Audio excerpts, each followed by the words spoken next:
everybody. Good morning. Welcome to the Steel Toe Morning Show. I'm Aaron. That's April today. Good morning. No Johnny today. Johnny sent me a text last night, actually yesterday afternoon. It was really good notice. Employee of the month, Johnny K. He said, my daughter gave me AIDS and I can't make it in today. Yeah, so poor April's guy. here. Hopefully his AIDS clears up. Feel better. And he's back again tomorrow. If not, April's going to have a really full week on her hands this week. We'll see. She's up for it. She's a... Come on, you made me for the sevens, Maurice. You're a player. That's what I'm here for. I got sevens, too. With my jacks. Yeah. Motherfucker, you slow-rolled me. You said just jacks. But you're a player, Maurice. You had me for him. It's my least favorite movie. You don't like that my movie, least huh? favorite. I hate it. Really? I kind of hate his accent and stuff. Dude, I think that movie's like my favorite performance of like everybody in it. Really? Like it's my favorite. Well, is it my favorite Edward Norton performance? No, because you have American History X. Yeah. It's not my favorite Matt Damon performance. That would probably be Good Will Hunting, or Euro Trip. It's a pretty good. As the head of the band, that's pretty good. It's definitely up there for my favorite Malkovich characters. What did we just watch with Edward Norton in it? Your Mother's Cunt? I don't remember. It was a good movie too. We watched something with Edward Norton in it? Yeah, we did. Do you have any idea what it was about? Mm-mm. Do you have any idea that could help a show that kind of relies on a continuous flow of information? You'd really? know. You just kind of, hey, we watched something with Edward Norton in it. Cool. What? Oh. You were there. It's a goddamn Edward Norton movie now. Now It's just that now. It's just now the I'm Edward Norton figuring movie. either we watched an Edward Norton movie and I can't remember, or you don't know who Edward Norton is. No, One of the two. I absolutely know who Edward Norton is. Kingdom of Heaven. Nope. You know what? Fuck it. No, not fuck it. Now you've introduced something into I what? thought it was new to both of us. Edward Norton IMDb. Here, we're going to find this goddamn movie you're talking about that we just watched that I can't remember. Here, credits. Glass Onion. High Noon on the Waterfront. I know I haven't watched any of these. Exactly. Oh, Alita Battle Angel. Can I tell you something about this movie, Alita Battle Angel? Maybe. You turned on Hulu and you had FX on for some reason. Or FXX, the movie one. Really? And I wake up in the middle of the night. I wake up at like 4:30 or something on Sunday morning. And there's this big bug-eyed bitch with a robot body talking to Christoph Waltz. And I'm like, what the fuck is this shit? I fell asleep for a little bit. I wake up at the end of the movie. Sure. She's carrying some kid's head. I'm like, I don't know what the fuck this movie is, but it's fucking bananas. And I look it up, and I'm like, I just wrote Christoph Waltz cyborg movie. And it's called Alita Battle Angel.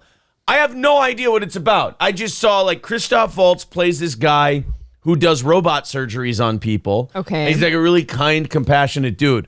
But then the guy who plays Frank's main henchman turned oil lobbyist in House of Cards is like a guy who runs a battle, like a roller battle for Cyborgs League, and he wants Christoph Waltz to build him great fighters. Yeah. And then something happens where she wants to fuck this guy, but he's a criminal, but he's just a regular guy, and then something, and then we're fighting in the arena, and then we're blowing robots up and all kinds of shit. I don't know what the hell's going on, but it's called Alita Battle Angel. I'd never heard of it before. It looks... maybe the audience can tell me, maybe there's like fans of this movie running around who can tell me about this movie. It looked fucking stupid. It's kind of new, too. Yeah, it's 2019. Okay. I'd never heard of it before. Nope. Good news. I thought of the movie. It was Red Dragon. Oh, yeah, Red Dragon. It's a wonderful. great movie. Yes, It was new to absolutely. me, not you. Yeah. Buzzsaw Lightyear says, oh, you guys were watching American History X for the 1,000th time? Scarface is right. The Score is also a good movie. One of Marlon Brando's last films. Check out this lineup with The Score. Marlon Brando, Edward Norton, Robert De Niro. It's pretty heavy. That's like back then, that was like a past, present, and future of great actors. Hat trick. Holcomb Ash says, Alita Battle Angel is pretty good. Well, I'll be dipped in dog shit then. That must have came on because I fell asleep to South Park, I think. On FX? Maybe not. No. I don't know. I don't know how you got to Alita Battle Angel, but Maybe you we're got there. sitting on the remote. I did have it up my asshole. Well, that'll do it. All your fishers can Yeah. poke around. Aaron, it is based off an anime, so take what you will from that. Oh, that's why it's a complete mess and I don't get it. I never got anime. A lot of sexual undertones were there. Yeah, like it's creepy because she's like built like a 14-year-old girl, but she's got like these big fuck me eyes, and she's obviously supposed to be kind of sexy because she's got, and they gave her robot titties. They always have the huge tits, no waist, and then kind of like a nice round booty. Yes. Oh. And she's got like, here, let me show you Alita Battle Angel real quick. This is bothering you. Yeah, I don't like this No. movie. Now the more I think about it, the more this movie creeps me the fuck out. Rosa Salazar was in it. Jackie Earl Haley, I like him a bunch. He's really good. Jennifer Connelly, Christoph Waltz. okay. Like, yeah, it had some names. And apparently Edward Norton's in there, uncredited. Mashallah Ali, you've seen him in everything. He's in a lot of stuff. Okay. But Would never know the man's name. yeah, I still don't think I said it right. Mahershala Ali. Jeff Fahey's in it. I know him from a bunch of stuff. Well, anyway, it's a James Cameron movie. Show me the bitch. Yeah, here's the bitch. Oh. Yeah, see, they're clearly trying to do a thing. See, that's not okay. It's weird, right? They didn't go overboard with the tits and ass thing, though. But those are robot tits. You don't need to give a cyborg tits. That's true. They're metal tits. They don't have sex. Robots don't. They're non-sexual. Well, see, that's the other thing I don't know about this movie because I fell asleep. I have no idea. Can Alita fuck? And if so, that's weird. Because I she's guess we do have supposed to be sex- like a 13-year-old girl. We do have sex dolls, I guess. Well, yeah, don't give the 13-year-old Look at how doll they made the boobs. eyes. That's creepy as fuck. That's the first thing I noticed about this movie. I saw Christoph Waltz digging through the trash, and he finds this like robot girl, and then he resurrects her like he's God or something. And the first thing I saw when she wakes up in the bed is I'm like, what's with the giant fucking eyeballs? Well, James she's- Cameron's a weirdo. Yeah, I guess in anime and stuff, too, they do have those huge eyes that take up your whole face. Yeah. So I guess it makes sense. I don't like James Cameron. They could have just gotten Amanda Seyfried to play her. Yeah, exactly. She already had the eyes. It would have been perfect. But she's way too old. That's true. They wanted like a 13-year-old. That's fucking weird, man. I know it's Hollywood, so that's like normal for them, but I don't think anyone's told them. Like the rest of us think that's creepy. Sexualizing the babies. Not only that. And again, I'm going to say this again because we got off on a tangent. Controversial bit. take. I hate James Cameron. If we go through James Cameron movies, I don't think you're going to find one that I like.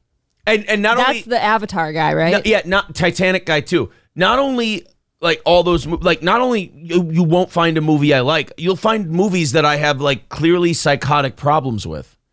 Like Alita Battle Angel. It is bothering you. Avatar bugs the shit out of me. Avatar, I did not like. Titanic, I'll be a mark.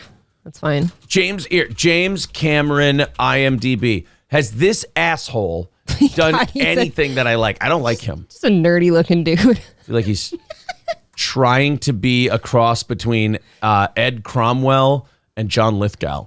Right. Let me see. Oh, Terminator? You don't like the Terminator movies? He didn't do Terminator, did he? I thought Terminator was I like fuck Terminator. my asshole. Did he do the original Terminator? The original Terminators, I think, Suck are good. my ass. No, I don't. He directed that? I've never seen any of these remakes I'm seeing listed here. I don't want to like him for that. Yeah, I like... Rambo? What? Ooh, you're going to have to walk this back, Tiny. No. Oh, he just did the screenplay for First Blood Part 2, which I hate that name. First Blood Part 2. Shut up. Yeah, you can't have a first and a second in the same title. So he didn't do the first one. Rambo right there. Not based on a movie written by uncredited video game. You got to read the fine print. Fine. The Abyss, Terminator 2. So all the Terminator movies. All right. So other than the Terminator movies, I don't give a fuck. True Lies, gay. RoboCop. What? RoboCop versus the Terminator. Video game. Is a video game. Fine. Titanic. I don't give a shit. I hate Titanic. I don't. Dark Angel, the TV show. Don't care. Avatar, fuck you. Don't like it. I didn't like the Aliens movies very much either. Alita Battle Angel. And then Avatar Way of the Water. Yeah, fuck James Cameron and his asshole. I don't Check it out, though. He's made some money between all those movies. Titanic especially. Dude, and he likes submarines a lot. He's weird in that way. He likes submarines? Yeah, he's like really into submarines. He likes going down and looking at the floor of the ocean. No. He's a creep. Let's stop that. I don't like James Cameron. And then Alita Battle Angel. I'm like, okay, James Cameron, we get it. This really is coming off like a guy who wants to fuck a 13-year-old. A little bit. I'm not okay with that kind of shit. There's a lot of people out there into the anime stuff, though. I don't understand it. I just want to reiterate before anyone gets too mad at me. I woke up in a sleepy haze and saw about a combined 7 minutes of this movie. I just really have... That really got to you, though. I develop opinions quickly. I just want to let that be known. He's seething over here. Darren says, I was just a little too old when anime started to get popular. It's one form of entertainment that completely escapes my understanding. I grew up while it was getting bigger, and I didn't get it. I'm like, God, like even as a kid, I was like, this is kind of fucked up. I think the only thing like closest I ever watched was the original Pokemon movie. Like the original Pokemon movie with the Mew and Mewtwo guys in it. Lemmy says it's definitely weird. Michael says this show is a bad wiki page. What the fuck? What? Mr. I think we say Mr. Nagel. Bossman Nagel. Bossman Nagel. By the way, go watch the Compound special, compoundmedia.com. Become a subscriber. I've been hearing nothing but good things about it. Same here. Here's what I've heard. I've heard nothing but good things, and then jealous Kevin Brennan fans. Those are the only two pieces of feedback I've heard. I have not heard an honest, it wasn't good yet. And you know what? They're both watching. So and they're both watching, and they both secretly love it. They're just not allowed to experience joy. I don't think in that cult you're allowed to experience joy. No. In fact, you have to fight it with every fiber of your being. Fun is not allowed. Unless you're having fun, like watching someone in hospice care die. Like, that's the only time you're allowed to have fun in that world. Bossman Mr. Nagel says, James used to have good movies. He just turned into an arrogant asshole. I get it. Like, I'm sure the money will do that. I'll give him Terminator. Scarface says you don't like Terminator or Aliens. Fuck Aliens. I could take it or leave it. I know that you... Look, I got a lot of takes that aren't allowed. But I don't think they're shitty movies. They're just... I don't care about them. But, okay, I'll give him Terminator. There. But Alita Battle Angel is fucked up. Everybody in the chat, what about Terminator? Do you know how bad you have to make a movie or how weird your movie has to be that you have Christoph Waltz in it in the opening scene and I don't go, this is already in my top 10? That is bothering me. I feel like I have to like it because he's in it. Right. Now I have to watch it. I think the less Jews he threatens in a movie, the less I like the film. Damn. What about black people he saves? No. He threatened some Jews in that movie. Oh, really? Yeah. What is this called? Alita? Alita. Alita Battle Angel. Alita Battle Angel. I'm going to watch it just to see if it's this bad. Blarney says, a pro wrestling fan calling True Lies gay. LOL. All right, fair enough. Fair enough. Avatar is the worst movie ever, Darren says. Dude, I'm not even going to go that far. It's a solid waste of time. Just don't like it. I didn't see the whole thing. It got so boring. Yeah. I tapped out. Maximilian says, I enjoyed the Compound show. Thank you, bud. Appreciate that. Do you like the Green Hornet? Don't care about the Green Hornet one way or the other. No. King TL wants to know how the shrimp scampi was. It was delicious, sir, and I agree with you. It's time to move on. All right. We have some new, channel news over the weekend. So we had a great week this past week. It was a wonderful steel toe week. Make sure you subscribe to our channel because we're about to pass some huge milestones. We're pushing 9,100. Nice. And I think we called our shot a while ago that we're gonna pass Kevin pretty soon. Sure are. I think we're 370 away from that.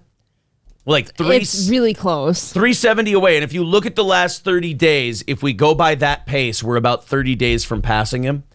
That'll be really fun. That'll be an exciting day. We're going to celebrate that one. Yeah, we're going to celebrate that one. And then we got 10,000 coming up, and we want to hit 10,000 by the end of March. So we've got the rest of this month to pad that. We got 8 days left to pad that. And then we got the 30 days to get the next 700 or 800. So we got some really cool numbers coming up, some really cool milestones coming up. So we were, again, really excited about all that. Yes, sir. Then Friday afternoon, April and I are running around doing our stuff. We got really excited. We had a very middle-aged couple weekend. We got we had the kids, and then we got really excited for a seafood sale at the grocery store. Are we proud? We're proud. We made good work of it. We got a pound of good shrimp for what, $7.99? $7.99. $7.99 for a goddamn pound of shrimp. Then you buy a couple noodles, little produce, Mwah. get out of there for $20. Little garlic, little white wine, and you make it a sauce. It's delicious. And so we got very excited about that. So we go out, we get our nice seafood sale seafood. Planning our entire weekend. Sounds very exciting. When all of a sudden I get home, I check my phone, we get a goddamn harassment strike. I look over to Aaron in the truck, his jaw's dropped, won't talk to me. You were fine a second ago. Terrifying. Right. So I look at it, we've got a strike, and I'm like, motherfucker. But you know something?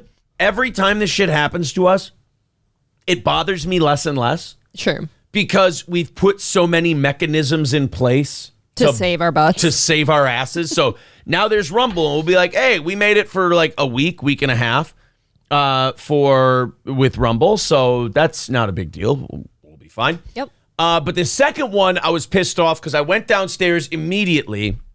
I check on the actual content and I go, there's nothing wrong with any of this. Like our last strike.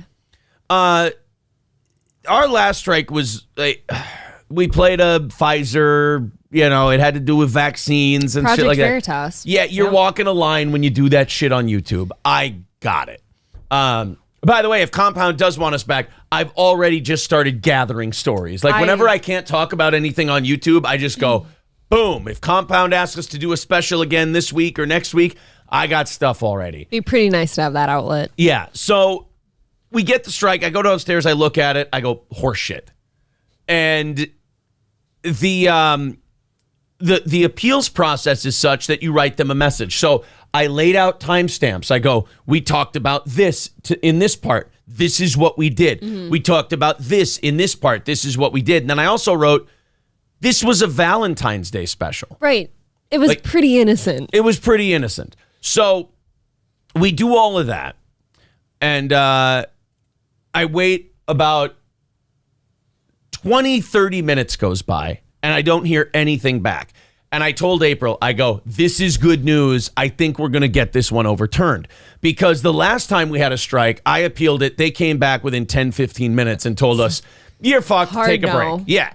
So I go to April. I'm like, I think this is good news. So then I go upstairs. I'm like, I'm stressed. I'm going to take a nap. I fall asleep for about a half hour, 40 minutes.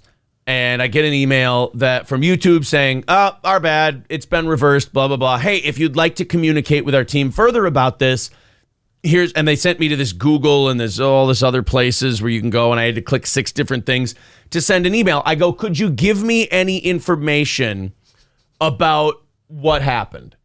And they sent me a screen name. They sent me all this stuff, and I sent it to, I don't want to say who. Somebody had DM'd me and said, I think I know who did this to you because they're trying to get Ski Mask's channel taken down as well. It's MLC people.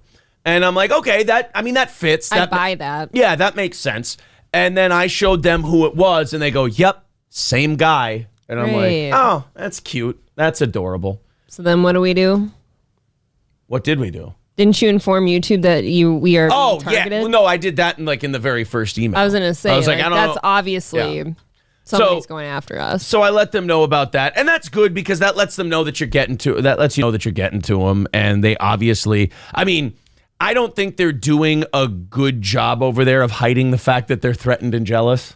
No, so I think not this is so much. It's just kind of further confirmation of what we already knew. But yeah, trying to strike our channel, which is such a gay ops thing to do that even the guys over at our hate subreddit reached out to me and went, oh, no, we're not okay with this. Just, this wasn't us. Like, they were all nervous and I swear to God that didn't come from us. It's bullshit. You shouldn't do that. And I just kept writing to the guy. I'm like, dude, it's fine. We don't think about you in a threatening way. Well, they can't get rid of us. They'd have nothing to talk about. Right. I'm like, dude, here's what we think of you as. A funny, silly parody arm, because we know all of you guys love our show. You wouldn't create this if you didn't love it. So we look at you as an emotionally damaged kid that really loves us but doesn't know how to express it. So I'm like, you're not this threat. When this happened, I never thought, oh, that subreddit, those rascally rabbits. I never thought that. So I'm trying to set this guy's mind at ease. Mm-hmm. He's Lay Duffs on Twitter.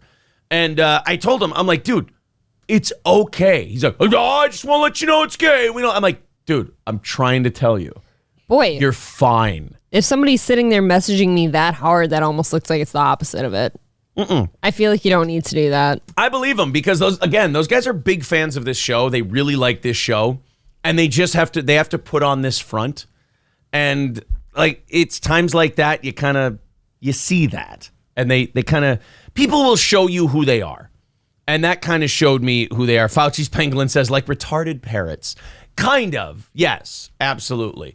All right, guys, let's hit the like button. Let's subscribe to the channel. Let's get this shit going today. We got a lot to talk about. I'll talk about my ticket. And then I think we'll move on to a lot of stuff, including Don Lemon may be fired. Did you get an actual ticket? Yeah, I got a physical ticket. I'm not going to you have to pay it and everything? No. We'll get to that. But I have my ticket here. Oh boy. I told this story on the members only show, members only stream last night. And we'll dive into this ticket a little bit. Aaron, your friend, your buddy, got profiled. That's right, April. It's fucked up. I was profiled. Yeah, I bet. When I get profiled, people are like, "Oh, now you know how black people feel." When I get profiled personally, it means a lot more than if you tell me a black person got profiled. If you tell me a black person got profiled, I'm like, okay, well that sucks for them to have to deal with. Par for the course, right? But if I'm not supposed to get profiled, if I get profiled, that's a big deal. Mm-hmm. A black person gets profiled, I'm like, yeah, but if you stopped profiling them, wouldn't it feel weird? You get profiled as the guy that robbed an Office Max. Thank you. That's very sweet. So that's it. So I get. I'm going to say thank you to Matt here, and the chat's starting to pick up again. I'm going to try and I'll come back to you guys in a little bit. I'll tell you my profiling story, and then I'll come back to you. Thank you to Matt with $9.99 says if women aren't funny and April is funny, what's with the subterfuge here? Good morning, Shaka. Oh, he says good morning to you, too. That's very sweet, our dear Shaka. Thank you. I knew you were black right away, says Matt. Oh, well, thank you. By the way, short goal today, 205. You guys were great on Friday. Very kind, very generous, very nice to this piddly-ass program. 205. Thank you. Away from today's goal. Thanks, guys. I think a VIP and a half knocks that out. So I drive what the kids call... And I hate this term. I don't like it. Because it makes it sound like it's some kind of fancy-pantsy vehicle. It's not. It's the kids call it murdered out. Tahoe. I hate that term. I call it blacked out. I don't know. Just because you're young and you come up with a term doesn't mean it's automatically good. Like, No. like murdered out sucks ass. Lit sucks. Fam. No cap is gay. Straight bussin' I kind of like. Straight bussin' is still gay. Straight you can like bussin's it, but okay. it's pretty gay. No cap is gay. You can just say, like, no bullshit. It just sounds gayer. How about frontin'? Frontin's been around for a while. I'm not giving Gen Z frontin'. That's ours. Really? Okay. Yeah, that's ours. I think Gen X probably has whack. I think Gen X gets whack. Or do we get whack? Who gets whack? Whack is old, I think. I believe it was... Crack is whack. Actually, whack, you know what? You know who created whack? It was a fella, I remember. His name was Nicholas. Nicholas Knack. And his sister, Patty. Mm-hmm. But she was born from a different father.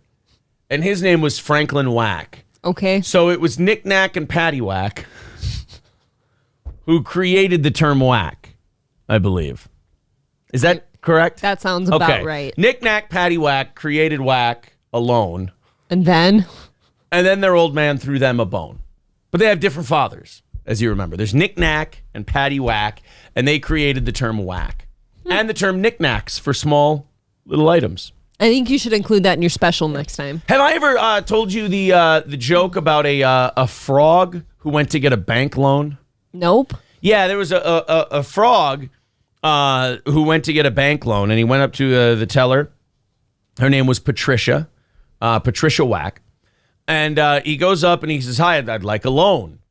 And Mrs. Whack says, "Well, what's your name?" And he goes, "Oh, my name's Kermit." She goes, "Oh my God!" He goes, "No, not that Kermit. My name's Kermit Jagger. I'm Mick Jagger's son." You see, Mick Jagger and my mom. See, Mick Jagger fucked a frog. No, I got it. Thank you. And then I was the fruit of that. Interesting. So Kermit Jagger says, "I'd like a loan." And Miss Whack says, "Well, do you have any collateral?" And he gives her this little porcelain elephant. And he goes, "There you go." She goes, "I don't know. I'm going to have to talk to my manager about this." So Patricia Whack takes the little ceramic elephant to the bank manager and says, "Well, this guy says he's Kermit Jagger. He's Mick Jagger's son. And he wants a bank loan, but all he has for collateral is this ceramic elephant." You know what the bank manager told her? What? Said, "It's a knick-knack, Patty Whack. Give the frog a loan. His old man's a rolling stone." Oh, it hurts. Rest in peace, Norm Macdonald. I think That's where that. Leave it to Norm. That's where that came from. Maybe. People are so mad. It hurts. It really Robert does. says a long way for that monumental bomb. Kill me, says Eric. It's already Monday morning. People are mad. Cringe is lethal. Monday sucks, says the happy plague doctor. Oh. Van Edwards says, "Jesus Christ, talk the gun out of my mouth right now." Make these people feel better. Druzilla says, "Please follow Norm into cancer." Matt says, "Stay dead, Norm." That sucked. That's an old one. My God, I'm out. LOL. That story has chin nuts. I didn't realize Oz was back. Don Lemon touched me in a bathroom this one time at band camp, says Way Up Dude. That would be more fun. Yikes, I have COVID and now I wish I was dead even more. I'm mixing a double. You ruined President's Day. Painful. Leave it to Norm. Best comment of the week. Suck starts a pistol, says Lemmy. Not good enough to hack, for fuck's sake. Is that the new slow burn joke? Marquise writes, "Unsubbing." Oh, my fetus killed itself, says Brittany. That joke gave me AIDS. Oh, man. So, wait, so you guys are saying that one missed? Big ol' swing and miss. Van Edwards says, "Ruined President's Day got me." Van Edwards, by the way, brand new audience member. This is my second time watching you guys live. Consider me a fan. Oh. Baby Jesus is crying. Rated G for gay. Bird collector's at least honest in the face of this bullying. He says, I kind of liked it. Not sure why. Because you're contrarian. Oh, time for a late-term abortion. I'm running a hose from the exhaust into the cab of my truck right now. I wish I was Jimmy Carter right now. Subs be back under 9K in no time. That joke is like a 52-second knockout. I wish the cop had arrested you. Yeah, I haven't even told my cop story yet. I'm kind of wishing he would have, too. I might have left you there for a night. No, but see, it's a knick-knack, paddywhack. There's a comma in there. Nope, it was fine the first time. It was, it's enough. His old man's a Rolling Stone. Don't get it. Okay. Can you explain it further? I'm clipping that and sending it to the Z-Man. He'll think that was a great fucking joke. That'll turn him on this program. Kevin's old ass would probably like it, too. I don't even understand. Like, a frog can't get into a bed. Like, a frog can't talk. Frogs don't even talk. Like, what is that? That joke is stupid. Frogs are gay. Frogs are gay. Like, what do you eat their legs or something, don't you, Bob? It's the only time he ever sided with Alex Jones. It really is a joyless program. That's all I'm saying. Like, there's no joy. No, this one's fun. That one's just... This one just made everyone angry and gay. Yeah, if I were him, I would just not worry about this show because this show looks like a barrel of monkeys compared to that one. Pip says, where can I locate the MLC podcast? Can't be any worse than that. Oh, sure it can. It can always be worse. Is that a challenge? John Jamingo says, 10 frog jokes. Go. Uh-oh. Curly Adam with $10 says, you need help. What? What do you mean? We're only 200 away for today. Thank you, Curly Adam. Appreciate that. Oh, you were profiled as a problem. Okay. Yes, I was profiled as a... someone said the only thing you get profiled as is a Jew. And I thought that was very anti-Semitic. And anti-me at the same time. I very much think someone who robs an Office Max. Okay. Well, thank you for the passion you have. You stole like a... for this particular subject. What would you steal if you went into an Office Max? Shitload of staples. Staples and paper clips. Yeah, it's office supplies. So anyway, I get pulled over on Saturday. And I drive a Tahoe that is black. It has black rims. And I swear to God, I got profiled. They were looking to search me for drugs. 100%. You know this because... Okay. I'm pulling out of the gym. Now, first of all, the cop lied. I didn't realize this until later, until I put two and two together. This cop's a dirty fucking lying bastard. Yeah. Once he'll get through this, I was upset about the story. So I go, John Jamingo says, Brendan is the reason I found Steel Toe. Yeah, see, if I'm Kevin, I don't talk about this show. Because if you go from Kevin's show to this one, you're like, holy shit, I didn't know fun existed. So I get pulled over. I'm pulling out of the gym. And when you pull out of our gym, you pull right up to a left-hand turn sign. Yes, quickly. Or a left-hand turn light. So I pull up to this left-hand turn light, and while I'm stopped at the left-hand turn light, I know this light takes a while. So I take out my phone, I start going through YouTube, looking for something to turn on. Usually it's a boxing documentary or something that I can listen to on my way home. Something that if I played it while April was in the car, she'd make I'm gonna puke faces until I felt shitty and changed it. So I turn on one of my boxing things, and I put the phone down. And I wait for my light. Light turns green. I turn. Cop comes up in the left lane behind me. Mm-hmm. And he's following a little close. And I'm like, motherfucker, what did I just left. What did I do? Right. You didn't have time. So I get over to the right. And I'm like, well, if he follows me over to the right, I'm getting pulled over. If he doesn't, I'm all right. Okay. Follows me over to the right lane, and he's obnoxiously close. And I'm like, all right, here we go. Come on, just turn on the fucking lights. He turns on the lights. I pull over. We turn into the bank parking lot.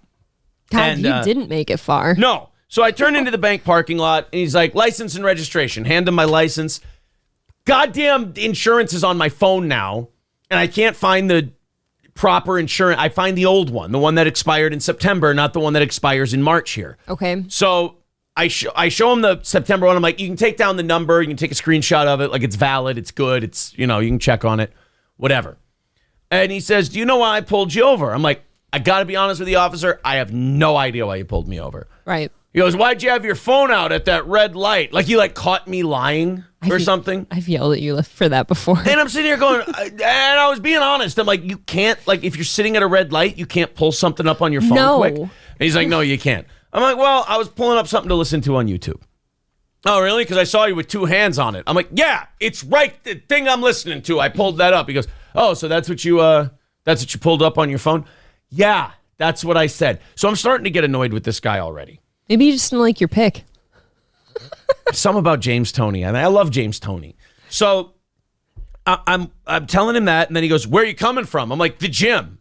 He goes, oh, because I was following you on 23. And I'm like, well, no, I just literally came from the gym. Like, you pulled me over right after I pulled out of the gym. I wasn't on 23. Sure. And he's like, oh, so he said he was following me for a while, which makes no fucking sense.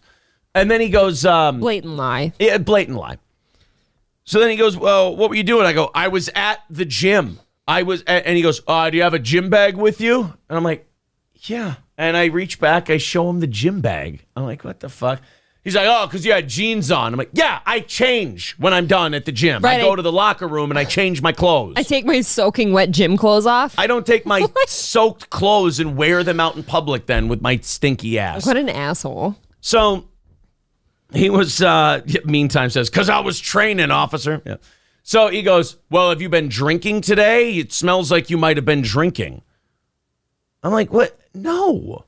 Yeah, you know what I decided to do? I decided to get shit-faced and go to the gym like all the cool kids do. She's like, okay, well, I smelled some alcohol on you. I'm like, I was in the sauna sweating. Maybe I smell like sweat. I don't know. How long were you in the sauna for? I'm like, doesn't fucking matter, but 15, 20 minutes. He says, oh, did you drink last night? Maybe You're sweating that out. I'm like, no. When's the last time you had an alcoholic beverage? I'm like, Valentine's Day, fucking Tuesday. It's been a long time. And and this was Saturday, right? This was Saturday. Yeah. And the questions just keep coming. And I'm like, what the fuck is the point of this? And I didn't realize until after.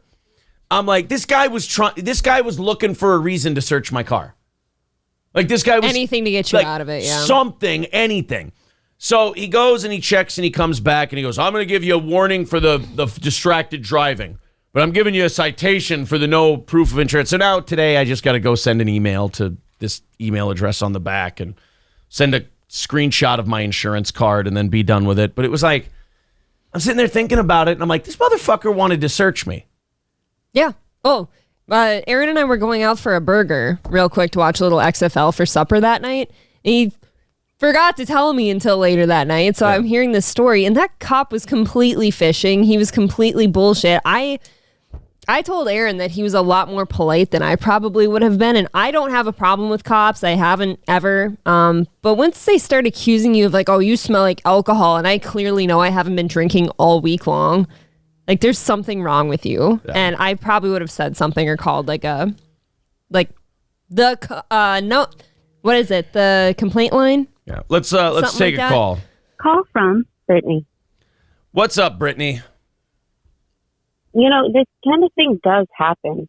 About a decade ago, my husband and I were pulled over, like right in front of his mother's complex by a cop. We just run out to grab some food. We came. He accuses us of being high on heroin. Now, wait a minute. Were you high on heroin? No, we weren't. Oh, we were completely sober. Just making sure. He accused you of being high on heroin. When's the last time you had heroin before that? Never. Okay. I think it was because I thought you maybe ate it out of a black girl's pussy. Jeez. Oh, you know what? I thought that was a secret. Oh. Okay. No, he wanted to search our car. He pulled us out of the car. I guess it was because of the way my husband's eyes were reacting to the sun. He's a ginger and he looks retarded. I get it. Well, his eyes are blue, so I guess lighter eyes react differently to the sun. I don't know, whatever. This cop was retarded. He didn't know how pupils work. So he had to get out of the car and leave my 1-year-old in the back seat while they searched the car. He called for backup. We had to wait there by the car. We were 10 feet away from our house. This is a really awful experience. It was humiliating. It was unnecessary. And yeah, the reason they did it though is because they do have to fill a quota. So that's why, it's probably why I pulled you over. They have to fill that quota or otherwise they can't keep the job. So, yeah, I know it does happen. I just wanted to tell you, yeah, you're not the only one that's had an awful experience with the cops. Is that the whole story? Yeah, I know. I'm bored. Cool. Jesus Christ, Aaron. I'm sitting there while she's telling that story. I'm looking at April. I'm like, was my story that bad? Because I'm bored. Maybe you were part of that cop filling his quota. Son of a bitch. Well, anyway, that was... Either way, that cop's story was completely bullshit. He jumped around to everything. The phone shit is not bullshit. I've yelled at you for that before. Don't have your phone up here, by the way. You know what I think the thing is? I think the only reason my story was okay and Brittany's wasn't is because I had the physical ticket in my hands. All right, here, guys, I'd like to make one more mistake today. Let's go back to the phones. Call from Blackatoo. What's up, Blackatoo? I like Marquise better than Blackatoo, but I understand the need for branding. Go ahead. Oh, thank you, sir. Yeah. Well, I was just about to say, what do you mean you shouldn't be profiled?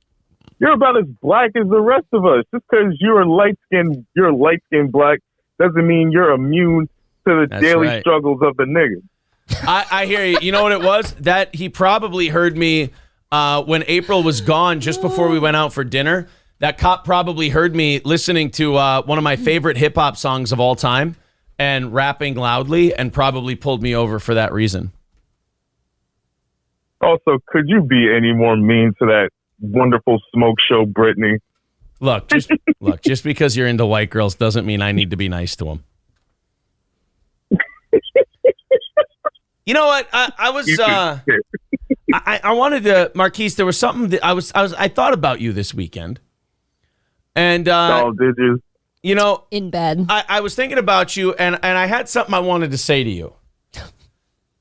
Shoot. I miss the hood when I'm traveling. Get neck when I'm traveling. Chicks peck wood when I'm traveling. Oh my God. I don't know how you feel about cars, Marquise, but fuck a Lex, because the click fit good in the Caravan. I mean, I'll slide through your hood like an avalanche. All right, I'm going to go take a flick if you get a chance. Get that close. Fucking advance, Marquise. I get that dough. Beef with me, enemies come sleep with me for breakfast. Guaranteed to eat this toast. I'm reckless. Firestarter, heat your folks. A starving artist that'll eat y'all tracks, so don't bring them around.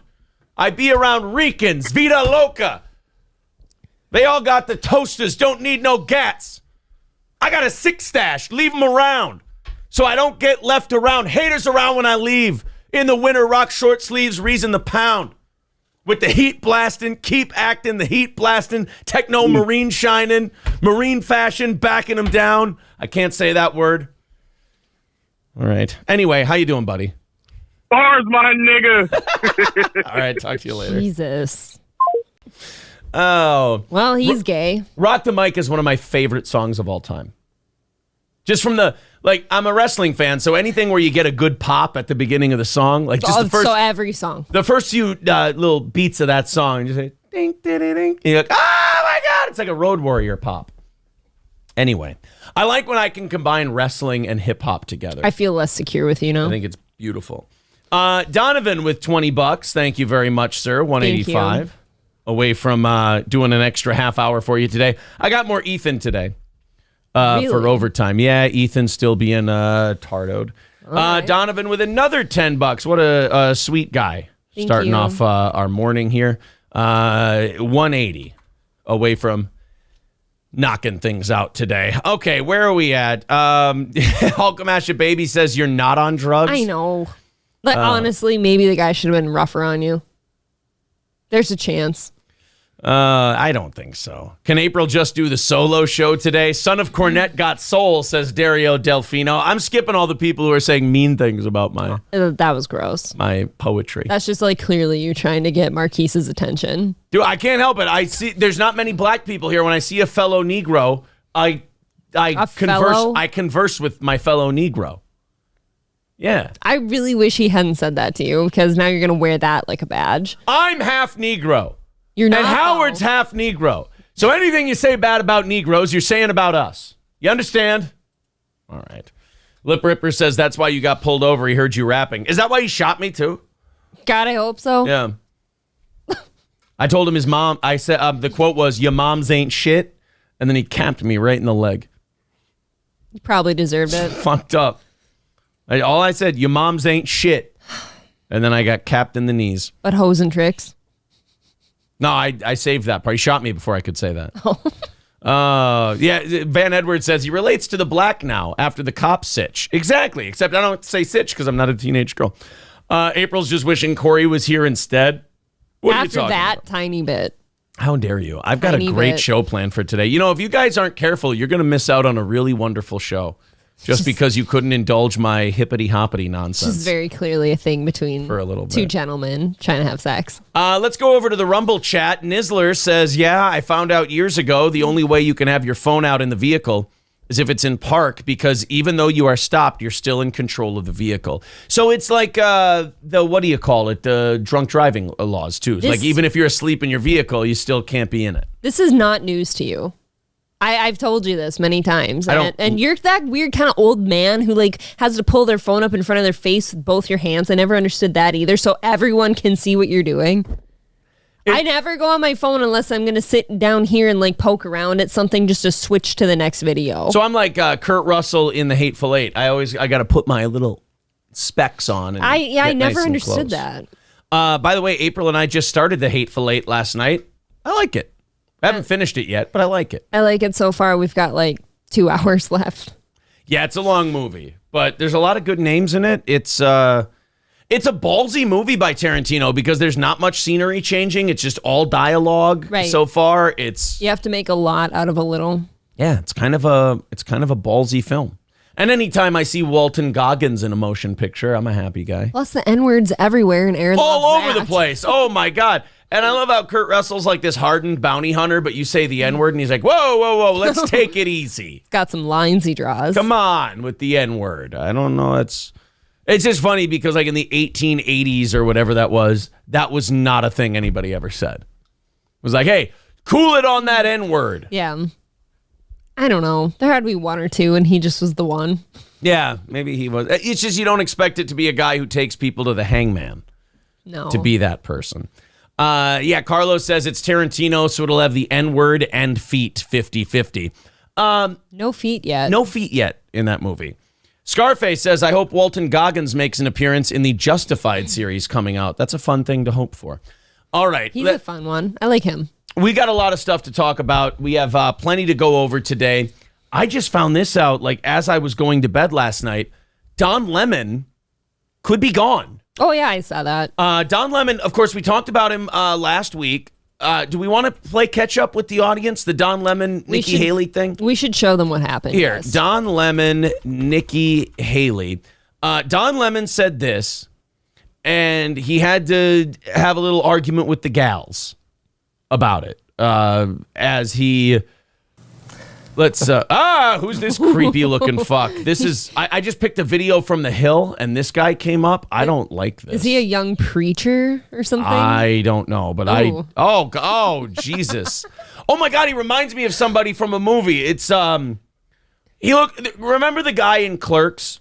Yeah. Where they're having, I think it's the Jizz Mopper story in Clerks when Randall tells him about the Jizz Mopper and the guy's at the counter, he goes, "You've offended me greatly. I don't think I can ever come to this store ever again." And they go, "I'm sorry. Can I give you this?" And you're like, "I don't know if that would help. I'm very upset right now." He looks like that guy from Clerks. Okay. But let's watch the... I can't look at this guy's stupid fucking face. Yeah, I love it. This is what Don Lemon said. I think this was Wednesday or Thursday? Thursday? On his CNN morning show. Why don't you just watch? Okay, This thanks. whole talk about age makes me uncomfortable. I think it's the wrong road to go down. Can he sit gayer? No, not even women sit like this. Like, can he sit in a gayer fashion? No. He looks good, right? He is the most bitchy out of anyone on that set. Although Poppy Bitchy Harlow. looking. I wouldn't say bitchy in behavior. These two have, well, at least this one outdoes him, I think. By the way, Poppy Harlow doesn't get to talk about like age and beauty and everything else. Somebody got a little lazy today with the hair. Every time I think about putting my hair up, I think someone's going to think I didn't want to be here today. I look at this and I'm like, you're on a worldwide news platform. Right. You can't just throw in a ponytail like you're a meth biker in Sturgis. She's trying to look younger, though. I guess she's trying to look all cute and fuckable. Is it working?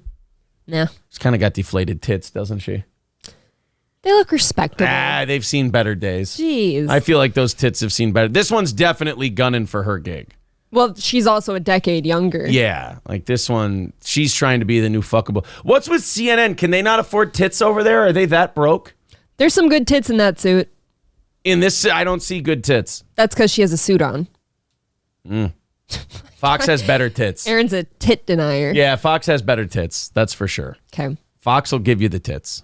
I think it's the wrong road to go down. She says people, politicians or something are not in their prime. Nikki Haley isn't in her prime. Sorry. When a woman is considered to be in her prime in her 20s and 30s and maybe 40s. Now, that maybe 40s thing, I always pick that out. He forgot that Poppy Harlow's 40. Right. And so because he went, she's not over here. A woman's in her prime in her 20s and 30s, maybe her 40s. And Poppy's like, oh, well, thank you for that kindness, gay guy asshole. And this other chick's feeling great about herself right now. She's sitting here going, she's not even listening to the conversation. She's sitting here going, I wonder if I'm going to get a raise when I take Poppy's office. I wonder. That's not according to me. Prime for what? It depends. It's just like prime. If you look it up, if you Google when is a woman in her prime, it'll say 20s, 30s, and 40s. I don't necessarily. 40s. Oh, I got another. I'm not saying I agree with that. So I think she has to be careful about saying that politicians aren't in their prime. You need to qualify. Are you talking about prime for like childbearing, or are you talking about? Only one of these two is asking Don any follow-up questions, and it's total projection. Well, yeah, because she's the only one who is wondering if she's working into these parameters or All not. she's sitting here thinking is, do I have to take Plan B today, or did he get out of there in time? Because that first droplet of cum was really close to my pubis region. Well, she clearly had sex last night. Her hair's shiny. Yeah, she's shining and glowing and whatnot, and it's like, yeah, maybe a Plan B isn't a bad idea today because that first droplet of jizz. How do I know that's the first one Or the pre-cum. Before the big load came, there was this little dribble, drip, and then fire hose.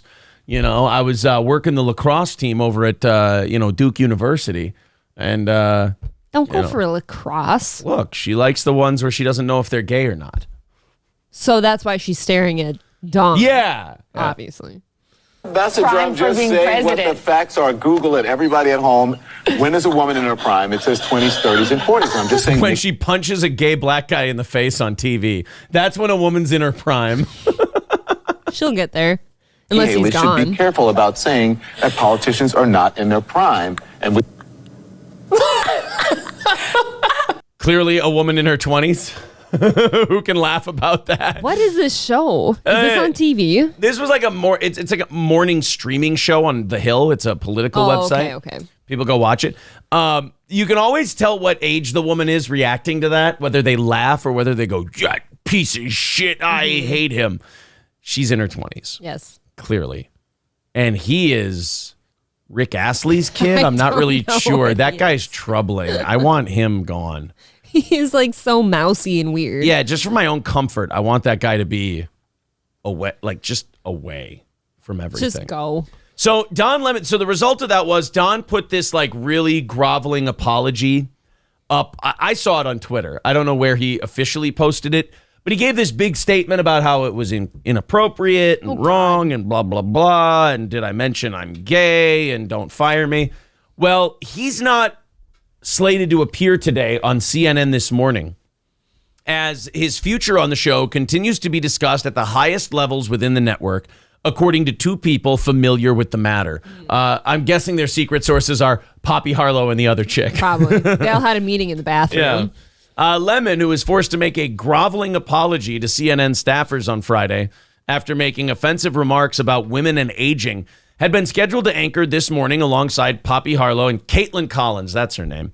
Okay. But by Sunday afternoon, a new on-air lineup was sent out by CNN management that had the show being anchored by Harlow and Sarah Sidner in New York with Collins in Poland. So you can see which person they like more. Who do they send to Poland? Obviously. Yeah. Who's more likable? Right. There are ongoing conversations about Don's future, one person told the Confider. He is a constant distraction. Well, yeah, because he's all gay and bitchy. All the time. Yeah. He's just being gay and bitchy. I'll stand up for him here, though. He didn't say anything wrong. He was correct. He didn't say anything that was factually wrong. But it's kind of like when people with really bad autism talk. What you said was factually incorrect, but what made you think that it was a good idea to start producing honey in a beehive? What made you think that was a good idea? I understand that. I get it. If they were on the topic, though, I don't see how, because they were talking about Nikki Haley and they're talking about ages of politicians and because stuff. you're in the workplace and there's women in it now, and that trumps everything now. You cannot upset women in the workplace. You can upset men all day long. You cannot upset women in the workplace. They will fire you because women don't have the same sense of humor that men do. For decades, centuries even, men could shit on each other, say horrible things at work, and it was fun. Mm-hmm. It was just part of the deal. Well, then women came along, and you couldn't even say anything about an ass. You couldn't say anything about age, because men are sensitive about nothing, and women are sensitive about nothing. What I mean by that is men are sensitive to nothing, meaning you can say just about anything. Women are sensitive to so much that they're sensitive about nothing. Mm-hmm. I mean, how many times, you know this, how many times has nothing happened and a woman got offended or upset? Probably all the time. All the goddamn time. Yeah. You sit there and you say, well, you and I had this. Like, April said something about our day, and I went, okay.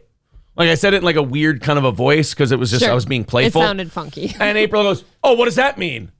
I'm like, what? Nothing. Like, I was just saying, okay. Like, it was almost like a takeoff of okie dokie. I was just kind of being playful. I think you just said it in like a funky tone. So I'm like, is he like mad about my answer? But see, that's what I mean. That's why Don Lemon can't talk freely on the news. Mm-hmm. Is because women will do that. Women will get offended by nothing. So even though this conversation was not about Poppy Harlow, because she decided to make it about herself because she's very sensitive about her age, now everyone around her has to pay the price for it. Instead of her realizing maybe these conversations aren't for me, you shouldn't be here, we all have to accommodate the fact that we've all accepted that she has to be there, and we all have to change because of it. But even if she is like insecure about her age or something, she fit the parameters of in your prime still. Like, he even made sure to go as far as to say, and your 40s and stuff, so his co-host didn't have to feel like, oh, he's shitting all over me and stuff. He went out of his way to make sure, like, no, you're in there. Nikki Haley is not. You do understand that's part of the offense. She knows he was doing that. Right. For me, like, if you can't handle something of that nature, like, you can't sit at that desk. I will defend Don Lemon all day and what he said Thursday or Friday. Like, that wasn't inappropriate. Look, now the man might lose his job. There's how I think things should be, and then there's how I know things to be. And Don Lemon ain't getting his way out of this. Because this is like the third time he's upset the gals. I know. This is like the third time the gay guy has upset the gals. And the gals are going to win on this one because the gals never upset the gay guy.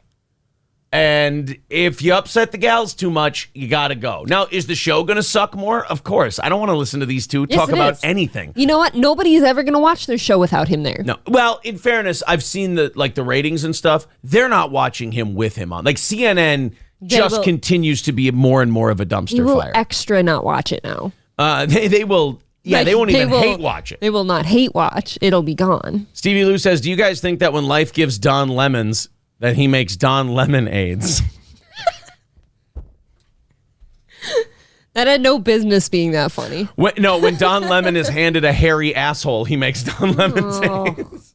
What? No, that's not okay. Stop being hairy. That joke stopped in the 80s. That's inappropriate. You men I don't are like it. fur bags. Boom Annis says the world in general is just looking for a reason to be offended. No matter how small the offense, or make up the reason to be offended. I would definitely agree with you there. B. Joggin says, fire him. He's gay anyway. Wait, that's not. That's a lawsuit, my friend. CNN can't afford that right now. What are you talking about? And you would have been fired from your job long ago. Oh, just for all the dicks I was sucking in the bathroom. No. I mean, my God almighty. You can't have that many men coming in and out. No, you can have them coming in. Hey. The fuck happened here? We need a revolving door.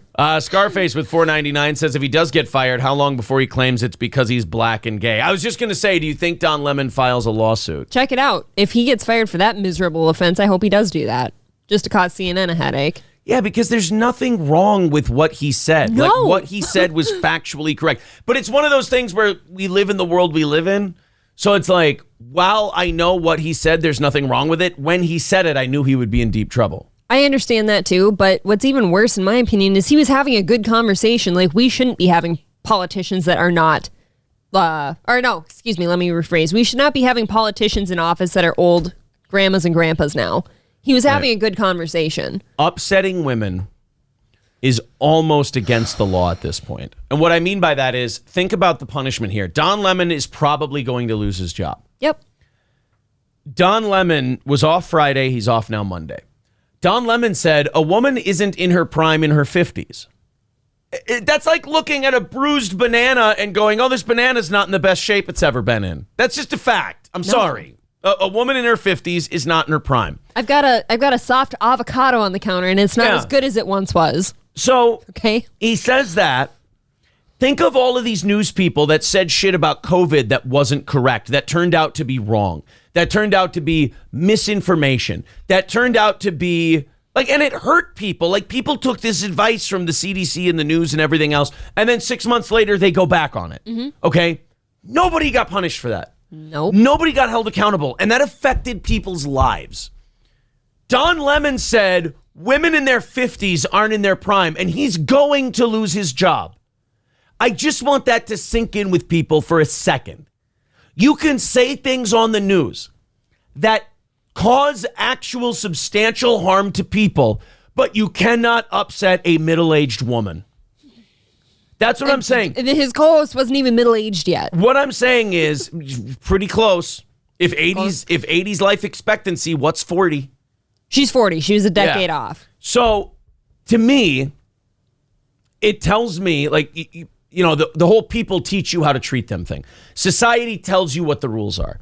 If Don Lemon's going to lose his job for slightly making a quasi-offensive remark that was also true and apropos to the discussion they were having, but people who have said things that turned out to be incorrect about COVID and it cost people harm, they don't get punished. They just keep cashing checks. Then to me, that tells me that making a woman uncomfortable in the workplace is closer to illegal than hurting people. You know what else I kind of don't like about this is if Don Lemon does get fired over that comment, Poppy Harlow's going to sit back and not say, you know what, I was kind of being ridiculous. He shouldn't be losing his job for that. Right. She'll never say that. It's just going to happen more. She'll just let it happen. Yeah. And then the next one will come along and the same thing will happen. She'll just think oh, I can just get offended and now this guy's going to be out of here. Right.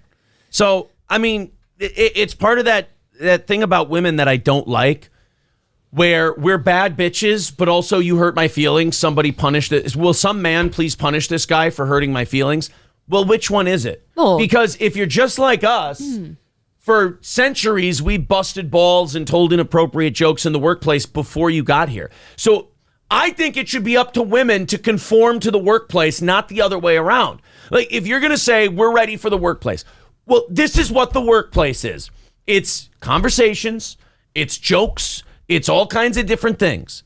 But everybody else had to, I mean, if you're ready for this and you're equal and you're all this stuff, then the whole world around you shouldn't have to bubble wrap and change just for your arrival. You're not the fucking Queen of England.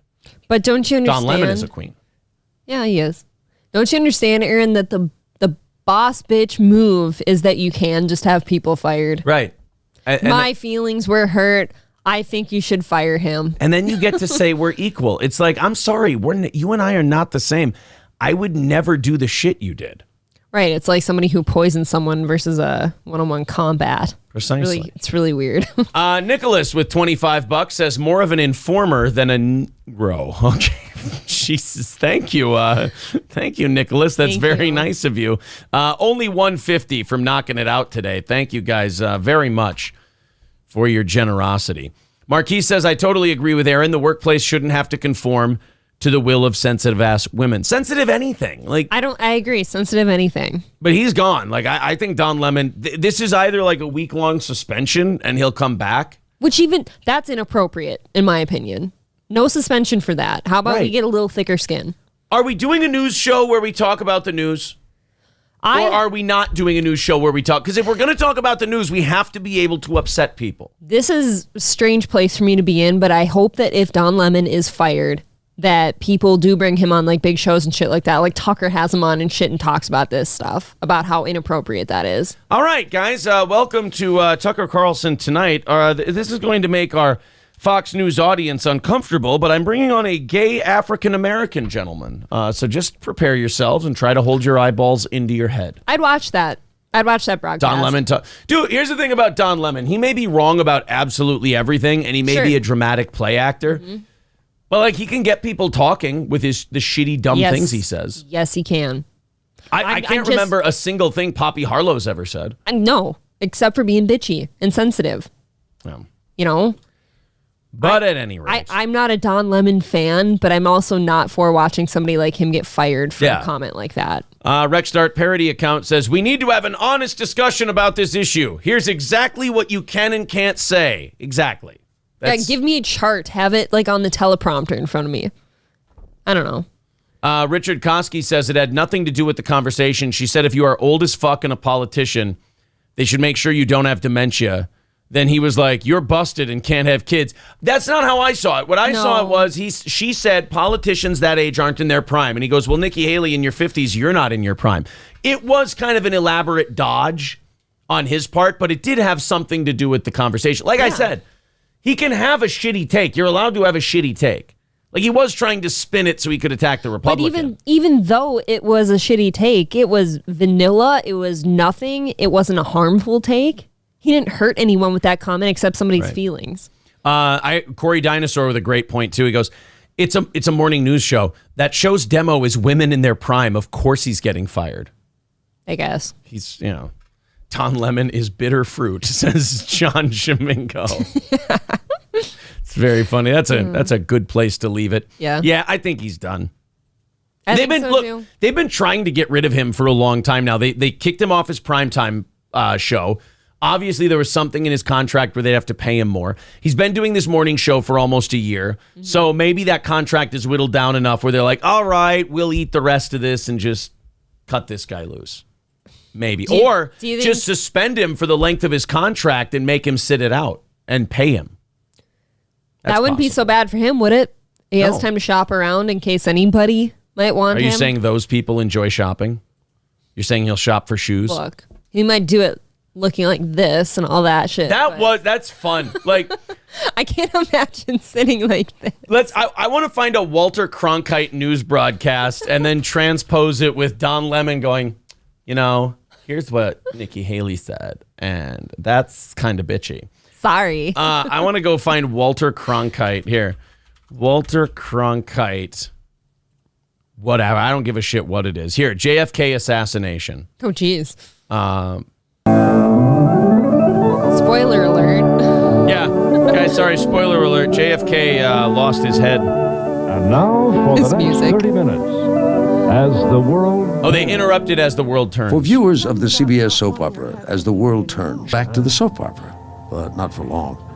Soon after, Walter Cronkite was back, reporting from the CBS newsroom, complete with... This is Walter Cronkite at the news desk. So this isn't even like a professional news thing, but he's still sitting there. Hello, everyone, as I put on my serious glasses.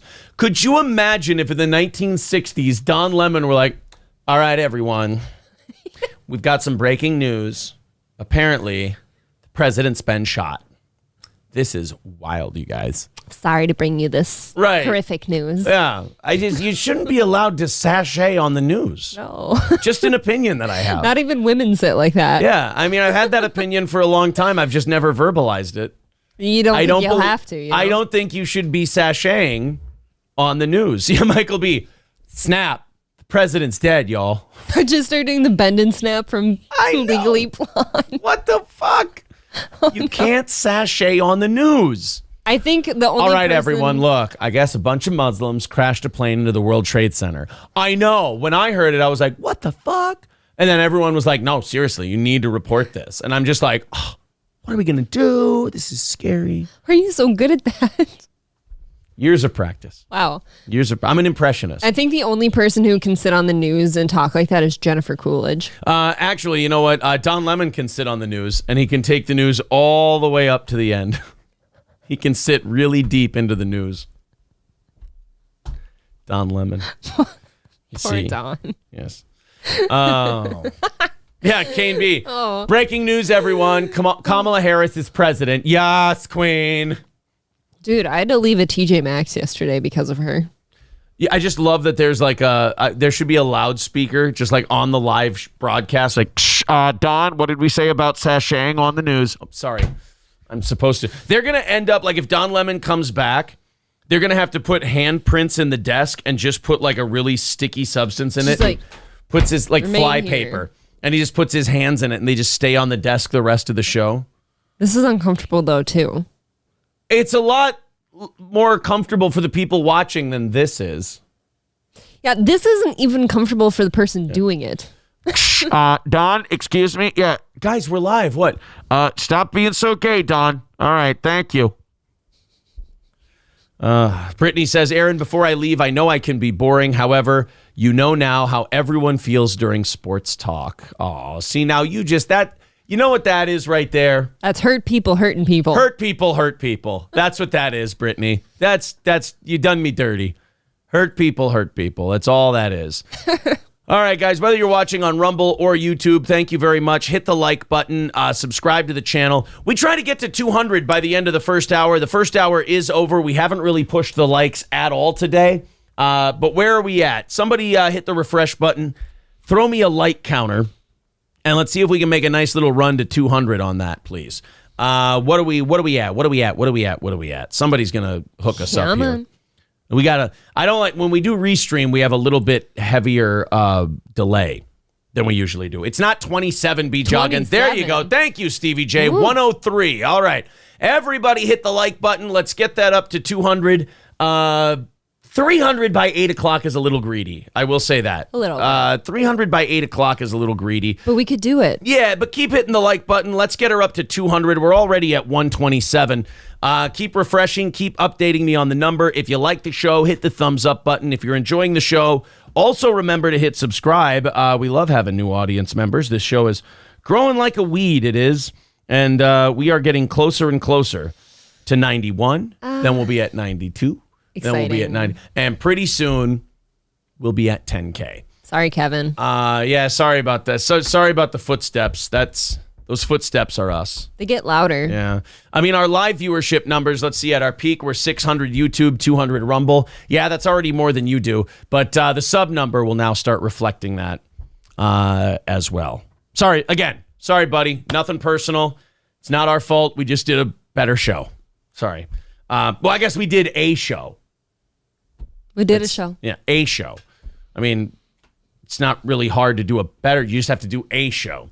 So we're over 150. Very nice, guys. Let's get her to the Blur says, how do you have 9.07 thousand subs and 469 watching? Subs should be like 15 to 20,000. Subscribe, people. I like the Blur. Yes, I do. That's a good attitude, buddy. Everybody hit like. Everybody hit subscribe. Stancil, good morning, buddy. Good to see you as well. Good morning. I would have known Stancil was going to Las Vegas. I would have went through Gino and booked a bet on something. I would have put some money on the Chiefs. I would have gone back in time and put some money on the Cubbies. Gino should come out to Vegas when we go this year. Oh, should he? Why don't you just plan his vacation for him? As long as he brings us Keanu. All right, let's talk about something a little sad. We got two sad things to get to. And then we'll talk about Spain legalizing having sex with animals. Richard Belzer died over the weekend, 78 years old. I feel like Belzer's one of those guys who's been 78 for 20 years. He's looked this way always. Yeah. He's got that Tommy Lee Jones thing going where however old he is, you're like, oh, shit, I thought he was older than that. Or the old guy from The Ranch and Tombstone. No, see, I think he's the opposite. Really? Like, to me, he's looked 50 his entire career. I don't know. I've always thought he looked old. He was old in Roadhouse. Like, that was the whole gimmick of his character. Like, he's the old tough guy, the old rascal in the late 80s. But he's still old. But he's still around, 35 years later, and he's still fucking old. That was kind of my point. But what I'm saying is, I feel like he's been 50-something. Like, I still see him as, 50-something. He still looks pretty good. Oh, really? Yeah. See, I think not Sam Harris. What the fuck? Sam Elliott. I feel like Sam Elliott has been stuck in middle age. You think he's been an old man? I think he's been at least 69 for forever. Oh, okay. See, I kind of see him as he stayed in his late 50s. He's one of those guys who aged into his look. He looked old in the 80s, but then he stayed that way. He stayed Tombstone Sam Elliott so long that he became young. Like, because Interesting. you're like Tombstone Sam Elliott, you're like, oh man, he's a lot older than he looks. But then he didn't stop looking that way for like 20 or 30 years, and you're like, oh shit, he looks good now for his age. We're maintaining. Like, to me, Tommy Lee Jones at 48 looked 70, and now he's 70, and you're like, he still looks like shit. You know? He just stayed shitty. Belzer was the same way. Belzer looked like a zombie in The Walking Dead. Like, he was all rotted out and shit. You're Just like, an God, extra. What is Belzer pushing 100? You know, Belzer was a comic like in the 70s and 80s though. And those guys lived a hard life. Like drugs, alcohol, all of it. Road doing shows and stuff. Yeah, you look bad. Elza Belza says he looks 60 in Roadhouse. Right? But then he turned 70 and he stayed looking 60. That's my point about Sam Elliott. You're like, oh. I think we have the same point. We're just like agreeing on a different age. Yeah, like he looked old for a long time. Now he looks young. I feel like he hasn't changed ever. Yeah. B. Joggin says Sam Elliott popped out of his mom smoking Cowboy Killers. Pretty much. But yeah, Belzer was, we were watching Scarface the other day. And there's Belzer right there in Scarface doing the stand-up, the club comic gig. Yeah. And they should have killed Richard Belzer in Scarface, says RGZ Mac. Well, technically they did, right? No, he got off stage, remember? Oh, yeah. They did that really racist Cuban character, and then that guy got shot. You're right. But Scooby Jooby Jew says, I saw Belzer live once 10 to 15 years ago. He wasn't that great. He's an old-timey comic. That shit doesn't age well. It hits different. Yeah. Back then. Mr. B. Nice says, Roadhouse, worst, best movie ever. Yeah, that's a weird movie. I liked the beginning of it, and then I didn't like when it jumped into like 3 different movies. Like, stop ripping people's throats out. When he rips the guy's throat out, I'm like, no. Can we, in our fun bar fight movie, could we not have something where a guy pulls a guy's throat out? Could we just do a few more like throwing of bar stools maybe? Yeah. Or... And then the end of that movie, spoiler alert if you haven't seen it for the last 35 years, in Roadhouse, everyone from the town shows up and shoots that guy, and then the cops go, bah, ha, ha, ha, we didn't see anything. Did you guys see anything? Ah, ha, ha, ha. Oh, this town is fun, isn't it? And you're like... Arrest those guys. I know that guy wasn't a good dude, but you're not allowed to walk into a guy's house and just blow his head off with shotguns. I know. It kind of feels like somebody went on like a drug bender as they were writing the movie. Like it started really cool and fun and innocent kind of with the bar fights, and then it just kind of went into Rambo crossed with something else. It was really bad. Right. Yeah. And then a polar bear fell on me. Oh, it's funny. You know, we just came into this guy's house and we all executed him. That chubby fucker had a polar bear fall on him. Isn't this a fun movie? It's like, no, it's really not though. This was a cold-blooded bushwhacking that we just saw. Cold-blooded bushwhacking. It's something like we should have saw in True Grit. Like they should have had a Rooster Cogburn on the stand going, I do not know this man. I don't know. He was there was a polar bear, and the polar bear fell, and I took a shot at him, and he took a shot at me, so I shot him a couple of times, and I don't know where he fell. My Rooster Cogburn is really close to fucking Carl Childers from Sling Blade. Right, it's not a Cogburn. All right, then. I reckon he came after me with a king bolt. So after I shot him, I ate his French fried potatoes. I done looked at the carriage and the horse wasn't moving, and I done looked at it and said, ain't got no gas in it. I believe one of them boys was from Arkansas. I took, I found Tom Chaney down by a River Creek bed, and I shot him and the Ned Pepper gang. And then I took Matty Ross down to the campfire to have some mustard and biscuits. After I took down the Ned Pepper gang, I had me some potted meat from the general store there. Jeff Bridges, Rooster Cogburn, Billy Bob Thornton's Carl Childers. That much. They're just apart. All right, then. I reckon I went in there and I dampened the roof some with my jacket, and then I came in shooting. You know what? You know what line I really love from the. And by the way, you guys are gonna hate me for this. I like the Coen Brothers True Grit more than I like the John Wayne True Grit. My favorite part of that movie, and I thought of this line yesterday, and I really wanted to use it, but I had no way to use it. There was, goddamn, it's when they find that hut, that house carved into the side of the rock face there. Yeah. And he goes, all right, who's in there? And the bad guy goes, a Methodist and a son of a bitch. I'm like, I love that. It is fun. I absolutely love that line. A Methodist and a son of a bitch. I want to hear. Hold on. I want to see if I can find that. Here we go. Sorry for my loud typing. That's the one. That's a song, though. Here we go. I won't play the video because we'll get popped.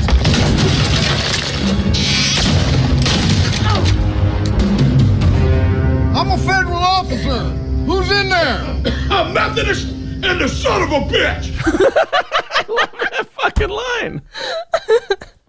A Methodist and a son of a bitch. You gotta go even a little higher pitched on the son of a bitch part. A Methodist and a son of a bitch. There you go. Oh, there we go. Nailed it. All right. He was pissed. Oh, he was not. Well, you get shot, you're gonna be mad too. My favorite part of True Grit, not True Grit, the Hateful Eight so far is how pissy everyone gets inside the what do you call it? The haberdashery or whatever? Haberdashery when the door won't close. Everyone just gets everyone just gets cunty about the door. Because the door's not. Put another one on there. You need 2 boards. Ohm says, Aaron, how much money have you gifted to the Mersh Effect? I hate that Mersh Effect shit. That's such contrived horse shit. But I don't know. Mersh comes in here, throws a couple of bucks our way. Whenever I have time to check out Nightwave, I throw a couple bucks his way. Look, when you make your living this way, it's good to support other people that you like. I believe that if you're going to ask your audience for money to support what you're doing, then when you like someone else's show, you should support them. I gave the Uncle Rico show a couple bucks the other day. Are you spending our money? Yep. Just on that bullshit. On that. Just kidding. Elza Belza says, Aaron is an idiot savant for entertainment culture. It's remarkably brilliant. Well, I remember dumb shit. So Belzer's dead. Tom Sizemore might be dying. I think Seizmore might be a goner because he had an aneurysm and now he's in critical condition. Oh, that's right. Okay, yeah. Yeah, Sizemore, though, is one of those guys who's lived a really rough life. He looks it. Yeah, he's been doing drugs. I don't think did he ever stop doing drugs? Like, did he ever, I don't know. Once you start, can you really stop? Yeah, I don't think he ever got clean. I think he just kind of kept going. He's one of those guys, like, everyone was really worried about him for a while. And then after a while, they just went, well, I guess he's just going to kind of do what he's going to do. But how old is he now? Did I see 61 or 71? See, what's crazy about that to me is that people who do hard drugs and drink their lives away and shit, they still live quite a while. 61. Okay, he looks 71, but he's 61. Like, you and I sometimes talk about, like, oh, is Bam going to make it through this year? I bet he will. Yeah. 'Cause he's a cockroach and nothing kills him. For some reason. I don't know what I think you cross a threshold with drugs that, like, your body becomes mostly drugs. So, like, you survived the point where you should have died. Right. So now you're just going to keep going until your heart goes, I can't take this shit anymore.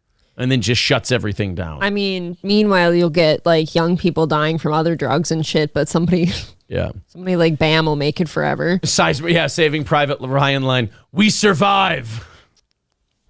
By the way, he was like the go-to guy for war movies in the late 90s, early 2000s. Mm-hmm. Saving Private Ryan, Black Hawk Down. There was one other one after Black Hawk Down that he was in. Like, his bread and butter was war movies for a while there. I found out last night I need to show Aaron Saving Private Ryan. I never watched it. That movie was like, we had to watch it in high school history class or something like that. And I just remember it was the most brutal thing I'd ever seen to that point. It was awful. I just think that, like, and my apologies for this, I can't get into a World War II movie unless I see Hitler in it. I need Hitler in my World he War II. needs his hero. Like World War II without Hitler is like the Beatles without Lennon. It's like he's the guy. He's the reason. It's like, oh hey, look, Guns N' Roses, no Axl. This is bullshit. You know what? Then we're not going to watch it because you just won't like it. Yeah, World War II movies need Hitler. I cried watching that movie. That was a rough one. Hey man, good news. Oh, what's the good news? Queen's coming to town. Yeah, Freddie Mercury died in the late 80s, early 90s. Like, well, so what? It's not fucking Queen then. It's like if Nickelback came to town and Chad Kroger's not here. I need Chad Kroger. Look at your photograph. I don't want somebody else singing Photograph. One man sings Photograph. You could take his place. I don't want anyone else in my World War II movies. I need Nazis and Hitler. I need them both.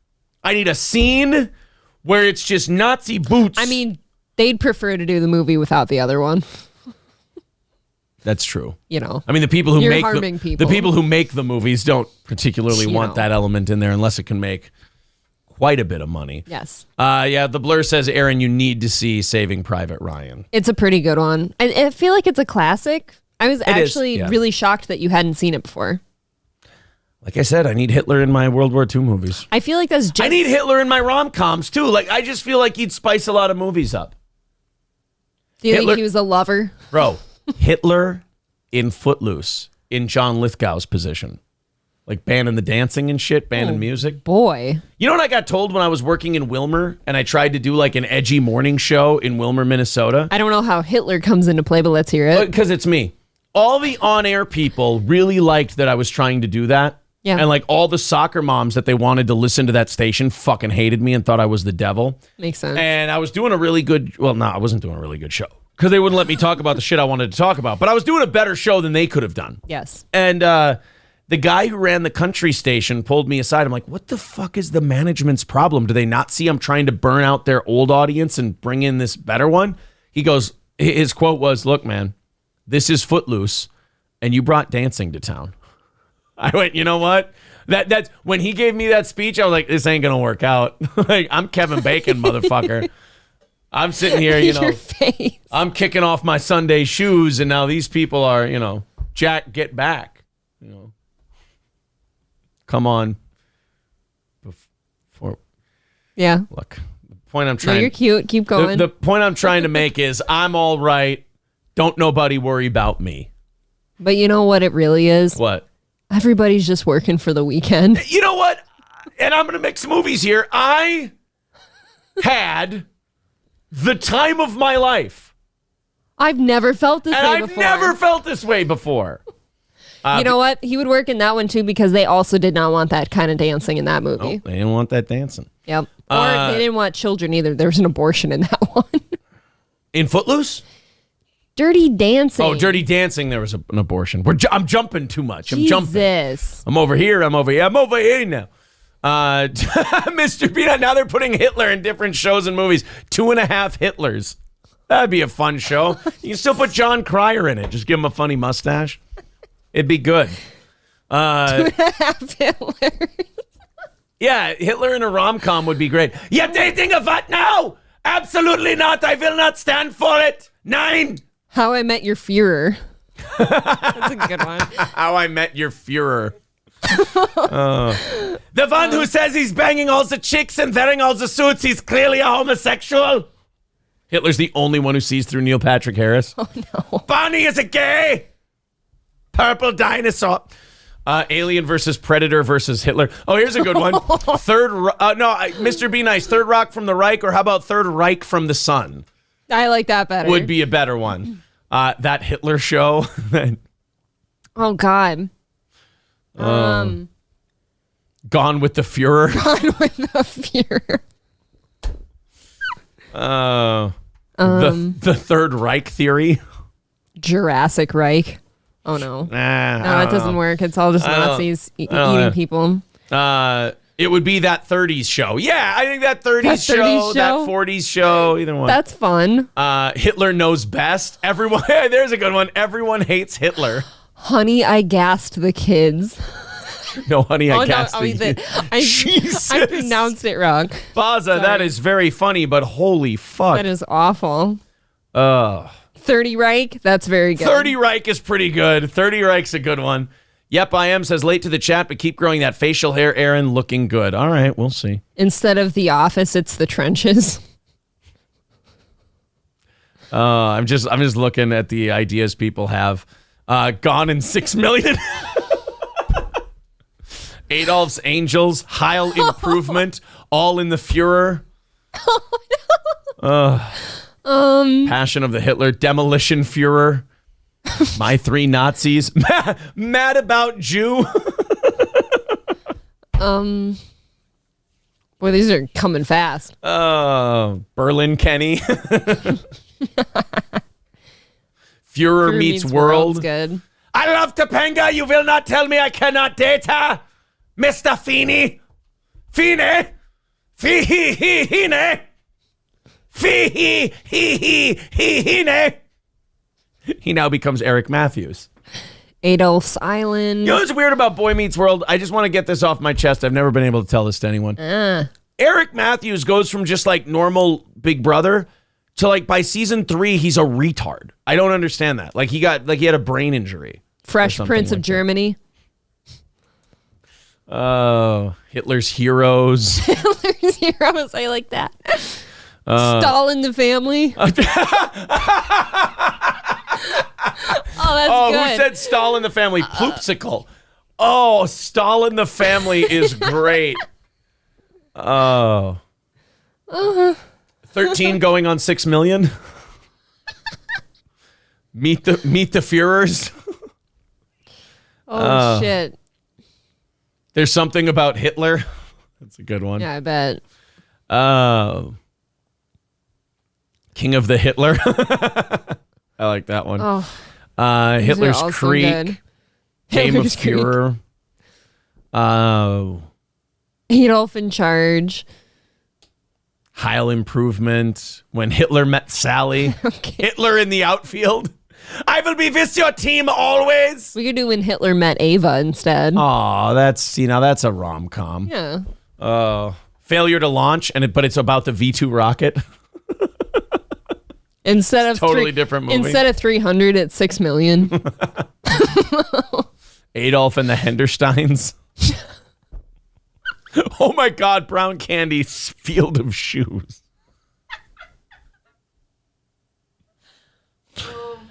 Jewif by Sea, says Channel Starface. Jesus Christ. One Flew Over the Wolf's Lair. Hanging with Mr. Adolf. Goy Meets World.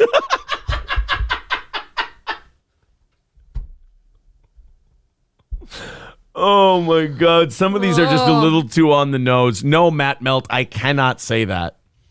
One Flew Over the Eagle's Nest. Oh man. Oh, those were fucking good. Dario Delfino says Goy Meets World is the winner. Oh, that was a me one. Oven Space instead of Office Space. Oven Space. I'm sorry. Hello, Mata. Hello, Nelson. Here I am at Bergen-Belsen.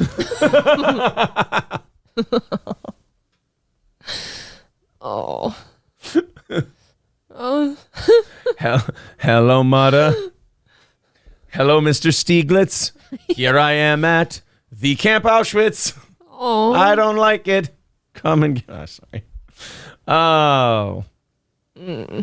The ACLU called. They said, we'll see you on Rumble. These are just jokes. You cannot be punished for this.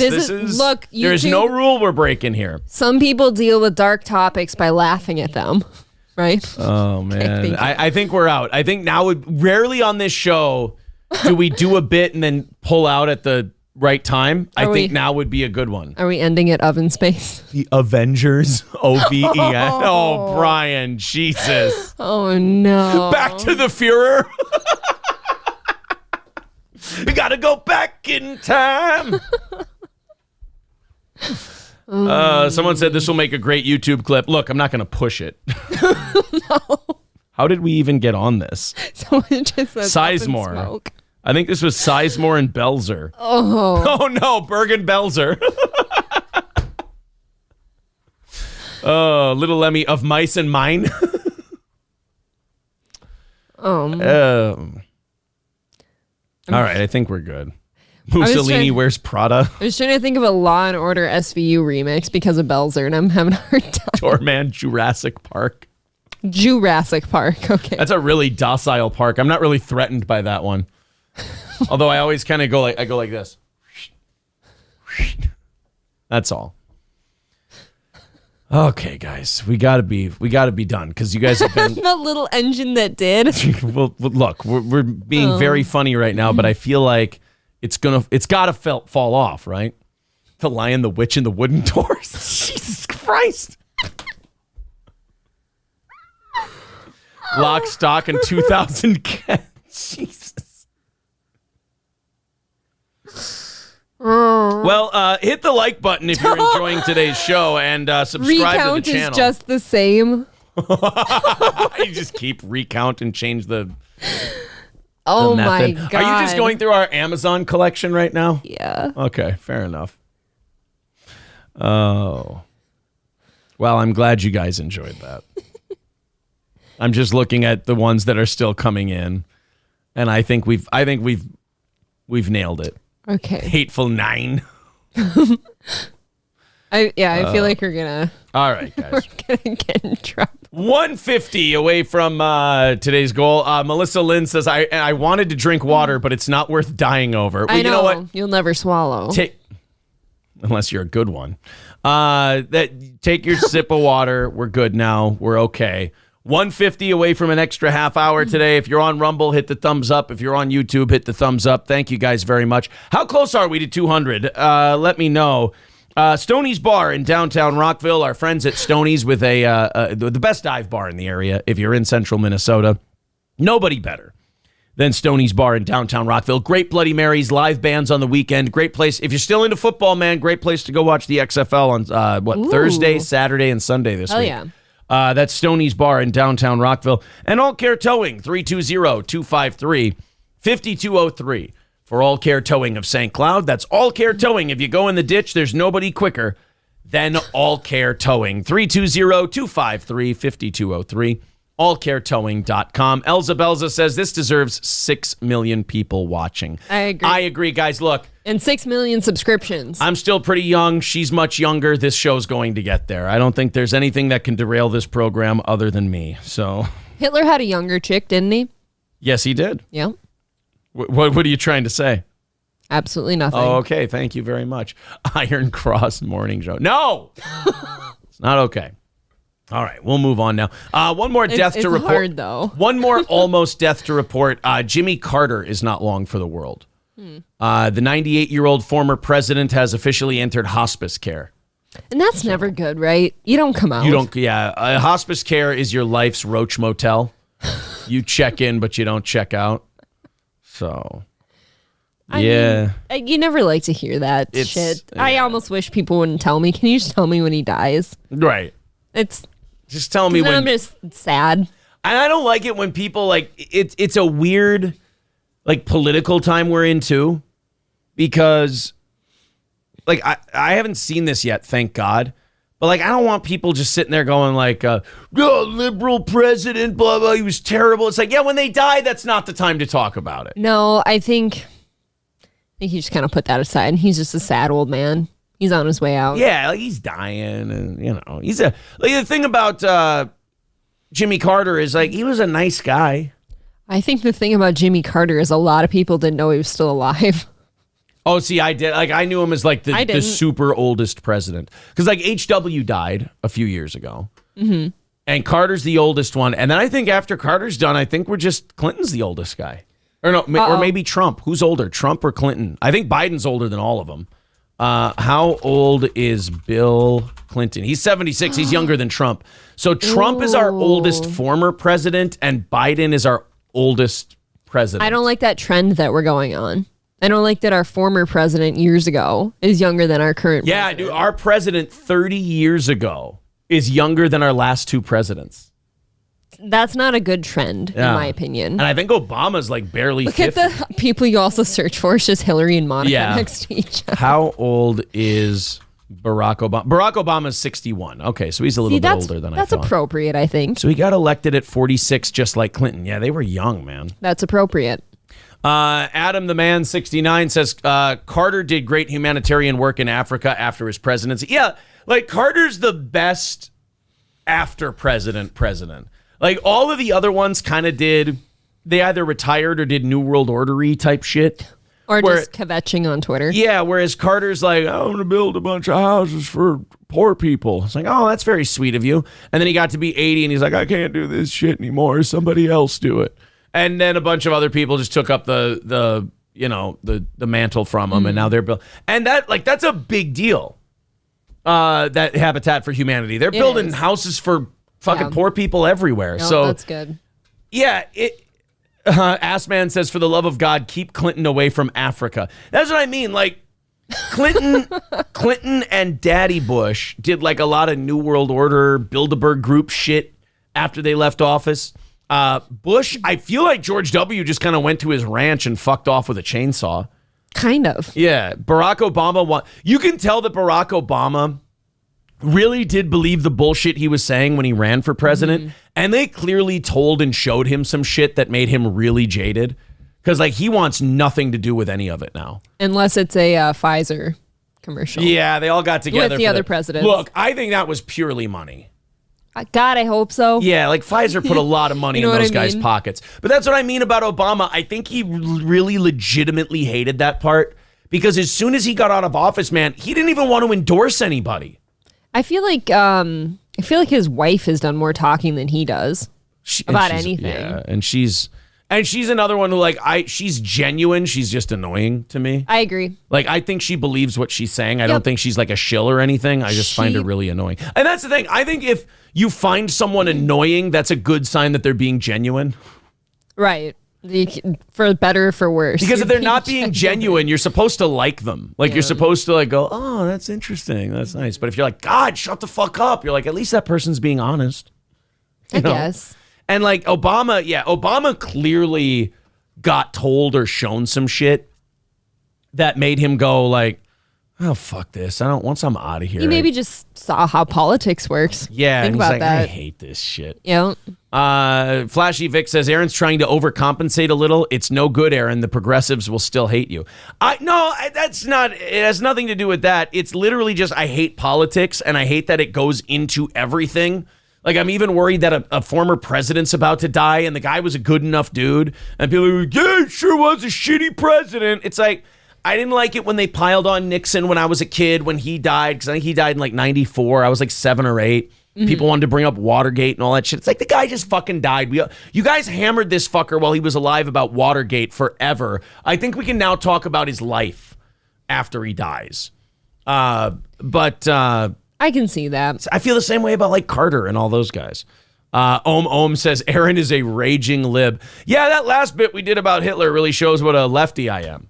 Definitely. I think. I actually only married him because he's a lib. Because I'm so big on eliminating the income tax, killing the Department of Education. I'm crazier than most right-wingers you're going to find. I don't like right-wingers, but I got a lot, like, they'll sit there and they go, I think we should cut the government. I'm like, I think we should just wipe out whole departments, if you're okay with that. Like, Department of Energy, Department of Education, IRS. I'm kind of that way, too. CIA, FBI. Let's fucking get rid of all of them, replace them with some of them, replace them with something else, but otherwise, nothing. Just leave them. Leave a hole in the ground. I definitely lean one way because of where I came from, but I feel kind of scattershot like you sometimes on different topics. I feel, just here and there. Yeah, Don Lemon's AIDS, ATF. Get rid of that shit too. I want to send so much stuff to the states. It's unreal. I just want all 50 states to be just like a petri dish. I'd like to get rid of armed IRS agents. Yeah, I'd like to get rid of the IRS in general. No, I don't want to get rid of the MIB. No. I don't want to get rid of the Men in Black. I want to keep them, especially with all the balloons and shit. No, they're the best. Yeah, we gotta have the MIB around. You know, they get cool tech from the aliens that we get to use, so got to keep those guys. Yeah, but they can erase your memory. That could be good some days too. Yeah, right. There's nothing about Men in Black that Yeah, Flashy Vic says, what? No ATF? No Waco. Yeah, if there was no ATF and no FBI, there would have been no Ruby Ridge, no Waco. There would have been no Oklahoma City bombing. That'd be kind of nice, wouldn't it? Dude, that Ruby Ridge shit breaks my heart. That's really every time I hear about it. The guy literally went up in the woods to get the fuck away from everyone and the government, and they just followed him and bugged the shit out of him. And then killed his family. So. Oh, God, what pieces of shit. Yep, but it was justified, right? Yeah. For a sawed-off shotgun. Well, they did end up paying up, but I think it was only like $5 million that he and his family ended up. Was getting. it worth it? No. Yeah. No, especially now. Wait, $5 million does not go that far. Him and his dead family? Is that what you said? Right. Well, no, he had like 2 daughters that lived, and I think they got $5 million to hack up between them. Maybe I've got a weird take here, but I feel like if your partner was killed and stuff, and your partner, what was it? Your wife and your baby, and I think your son. I feel like just looking at your couple kids, like sure you're grateful for them, but your life has totally changed at that point. And you're just fucking resentful. King Kong Dong says, dude only got 2.7. I thought, yeah, but the daughters got something too. I think the daughters got something. I think it totaled out to $5 million. I could be wrong. Yeah. And all of it over because some ATF fuckhead went over and went, hey, will you saw off this shotgun for me? Which is illegal. But Randy Weaver was like, no, I'm not going to do that. Oh, come on, I'll give you this much money. And Randy Weaver's like, well, money's kind of short up here. We're chopping wood and shit. I can always go into town, buy some shit. Okay, cool. Yeah, I'll saw off your shotgun for you. I gotcha. You're under arrest. And he's like, what the fuck? And then they process him. They set a court date. He's like, oh, I live up in the mountains. I ain't coming to the fucking court date. No. I ain't going. You guys entrapped me anyway. Like I wasn't up here sawing off shotguns. You just asked me to. And then I said no. And then you offered me a shitload of money. And I went, yeah, sure. And then I sawed off the shotgun a little bit. And you went, white supremacist Christian armed against the government. He's like, wanted a few extra bucks for my family. Shut up. Now let us murder your family. Why did they specifically choose him to do that too? Why did they set him up like that? It was the church he was at. Like the whole church, they were a little worried that it was like a white supremacist church. That makes sense. And so they were just trying to nail people for shit. Like the government was far more evil. Let's kill him. Yeah, the government was far more evil to the people who lived up there on Ruby Ridge than the people of Ruby Ridge ever would have been. Yeah. For sure. Yeah, the U.S. Marshals killed his son and his dog. Yeah. Yep. Patrice O'Neill's Fat Ghost says, I love that Aaron is all facts and no jokes. Great stuff. Well, you missed the Hitler bit then, buddy. Sorry.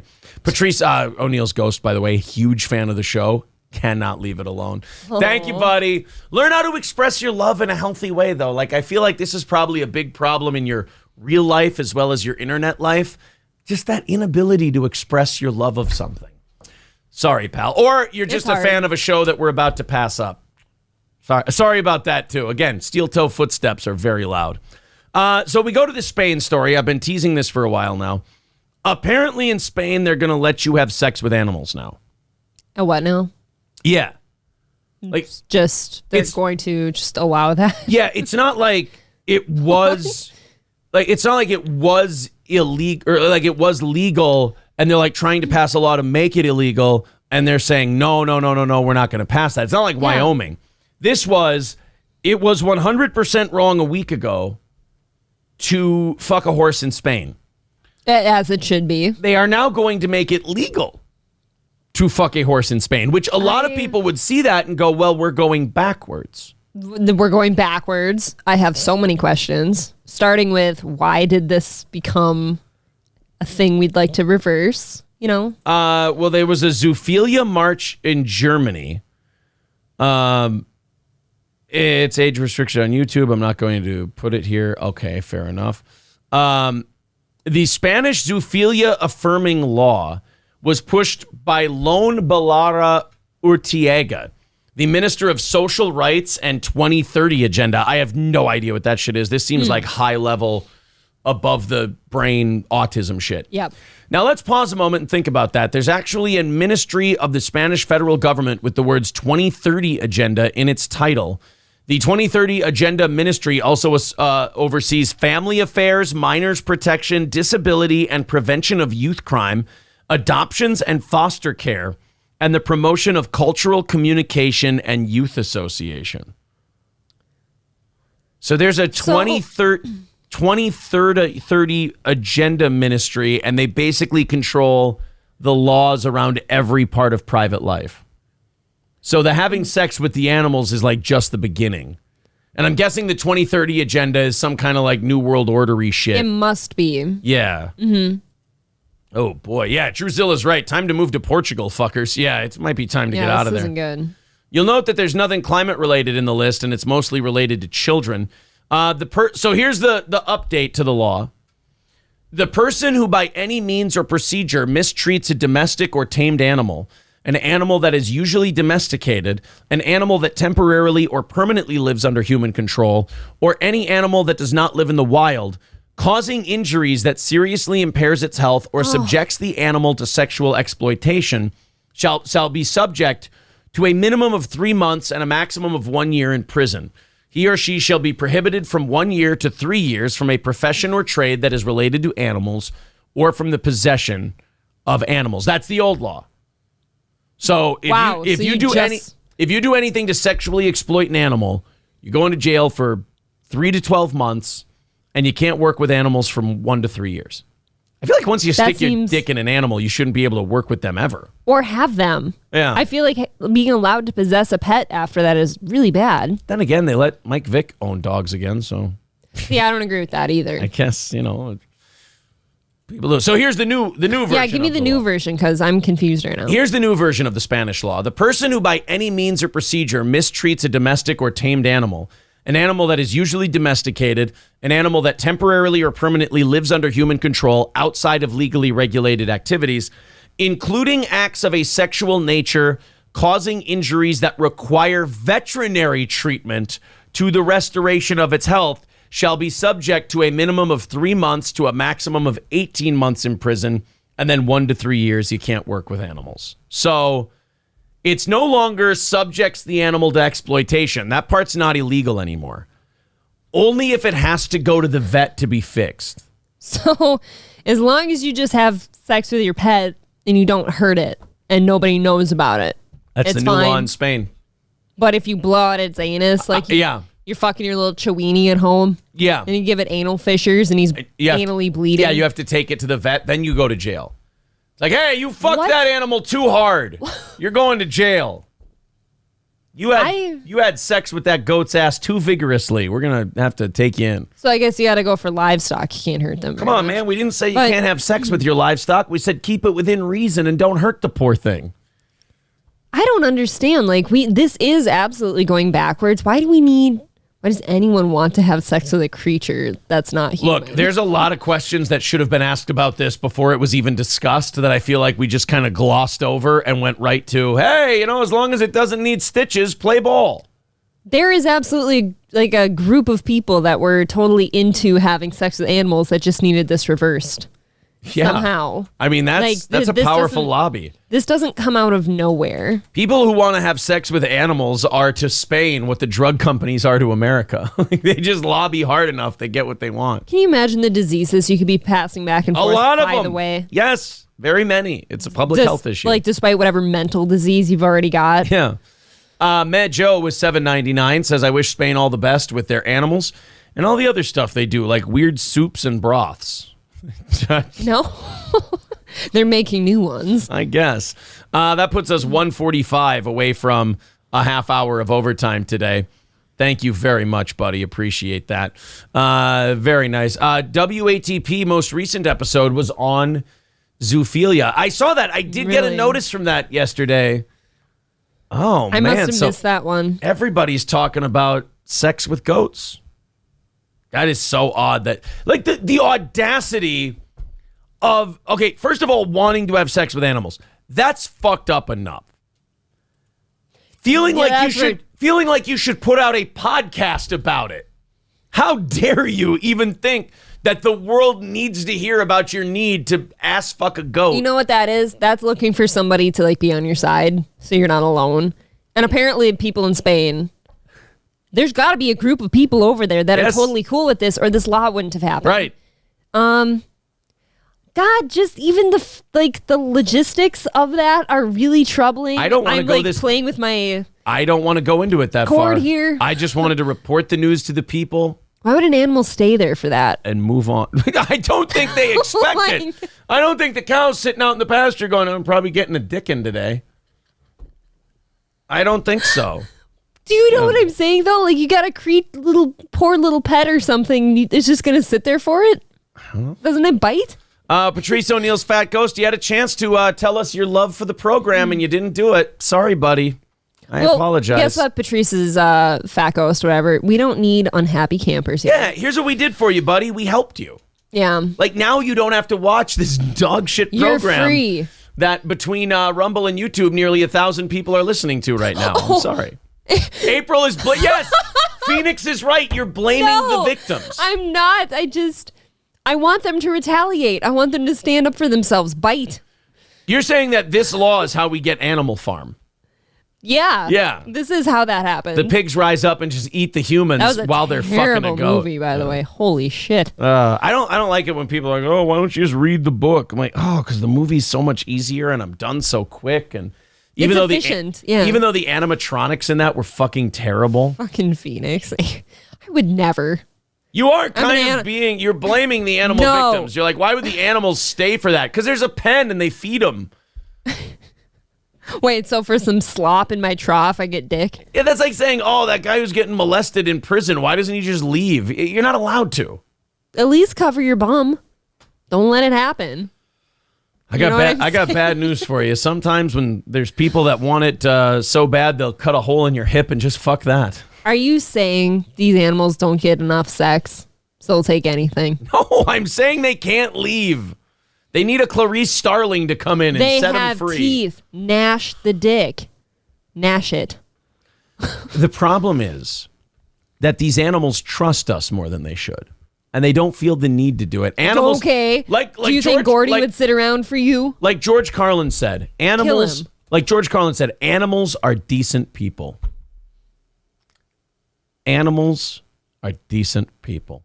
All right, let's move on from this story because I really. Oh, thank God! I'm an animal lover, not in that way. Well, guys, we have confirmation. You know that thing we said about the teacher in Canada? We said this is they're doing a bit. They're trolling. They're trying to get fired.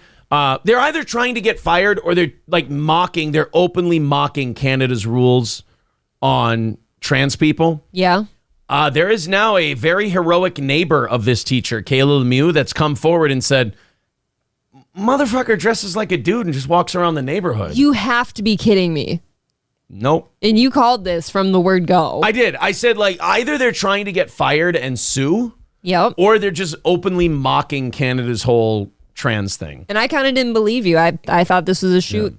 Hey, you guys want to see? So you remember the Canadian shop teacher, the one with the giant prosthetic tits? How do you forget? Well, this is how they dress when they're just walking around the neighborhood. Oh, I was going to say, oh no, but good, I guess. By the way, now that you see this, is anyone thinking of I would love to just say the joke out loud, but I want to see if anyone else had the same gut reaction I did to when I saw what this shop teacher looked like when he wasn't wearing his costume. A gut reaction? That he's wearing to school. I want to see if anybody saw the same thing I did. I'm not even going to do the joke. Thank you. Yes. Okay. 3 people right away. Adam, Nicole, and Eric. Oh, sure. Yeah, Tim Tommy Dillon. Boy? Yeah. No, not Tommy Boy. Oh. No, the first thing I saw was, holy shit, fucking Tim Dillon is teaching shop class out in Canada. Tim Dillon? That's 100% Tim Dillon. Absolutely. Now, the whole reason I'm even doing this is because I wanted to see how far Canada would let me take this before I decided I would whip my cock out and say, no, I'm still a guy.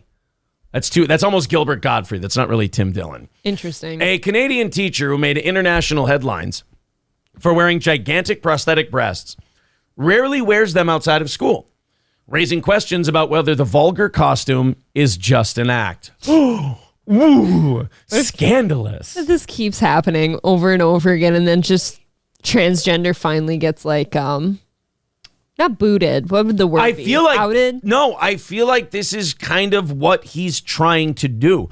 I think he's trying to go, look, this is so ridiculous. Like, you've taken this so far that look at how easy it is just to manipulate the stupid rules you've made. Look what I can get away with. I just had to wear cartoonishly large tits and say I'm a woman and my name is Kayla Lemieux, and you guys wouldn't even let children criticize me. You wouldn't let parents be concerned that someone this crazy is around their children. You protected me from every slight, every slur, every scandal, every slander, and now I'm sitting here free to operate however you want. So he's like, my guess is that this teacher didn't expect this to get this far. No, and he never. So now it's so ridiculous. So now he's trying to walk around like a dude. So he goes, hey, can I get out of this hellish nightmare I've now created for myself for the last, 8 months now? A long time. Jesus, can I please just get out of this shit? I got back problems. Right, like he thought Canada was fucked up, but he didn't think it was this fucked up. Oh. He was like, I like, didn't think hold my beer. Right, I didn't think you guys were going to protect me from everyone calling me a psycho. I'm behaving like a psycho. That's the whole point. So now he doesn't want to do it anymore. So in an odd way, Canada's tolerance has outlasted his wantonness to do this bit. Yeah. So now he's like, maybe if I walk around looking like Tim Dillon, they'll let me go. And they still haven't let him go yet. And he's like, we're 2 months away from this guy just running up and down the street with his cock out.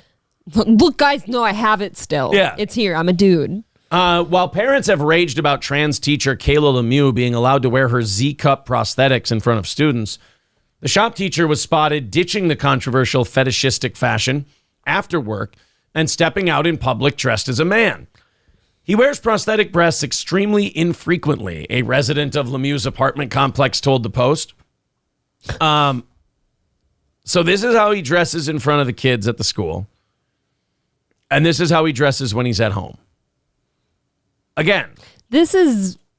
I cannot even believe this. I really was against you. I'm like, this is not, a joke. This is not somebody trolling. And that's completely what this is. And he got away with everything. He got away with all of it. Okay. My new question is, what happens to him if they go to him now and be like, oh, so are you just kind of fucking with our system here? This is the brilliant part. What happens?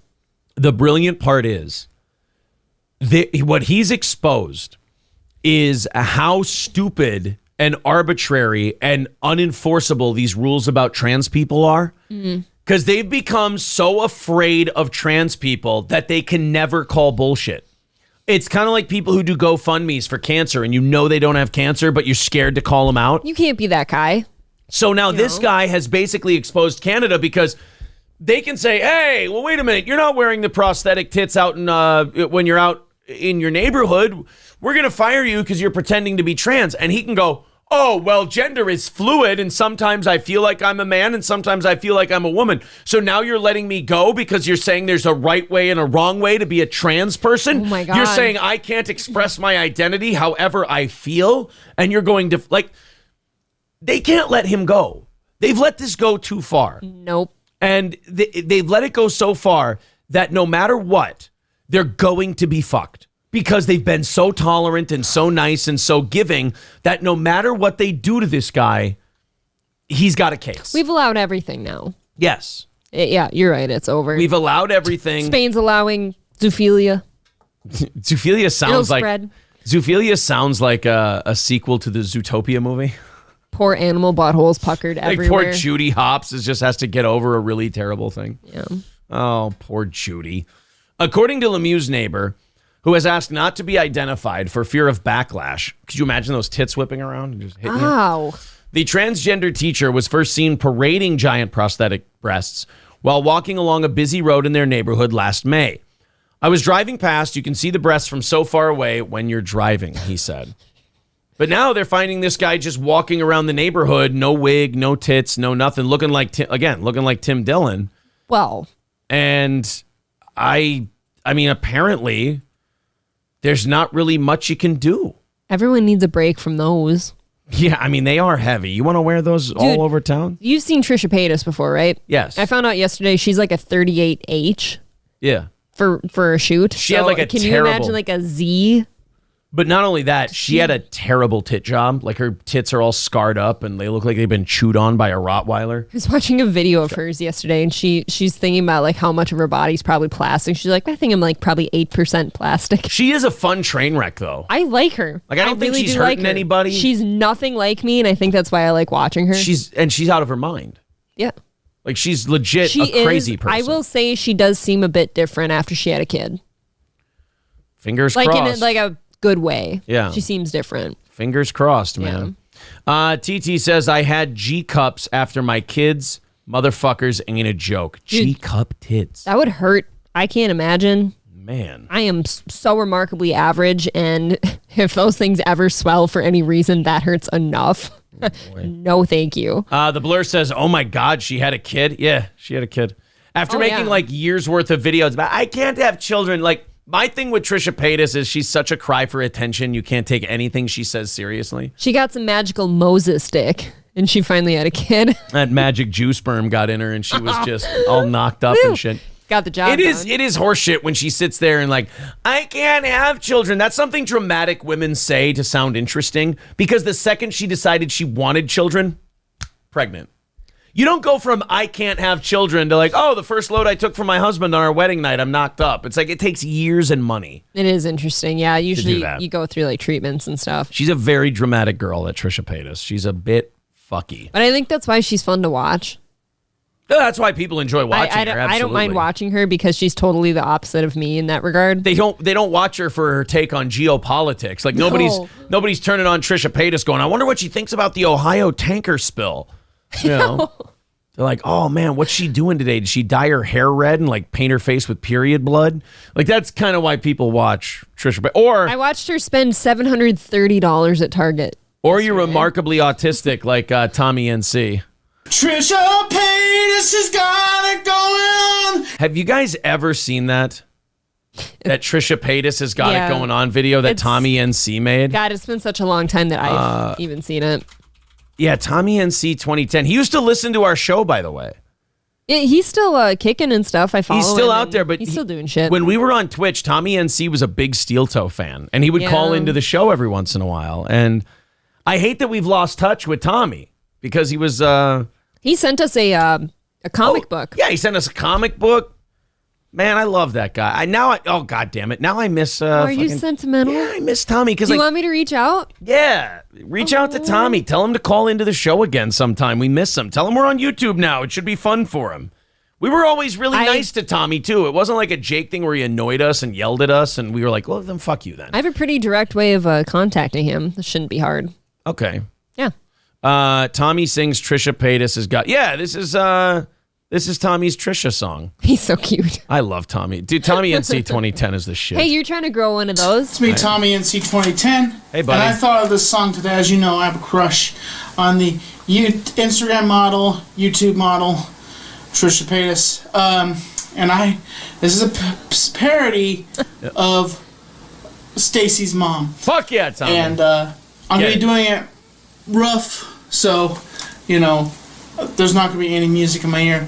So I thought of this today, and this is kind of a rough version. I'm not going to edit anything to it. But fuck that, Tommy. You don't need to. Oh yeah, crack that neck area. Trisha Paytas has got it going on. Starts off low. She's got an OnlyFans. I want it so bad. Trisha Paytas has got it going on. She's got a butt. It can go so far.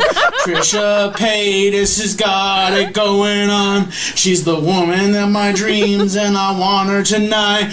Trisha Paytas has got it going on. She's got a body shaped like amazing. And Trisha Paytas has got it going on. She's the woman that I fantasize. Trisha Paytas has got He couldn't go higher. He's losing his breath. You get into a trap when you sing. If you go too high and you can't. You tapped out. He already went high. He can't go any higher. You hit the ceiling. Yeah.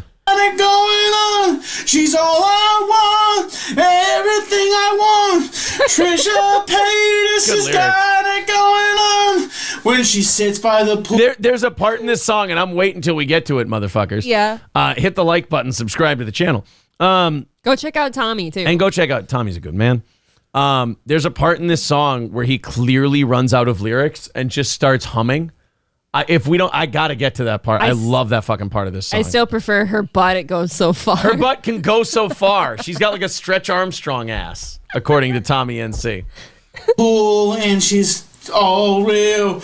Oh my gosh, I just want her so much. Trisha Paytas has got it going on. She's all I want. That's my favorite part of the song, is where he's like, fuck it. And he goes on for another, like a minute and a half. Aww. She's always getting trolled by everyone. She's got boobs, but they're fake. But she's still pretty, cause Trisha Paytas has got it going on. She's all I want, and I do want. You're the one for me, and I'm the guy for you. Trisha Paytas, you got it going on. You make my heart go thumpity thumpity. Trisha Paytas, you got it going on. You all I want, and everything you do. Trisha Paytas, you make me melt in my shoes. Does that mean he comes, like he jacks off and it goes into his shoes? Maybe, but I think it means he's like a puddle. Oh, okay. You know, it's a lot of gristle. more romantic than how you portray a lot of it. gristle in them shoes. Trisha Paytas has got it going on. She's all I want, and everything you want. Trisha Paytas has an OnlyFans. She's so beautiful, she makes me go nuts. Trisha Paytas has got it going on. She's all I want, everything I do.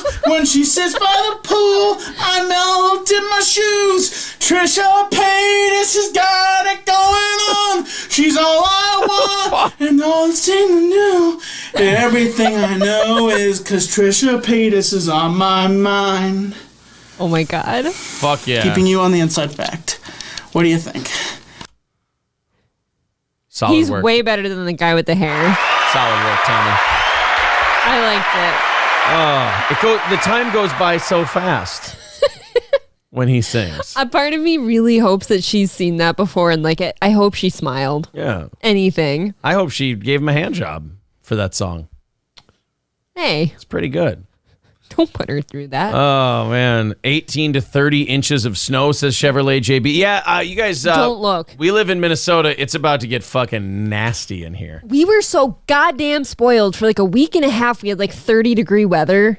And you would just look outside and there's like a trickle of melt going on. And you're like, you know what? This is good. Yeah. Spring's coming. It's not coming. It's going to be pretty It's not bad. here. It is. I think it's 18 inches is correct. When does that goddamn gopher or whatever the fuck... That already happened. Punxsutawney Phil made an appearance? The gopher already happened. When was that? February 1st or 2nd or whenever Groundhog's Day is. Did he see his damn shadow? I don't give a fuck about Groundhog's Day. What are you, from the farm? Yeah. Jesus. I didn't hear about Punxsutawney Phil this year. Only, like, soccer moms, like, Gene Lundergaard cares about Punxsutawney Phil. Nobody else gives a shit about Punxsutawney Phil. I think there should be a Punxsutawney Phyllis next year. God. Sometimes when we do the show, I do forget you're a woman. Oh, I'm just a farm kid. I want to see the guy. And then sometimes you remind me that you are indeed a woman and that you like certain woman shit. Like Punxsutawney Phil. Okay, now I feel less than. Can I say about... I didn't know I was sitting next to Don Lemon. Jeez. I mean, I'll just say this. Just say you're gay. I mean, that's it. That's... Oh. It's really mean. And I got news for you. That means you're gay. I never saw him this year, and it feels like even if I don't care about him, I kind of missed something. All right, well, go back and look at it on YouTube. Go Google Punxsutawney Phil. Hey, you know what? Somebody said the groundhog died. And he died? Pick any year of Punxsutawney Phil, and it'll be the same impact on the weather. So you don't even need to watch this year. Even the guys look the same because they all dress up like Abe Lincoln. Yeah. People who live in Minnesota baffle the shit out of me because they've lived here their whole life and they still don't know how the weather works. They're like, oh, spring's coming. Bro, March is not. winter in Minnesota. April's winter in Minnesota. Hey. Half of May is winter in Minnesota. We don't start getting over 60 until Memorial Day. I know the outcome is the same. I just think he's cute. Jesus. I hate Punxsutawney You like a Phil. good prairie dog. What's the difference? Only metaphorically, man. Only metaphorically. All right, guys, 145 away from knocking out for overtime today. You guys have done a great job. Thank you all very much for your incredible generosity to this program. There's the PayPal. There's the Streamlabs in the chat. It's also pinned to the top of the page. 145 away from today. And if we knock that out, again, we do a half hour of overtime. I guess Ethan Klein went completely insane on his show and he was shitting on a thing Tucker Carlson was doing. And Shocking. but it led to him shitting on like Jim Norton, Ari Shaffir, and like a bunch of comics. Like he just started shitting on all of them to the point where Hassan Piker, it was even like by the end of his rant, Hassan Piker was going, I can't go with you on this one, dude. And like, you know how Ethan's producer hates his guts? Yeah. Like he can't, that Dan guy, he hates Ethan. He's always looking at Ethan like, nope, buddy, nope, don't say that. We had another one of those moments where Dan had to inform Ethan. He's like, dude, the person who books those comics books our guests too. Like, quit shitting on the people who book your show.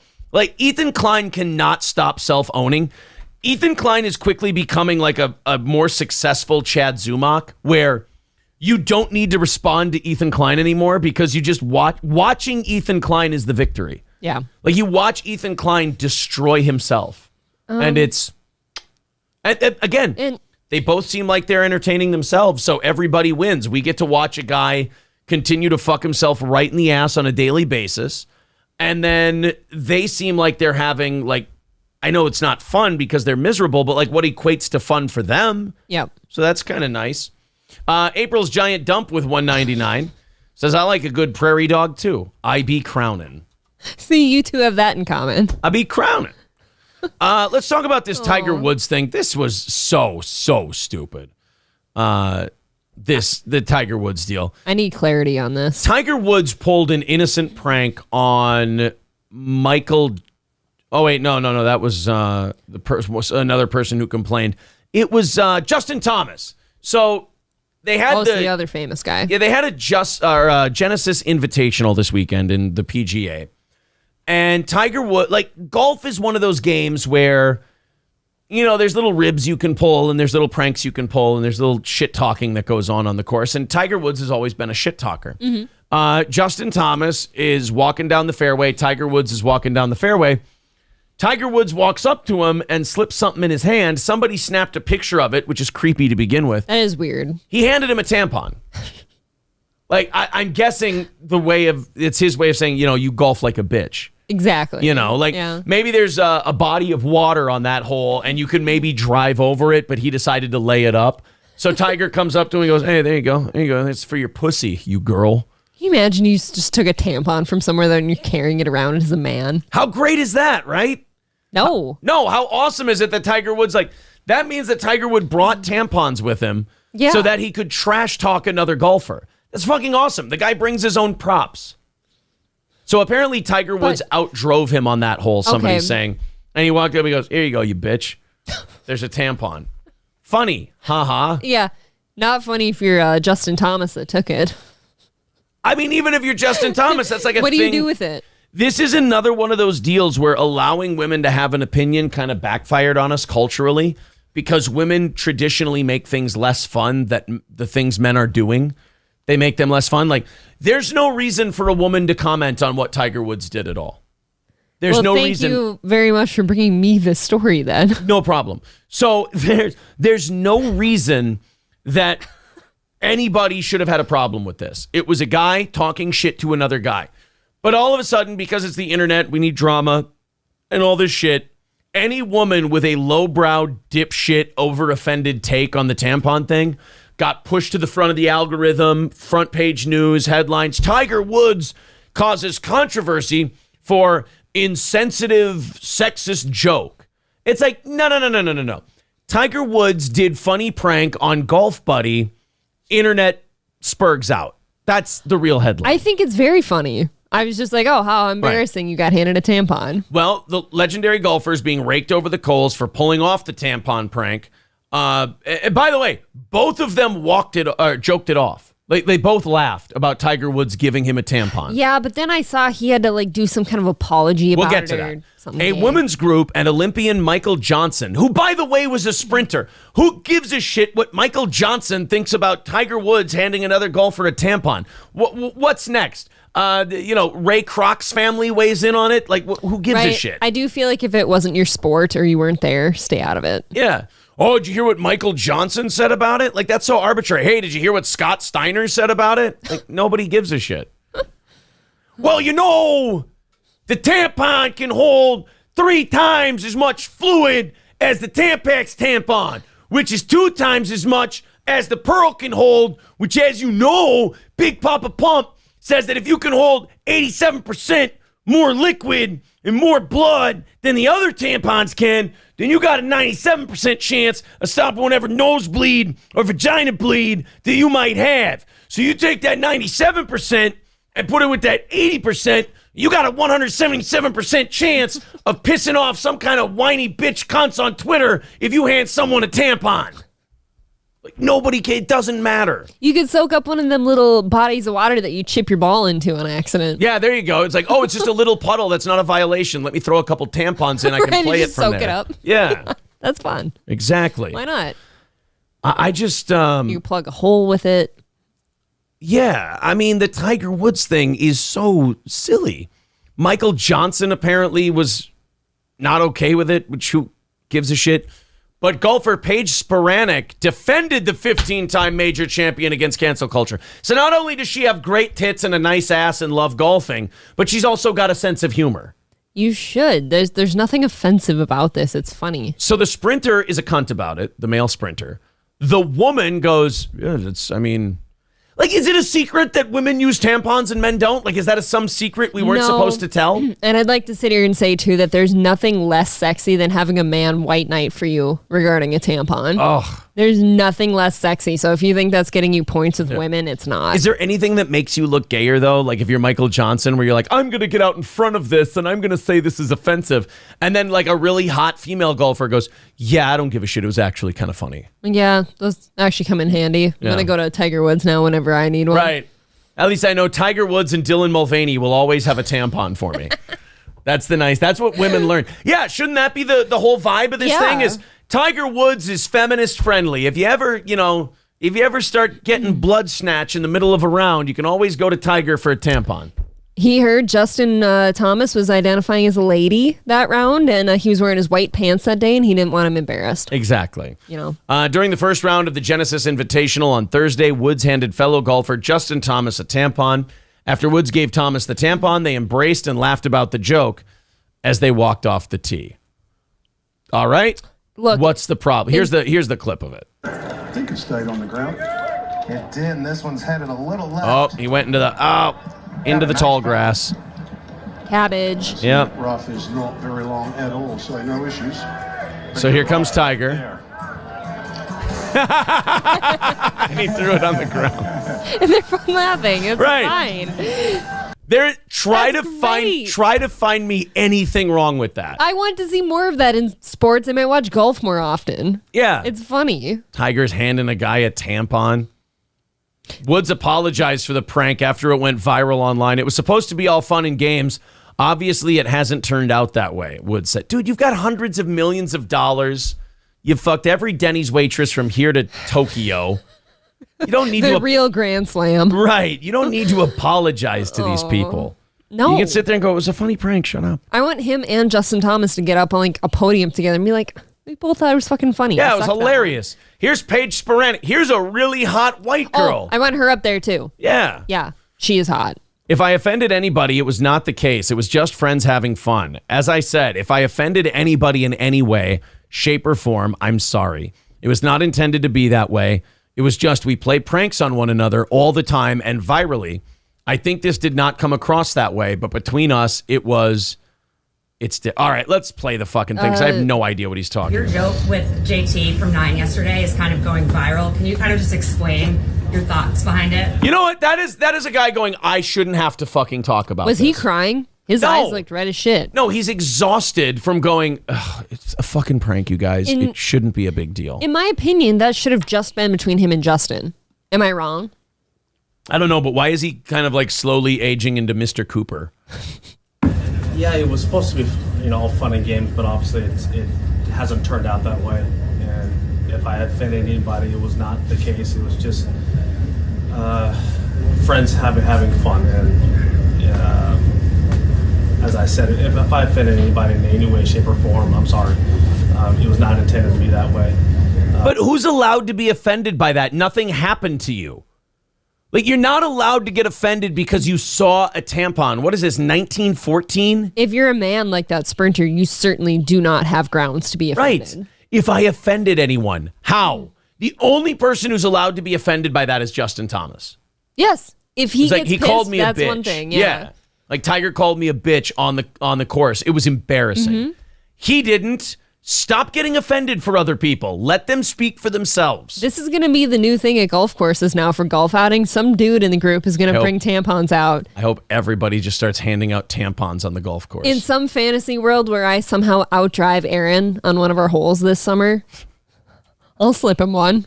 Slip me a little just to know I'm tampon. there for him. Then I'll shove it right up my asshole for golfing so poorly. God, I'll feel so good. Lemmy with $5 says, Hassan Piker! I'm coming to kill you in Los Angeles at your house. Or in the ring.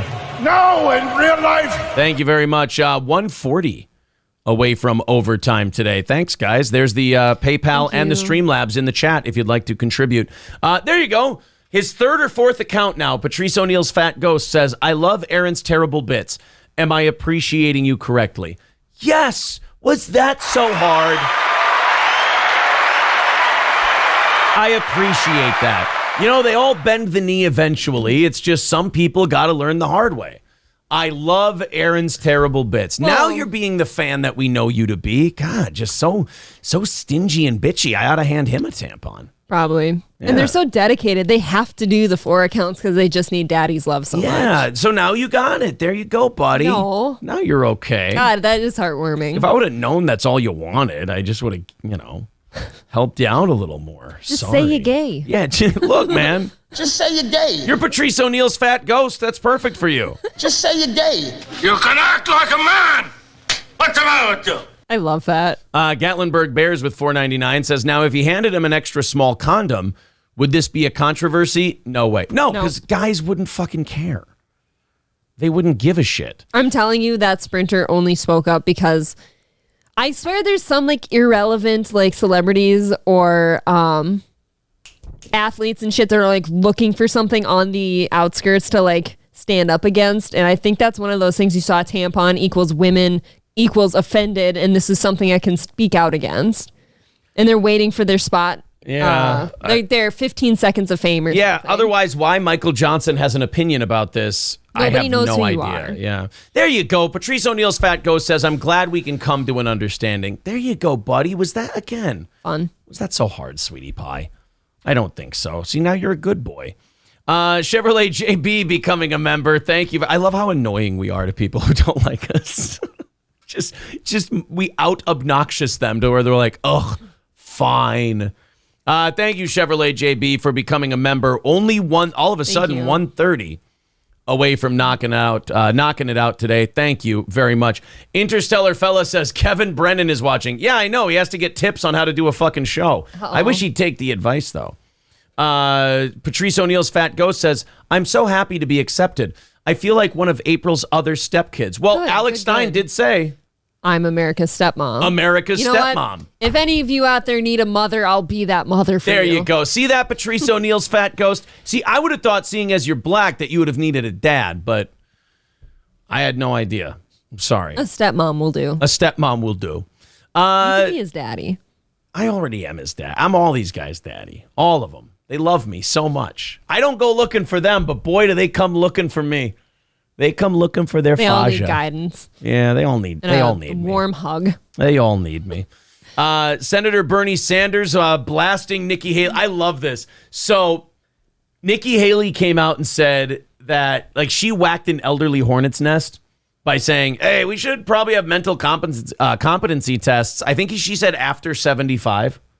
I think she did too. First of all, I she's think not you wrong. shouldn't. I don't think you should be allowed to hold office if you're over 65. But I agree. But as I said, if we're going to, she's let's do going. the test. She's going to mental competency tests for people over 75. Well, the politicians over 75 have started coming out and going, "Oh no, that's mean. That's terrible. That's upsetting." The hell you say? Well, look, man. If you had a cush gig that makes you a shitload of money and you're allowed to engage in insider trading and you're slipping a little mentally, I mean, you're going to fight back against that. Okay, look, but we're not sure you're going to remember where your office is the next day. That's all we're worried about. Come on. Senator Bernie Sanders on Sunday blasted 2024 Republican presidential candidate Nikki Haley over her suggestion that politicians aged 75 and older should be subject to mandatory mental competency tests, calling her idea absurd.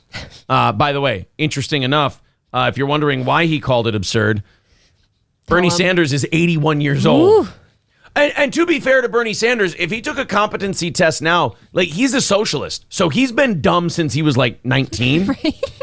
So you could have given him a mental competency test anytime he was in the Senate. He would have failed it. Yep. So he doesn't like it. I'm sure a bunch of other politicians over 75 don't like it. But see, they're smarter than Bernie, and they keep their mouth shut. And they go, look, I'm not going to sit here and be the obvious butt of the joke. Okay, but lots of times when somebody is upset by something someone else said, the other person's probably got a point. Right, exactly. It struck home for some reason. I don't think that's okay. I don't think it's all right that they said that people over 75 years old should have a mental competency test. I don't think it's okay, and it's offensive. Now, if you could help me, where are my sunglasses? Bernie, they're on top of your head. Oh, okay. Thank you. Okay. That was going to be a long look around my office. I appreciate it. Turns out he's against all tests. Yeah, all tests. All tests of all kinds. Certainly not for economic competency. He would hate that one. I think Venezuela is a wonderful model. Bernie, they've got food lines for empty grocery stores. That's okay. That's a good thing. Somehow that is showing that. I feel like socialists are kind of like Jerry Falwell in a way. They meet the hard right conservative preacher types who are like, the hurricanes are God's way of punishing us for tolerating baby dicks being cut off or some shit. And then socialists are the same way where they're like, well, maybe the bread lines are because we have too much carbs in our diet and we need to cut down on them. It's no, I think your shit just fucked up. That's all. That's what preachers go to. People tell those hard Christians, they're like, well, if God loves us so much, why does he slaughter us by the millions? And he's like, well, maybe, no, that's Bernie Sanders. I'm sorry. The pastor would go, well, it's obviously because of our tolerance of homosexuals. And then we're like, okay, it doesn't make any fucking sense, but I guess you needed to spin off the ropes. All right. Bernie Sanders, same way. Why do we have bread lines, Bernie? Because obviously we're too obese and we're eating too many carbs. Okay, I thought it was maybe your faulty logic, but, again, I guess you get to spin off the ropes. Maybe we should have Dr. Alexis give Bernie the competency test. Oh, they did actually. They gave him one. Yeah. Okay. They. What were the results? Well, I'm kind of a HIPAA guy. I didn't want to kind of bring this out for everybody, but okay, fine. This is what Dr. Alexis had to say about Bernie Sanders. It says on your chart that you're fucked up. You talk like a fag, and your shit's all retarded. Oh, that's too bad. See, now that's about what I figured. That's really too bad. Thank you very much to Donovan for becoming a member today. Very, very cool. By the way, enjoy the members only show, and you're now entered in a $100 drawing. Nice. Every single month. Oh, Brown Candy got rid of Patrice O'Neal's fat ghost, which means he must have fucked up because Brown Candy doesn't just do that. God, we fuck up quick around here. Boy, you guys, come on. They're saying, who are these podcasts? Oh, Carl says Chad needs a mother. Chad needs a lot of things. Guys, Chad needs a lot of things. I would have welcomed Chad with open arms and a warm meal, but he misbehaved. Right out the gate. You're saying that Chad cannot be part of America's stepmom's bastion of unwashed internet douchebags? There's no reform for that man. Uh-oh. She has America. Oh, wow. America's stepmom has spoken. It says that he is irredeemable. I've denounced Chad as a stepkid of mine. I cannot do it. Wow, that is hard to do, man. She'll even take Tommy NC 2010. Oh, my God. Yeah. I would take him 300 times over Chad. So there you go. I mean, and look, that one takes a lot to feed. Well, I mean, it's not like Chad would be a cheap date either. No, he goes for the cheap alcohols, though, doesn't he? You know what? He's more of a mid-shelf kind of a guy. And that's just when he's stealing. Like, imagine how shitty. Think about that for a second. Imagine how shitty Chad secretly feels about himself. That even when he robs liquor stores, he steals mid-shelf alcohol. Like, even when it's free, he doesn't believe in himself enough to believe that he just deserves Grey Goose or anything like that. He's even, like, his own self-defeating mechanism won't allow him to steal good stuff because he doesn't feel he's worthy. His taste buds actually just can't compute quality. Yes. Even when Chad is stealing, he's like, I only deserve Tito's.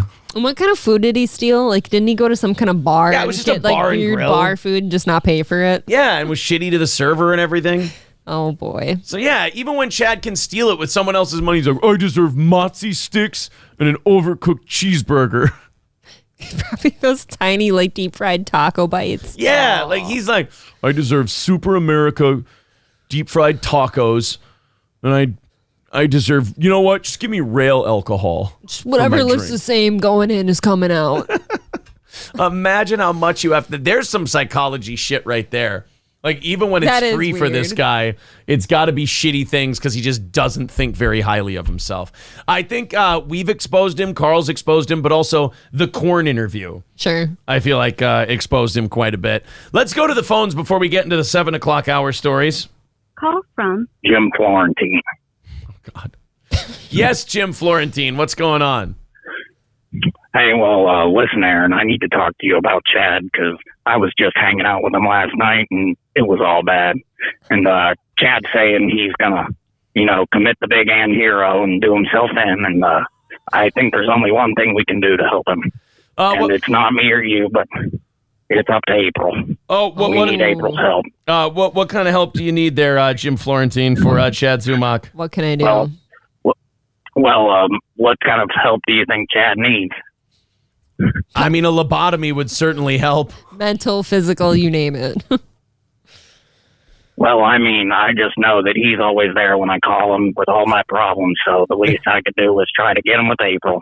Oh, well, no. Oh, Chad, or I'm sorry, Jim. I don't think that I think that ship has sailed, buddy. I'm sorry. Yeah. Oh, damn. Well, I tried my best. Give Bob Levy my grievances. I certainly will. Thank you, Jim. What am I, 6? Am I supposed to believe that was Florentine? It wasn't. All right. Thank you, buddy. Appreciate it. But I think Chad burnt that bridge. Obviously, a lot of people are very concerned for Chad, and they just want to see him get better. But he doesn't believe in himself enough to get better. That's too bad. I don't think his shoes even believe in themselves. No, it's a lot of weight to hold up. Here's Chad did 2 episodes yesterday. Someone paid him $200 to do a bonus episode. Oh no! So basically, one of his trolls pity donated to him and said, "Here, do another one." Oof. Yeah, I heard he kind of went nuts about Carl this time too. You could probably hear Carl laughing from Rochester.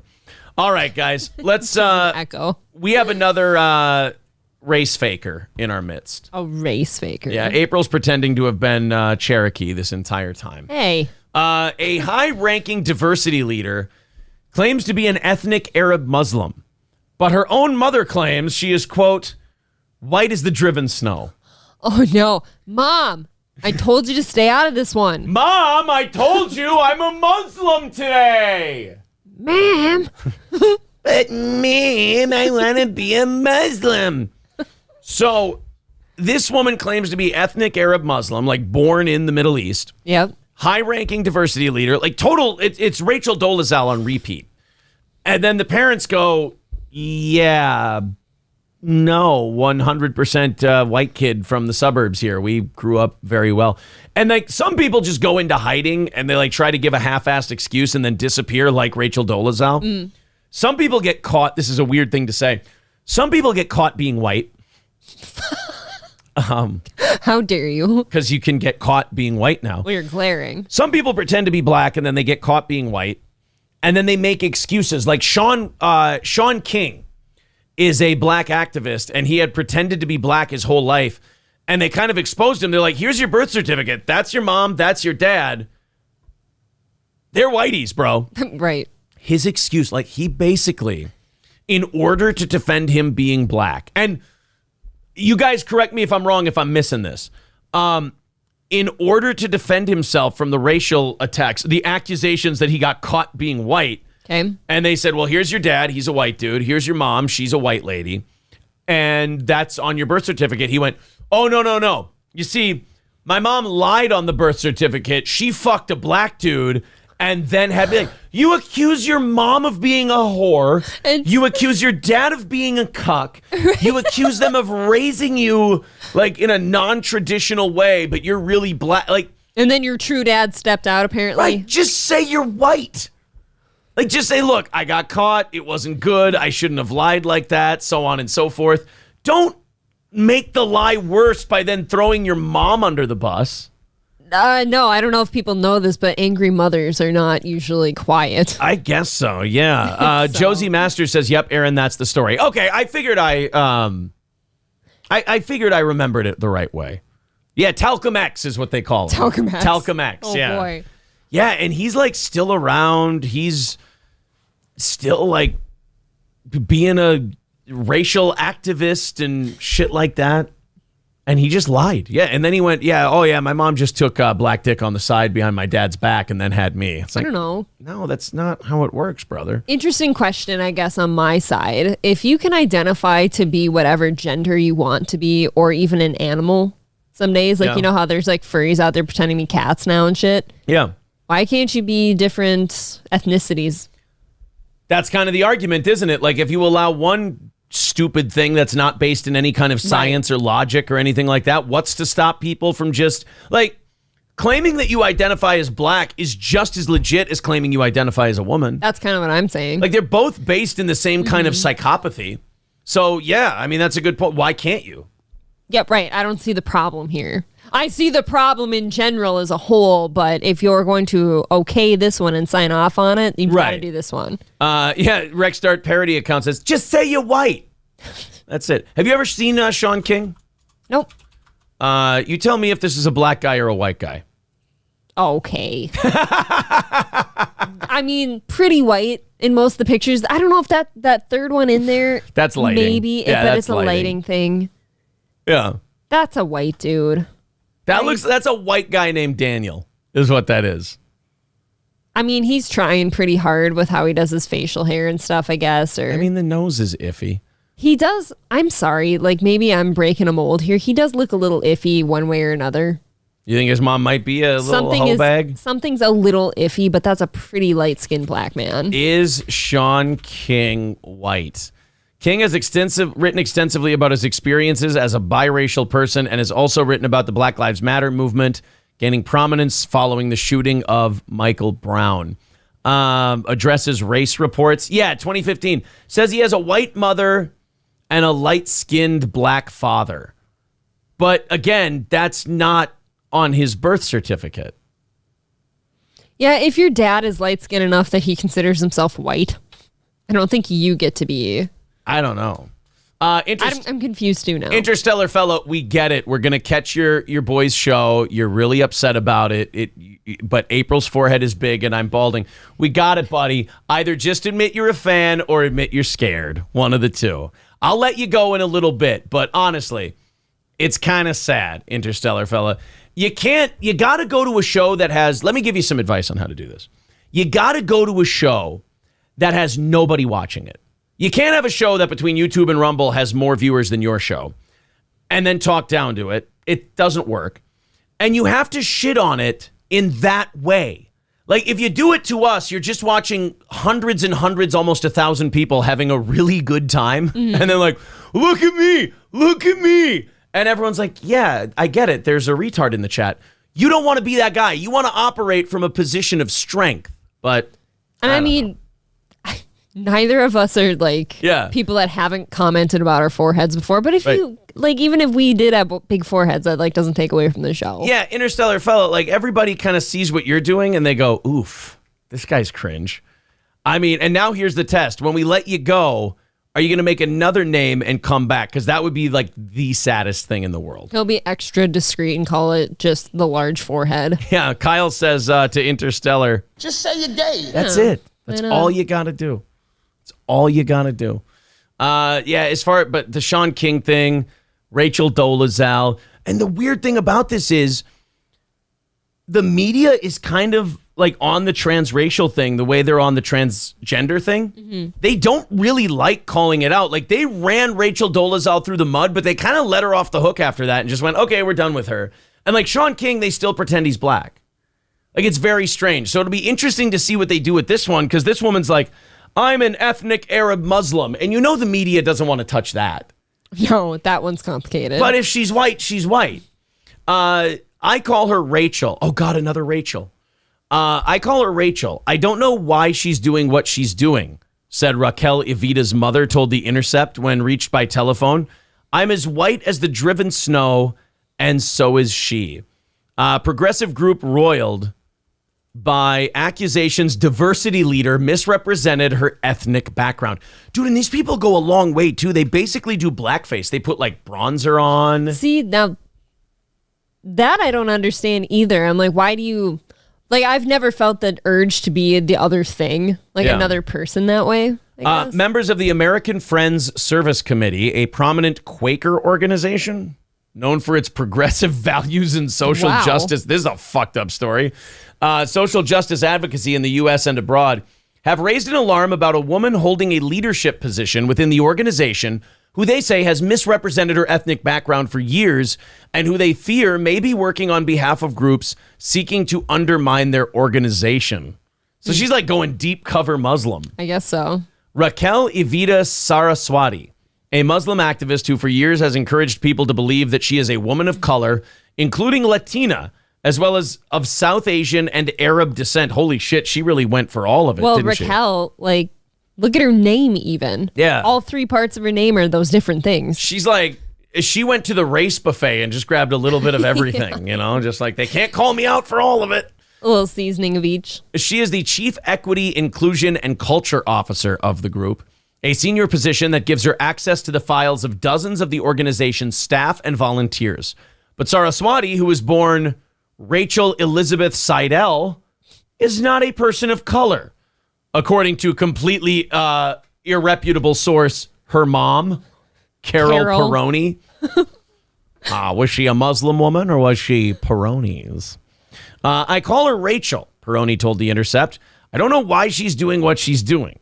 Saraswati, her mother added, is of British, German, and Italian descent, not Latina, South Asian, or Arab. Well, if she's Italian, she might be a little Arab, you know, the Moors.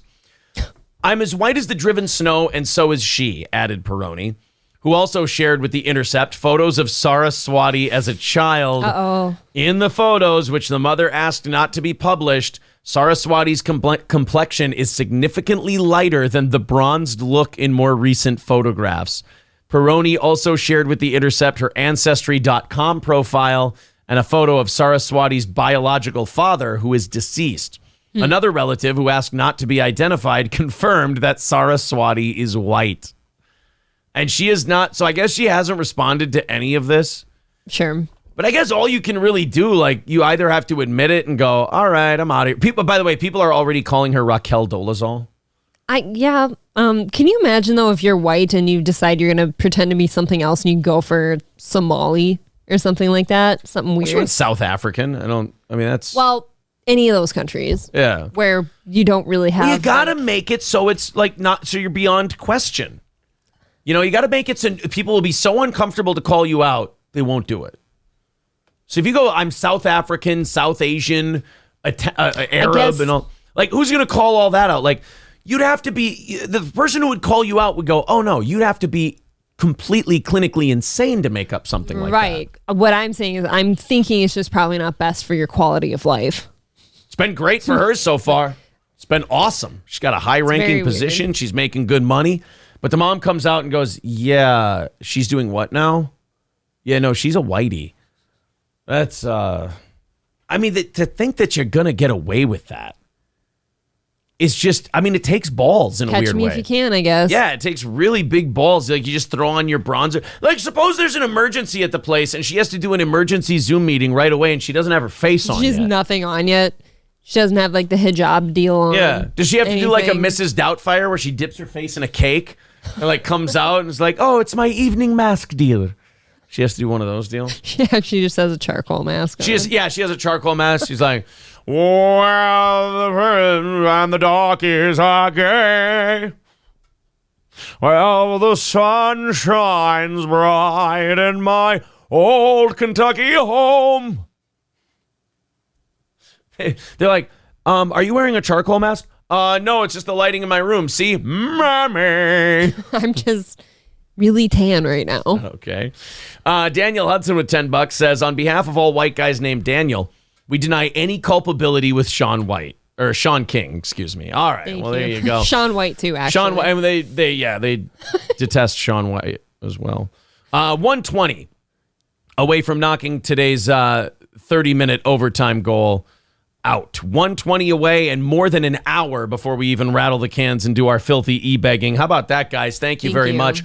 There's the Streamlabs. There's the PayPal. If you'd like to contribute there, we take over 90% of that.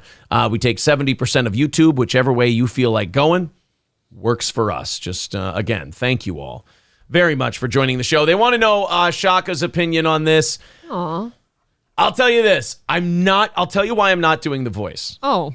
Somebody's out there trying to second strike our channel, and I'm not trying to fuck around right now. Yeah. Our show is doing way too well. I respect that decision. But Shaka did want to say his statement was simply this. There is absolutely nothing wrong with wanting to be black. Black is beautiful. Black is amazing. Hold on, what do you say? Black is incredible. It's when you claim to be black that me and the other brothers clearly have a problem. Yeah. Oh, Lemmy's right. I can give him a British accent. There you go. Oh, We fun. can play around with our buddy that. Shaka a little bit. Or like, the Ugandan accent. No, see, April, would be part of the problem. Fine. Danger Bear Wolf Turtle says we're at 254 likes. All right, everybody hit the thumbs up button. Let's get to 300 by 9 o'clock, and then let's get to 400 by the end of the show. What do you think? Everybody hit that old like button. Let's see if we can get to 300. Also, share the show, like the show, subscribe to the channel. We're pushing 9,100 right now. Let's get it up there. We're only 20 away from 9,100 as the subscriptions continue to go up. All right, who's my person hitting the refresh button here? Let me know when we're at 3, or let me know what the count is. Everybody fire off that thumbs up button, whether you're on Rumble, YouTube, whatever it is. Where are we at? Who's my, is Danger Bear Wolf Turtle my guy? Is Stevie J my guy? Who's letting me know what the count's at? Because I want to get to 300 right now. Lemmy says we're at 265. All right, just 35 away. Keep hitting that like button. 267. Get us to 300. Midland Armory in downtown Foley. MidlandArmory.com. Our friends in Foley have Midland Armory waiting for you. MidlandArmory.com. Firearms, optics, knives, parts and gear, suppressors, you name it. They've got it. A lot of this stuff can be delivered right to your door from MidlandArmory.com. Use the promo code SteelToe and you'll get a great discount. That's Midland Armory in downtown Foley. MidlandArmory.com. And coming up this weekend, speaking of firearms, the Minnesota Weapons Collectors Association has a gun and knife show this weekend, Saturday and Sunday, locally here at the St. Cloud Armory from 9 to 5 on Saturday and 9 to 3 on Sunday. You pay $10, you get in the whole weekend. Buy, sell, and trade firearms and weapons, new, used, and antique, vintage, sporting, and collectibles. Again, 18 years old, not permitted without an adult if you're under 18. 12 and under are free with a paid adult, and that's going to be at the Minnesota Weapons Collectors Association Gun and Knife Show this Saturday and Sunday here in St. Cloud. All right, 281, come on. Let's hit that like button and get her up to 300, then we'll move on with the show. How's that sound? We got this, guys. Oh, if you haven't hit the thumbs up yet, take a break. Work's not important. I heard you were getting laid off anyway. Your boss talked to me, and he said, look, it's not looking good. It's over. Yeah, so go ahead, hit the thumbs up button. Let's get to 300, and let's move the show along. Does Midland do out-of-state deliveries? Yes, Midland delivers all over the country. How's that sound? all over the country. Midland Armory will bring your stuff wherever. And if you use that promo code SteelToe, it'll take care of your shipping and also knock off some off the bottom line.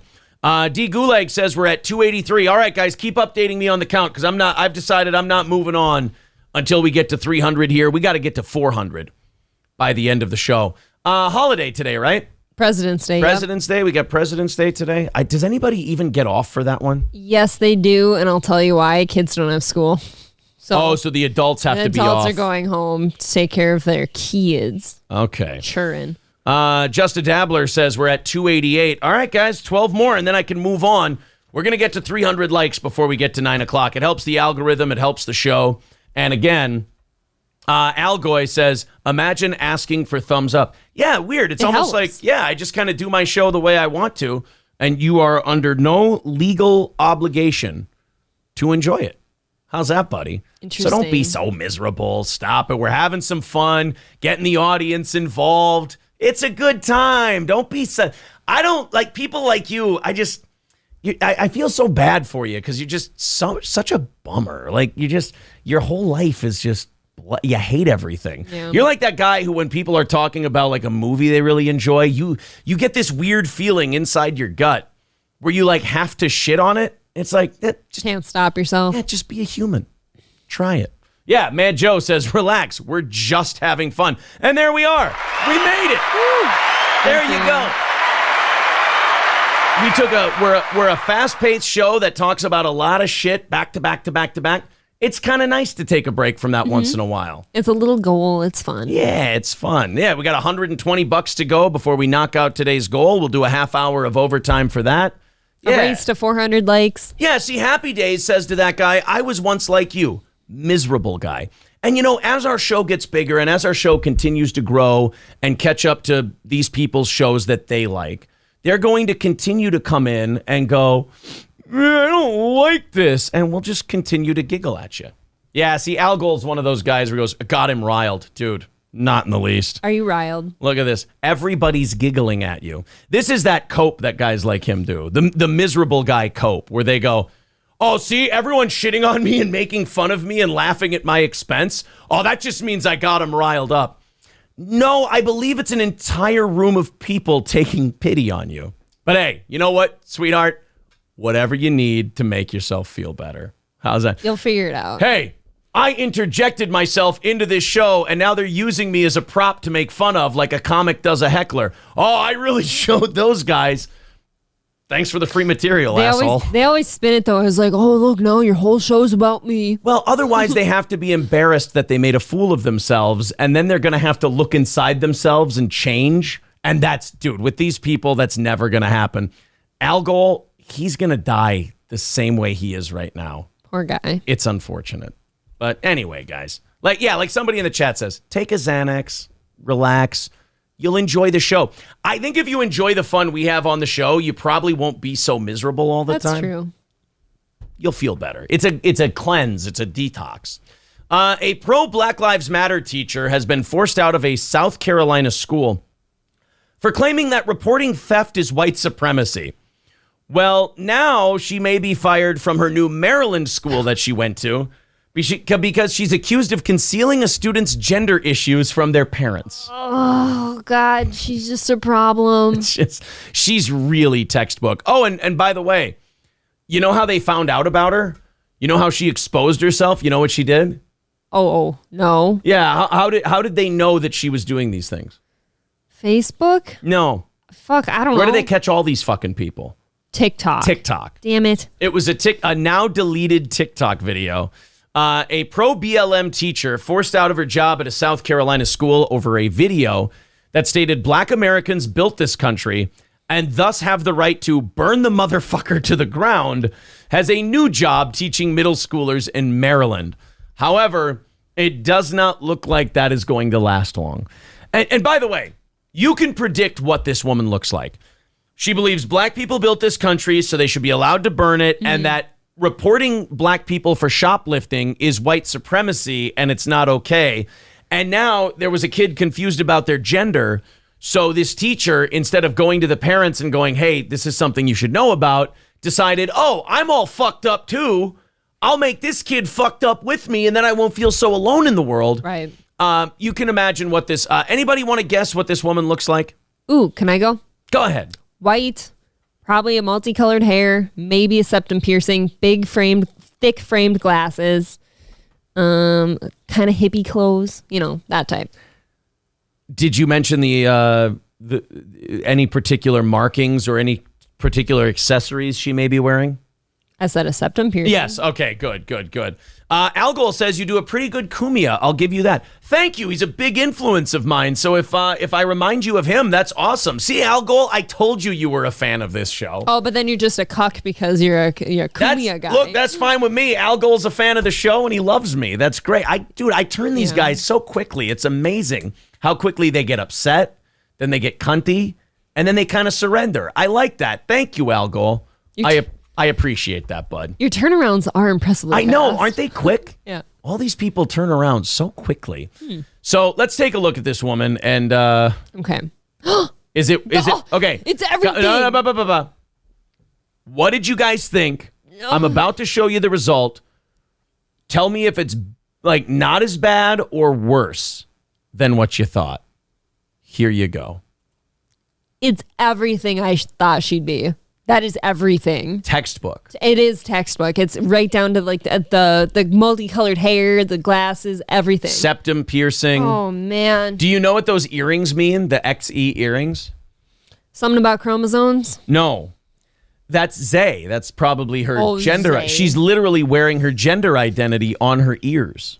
Great. It's spiked septum piercing. I feel like is like a spike protein. It's like a diseased form of whatever that is. So that's like a more aggressive septum piercing. So she's like even worse than the normal septum piercing. Don't you ever poke yourself with that shit? Doesn't it hurt? I hope so. God, I hope so. But here's my thing. You can blame this person all you want for being a terrible, shitty, manipulative asshole.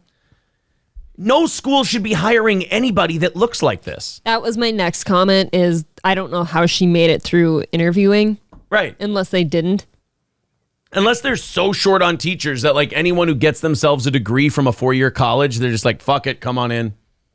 I don't know. But this person should not be hired. You should have to clean up your shit before you're hired to teach children. You have to work at Spencer's now. Spencer's, there are certain restaurants you could be a waitress at. Such as? Perkins drunk shift. I was going to say Perkins even. Nope. No. Oh, Perkins you can't even work there? Perkins. Even during the overnight after bar I've never seen that at Perkins when I was there at 3 a.m. Shit. Corn Diff says, aren't crazy people great lays? Do you really want to find out with that? You're going to get hurt with that septum piercing. Yeah, that septum piercing's going to dig right into a shoulder or something. She'll go to suck your dick and that thing's just scraping along the top of it. Scraping your ball sack. Owie. Yep. I don't think that is this very good sound quality? We can play this. I mean, I think this is her talking about school and students and race and all that shit. Same eyebrows. Hey, y'all. I got some thoughts about what's going on in the world as a... Great. Every time I see a white woman with weird hair and a septum piercing go, I have some thoughts on what's going on in the world. I just literally take everything on my desk. I push it off the edge and I go, my slate is clean. Go ahead. What do you have for us? Yeah, I just kind of go, no, you don't. No, I'm excited to hear what you have to say. No, go ahead. No, all ears. Honey, don't hurt yourself. This is the problem. Guys have to stop lying to women they want to fuck. Because it creates a nightmare for the rest of us. There are so many times where this woman has spoken about politics or race or anything else, and guys have gone, oh yeah, you're so deep. You're so thoughtful. Simp type guys. Mm-hmm. Who are like, oh, yeah, you're just like an advanced thinker. You're not like other women. You're just different. And then she believes that. She doesn't understand that these guys are just saying that so she'll touch their penis. I feel like every woman, or man even, if a woman gets told, hey, you're different from everyone else, you just run. That guy doesn't care. Guys, I know that getting laid is important to you, but trust me, be patient. It's going to happen. If a woman takes out her poetry and starts reading it to you, you take it from her and you set it on fire and you tell her to stop with the dreams. I always wish Sterling would have done that to Jane. Right. In Mad Men. She pulls out her fucking poetry book. No, we don't do that here. There you go. Now we can start the bonfire in the backyard. Yes. a history teacher who cares about racial justice. Oh, great. I keep hearing people saying, like, I understand protesting, but I don't understand rioting and looting. Yeah, those crazy people with a very measured take on how to protest. You mean the people that don't want to see their small businesses burned to the ground? You mean the vast majority of Americans? All right, go ahead. Tell us why we're a dipshit and you're correct. And then go get your spiked septum piercing to show us how good your judgment is. And let me just remind y'all, this country was literally built by black people. You ever been to one of those historic, beautiful cities built by black people? I mean, not really, but I get it. You're saying that because you're guilty and white. I mean, there's a lot more that goes into it, but go ahead. Okay. Black people's bodies were literally the currency that our white founding fathers used to fund the revolution. Not true. It was money we got from selling those black people. Thank you very much. I believe you're skipping a very important step where we actually turned them into liquid capital.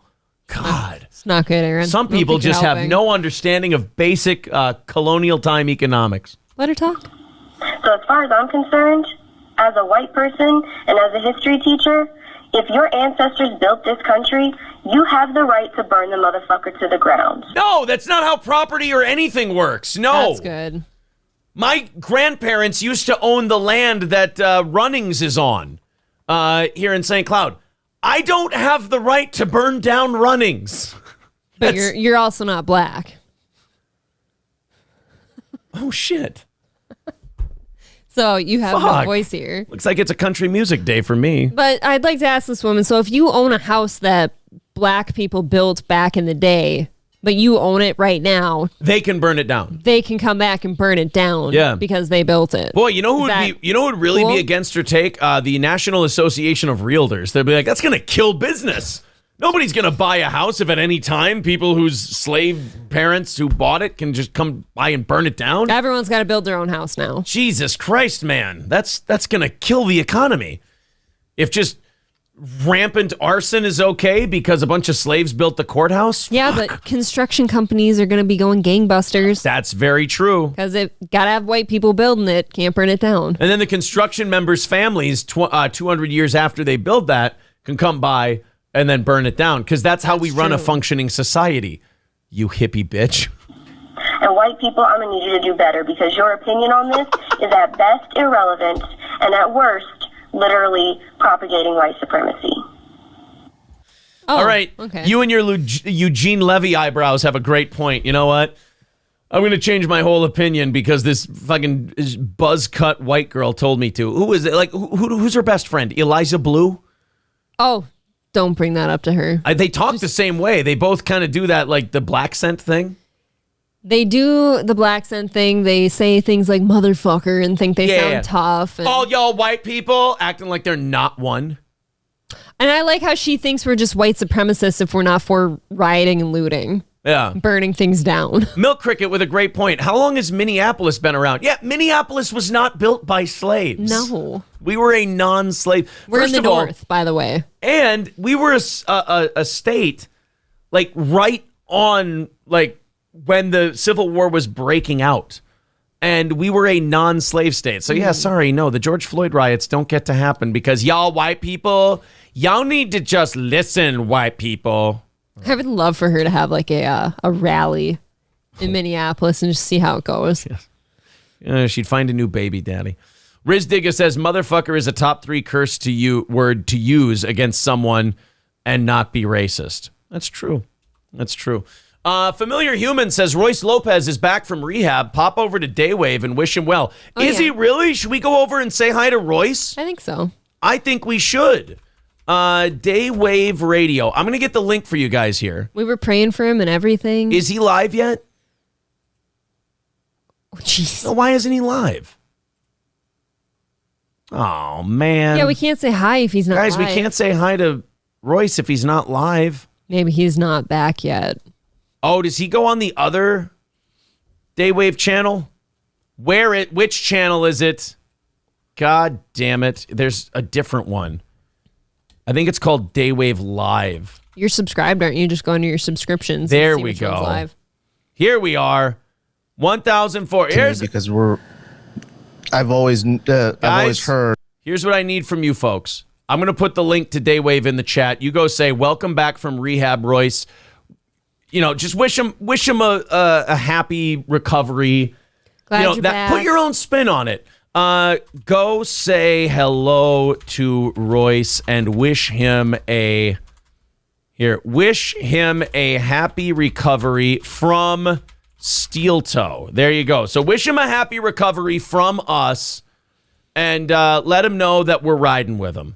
Let's check out his show now and see how his chat's going. And always known that the cruise companies do this. This is the first time I've ever seen. Steel Toe sent me. Aaron they says take hello. Longer now.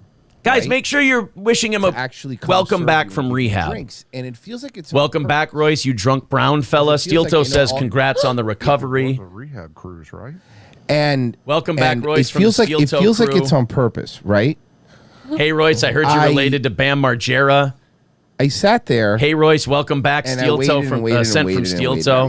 Happy recovery from Steel Toe. I don't really care, but you're sitting there and you're waiting and you're waiting. 30 days sober. Congratulations. And the only time I got a drink. And by the way, tip is included on cruise ships, and it's not because. Welcome back, Curiosity from Steel Toe. Included up front with cruise ships now. Steel Toe is my new home now. Well, don't tell him that. Oh. Welcome back from rehab, Royce. Have a happy recovery from Steel Toe.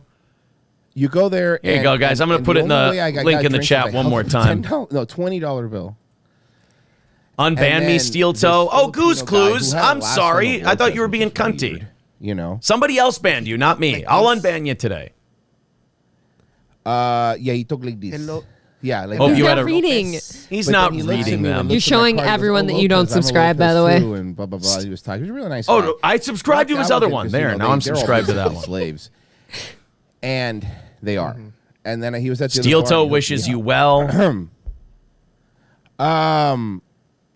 Sober like Chad Z, sober or real sober? Hearing about Royce's relapse is breaking my heart. Yes, Filipino women are fucking Welcome back from rehab. Steel Toe crew is glad to have you back. Hey, apparently, tell me if I got this correct. Steel Toe's watching us right now. Is he? I figured, because I saw that. Hey, Aaron. Hey, buddy, I just wanted to say, no, don't fuck me. I'm just trying to say welcome back. I heard you. You guys are meaner to him than I am. I heard you had a tough time, and I wanted to say happy recovery. I'm not trying to get into a war, but what I am saying is... we're just trying to say... Bro, I'm a fucking unit now. You want some? Huh? Now that Mark Harley's not on the internet, I'm the big gay lion. I'm wiry, motherfucker. Let's do this. Big lion. I'm not gay. Fuck! Royce and I. Yeah, did he just say he's the? Wait, did he just say he's the big gay lion? Yeah, he did. Ladies and gentlemen, you heard it here first. Royce Lopez officially big gay lion 2.0. Let him know in the chat. Big gay lion 2.0. Royce Lopez. So not only has Royce confronted his addiction demons. Yes, he's also come out of the closet. He came out of the closet. That's wonderful. I am really, goddamn, guys. Now you can go over into his chat and tell Royce how proud you are of him. That he's not only confronted his demons, which I think is wonderful, but also now that he's felt comfortable coming out of the closet. That explains all the working out. Yes. Compensation. Oh my God, that explains all the lifting. Hey, does April know how to part her hair? Oh my God, why are you so mean? Scarface said, welcome back, Royce. Remember to take your recovery one day at a time. Anyway. What? No. We're happy that you came out. I go on this cruise, right? Cheers, Big Gay Lion, says Corn Dip. Very good. So brave. Congratulations on rehab and coming out, says Lab Glass. Yeah. Look. We're just proud of him. Big Lion. Is that better? Nope. You're the big gay. You said Big Gay Lion.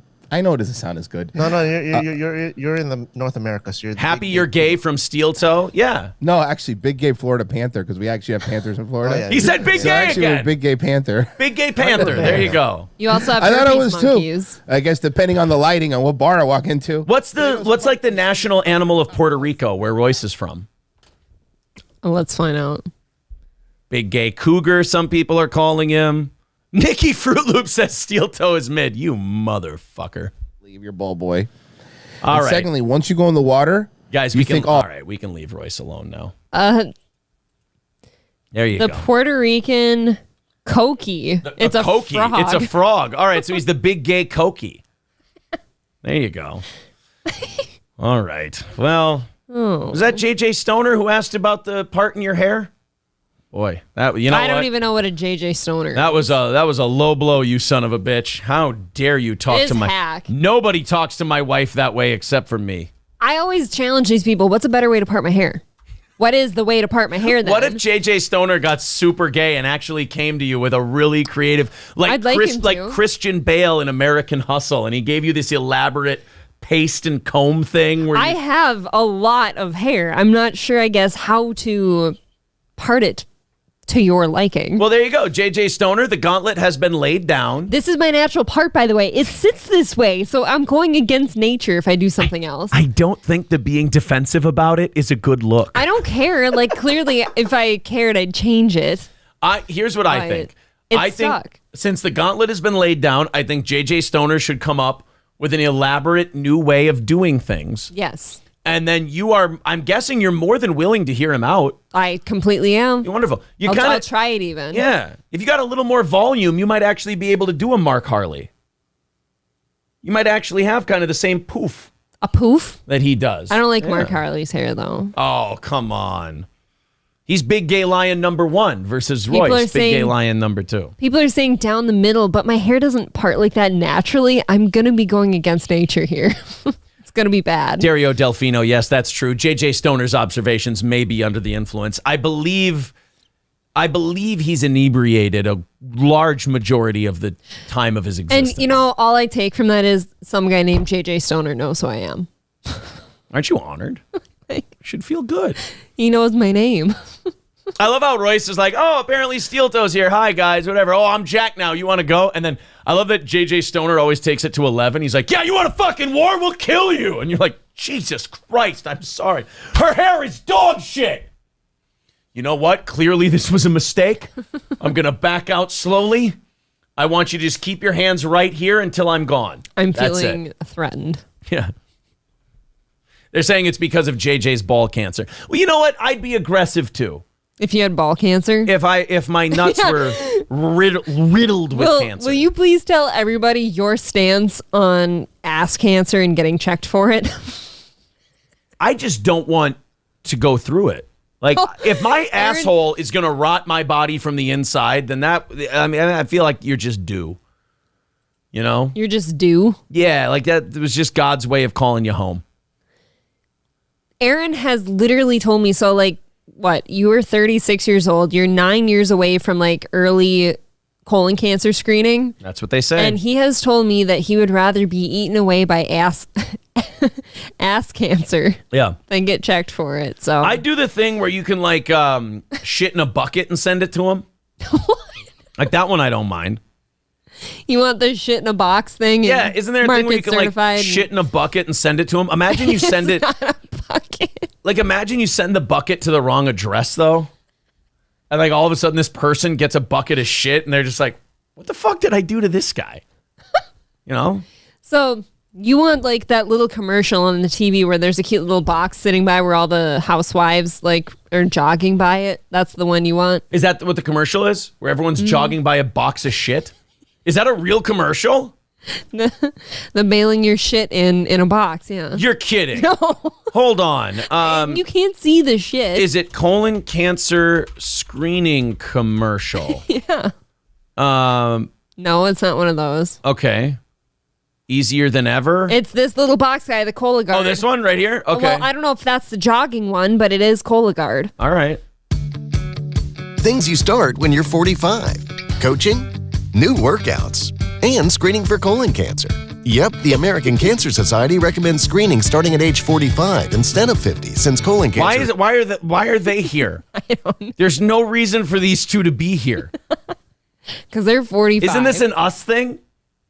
No, women get colon cancer. My grandma you guys have to get checked for colon cancer too? My grandma had to have like a foot of her colon taken out from colon cancer. What's the thing where they put their fingers in our assholes? Prostate. Oh, I'm thinking of the butthole fingering. Is colon cancer butthole fingering too? No, that's like the colonoscopy. Colonoscopy with the camera up your asshole. Oh yeah, I don't like that either. I'll let my prostate or my asshole kill me. I don't give a fuck. Just I'm not letting a guy stick his fingers up my ass. That's gay, bro. Women have to get colonoscopies too, I think. If you get a prostate check. And I got news for you. That means you're gay. Super gay. It means you kind of want to... I want to drown in cum. Yeah, my asshole and my prostate can both fucking kill me. I don't care. Jesus. Yeah. And you're 9 years away from this. You could be having ass cancer in 9 years. I have 9 years to change my mind. But right now... I'm not going to get checked for colon cancer. My prostate can rot me from the inside like a bad fruit. Ironically, Crowder. A bad fruit. A bad fruit, yes. I don't think this is the shit in the box. Increasing in younger adults. I'm Colagard. I'm convenient and find 92% of colon cancers, even in early stages. I'm for people 45 plus. that is the average box. risk for colon cancer, not high risk. False positive negative result. So wait, that guy just has shit in him? Yeah. He shouldn't be talking that I don't think our humidifier's running, but there's water in it. April, Help we're me. doing a show. Relax. I'm dry too. When to collect a sample? Oh, fuck. Come on. Hi, my name is Anna, and I wanted to share some tips to make the sample collection experience easier to understand. I know how to take a shit. Is this woman going to instruct me how to properly shit into a box? Maybe you've got to clean properly first. Oh, God. You got to catch it mid-shit. Once your kit arrives, we recommend opening the box, getting familiar with the kit, and placing it in the bathroom so you remember to use it right away. Right, because if I have to shit in a box, unless the box is sitting right there, I'll forget. Can you imagine if you left your your Colagard box out on like the kitchen counter and your family comes over for dinner? Honey, what's that smell? Oh, sorry, the mail's late today. They haven't picked up my Colagard box with my shit in it. Yeah, like, do you shit in the box like around the time the mail comes? When do you shit? This is bad. No, check it out.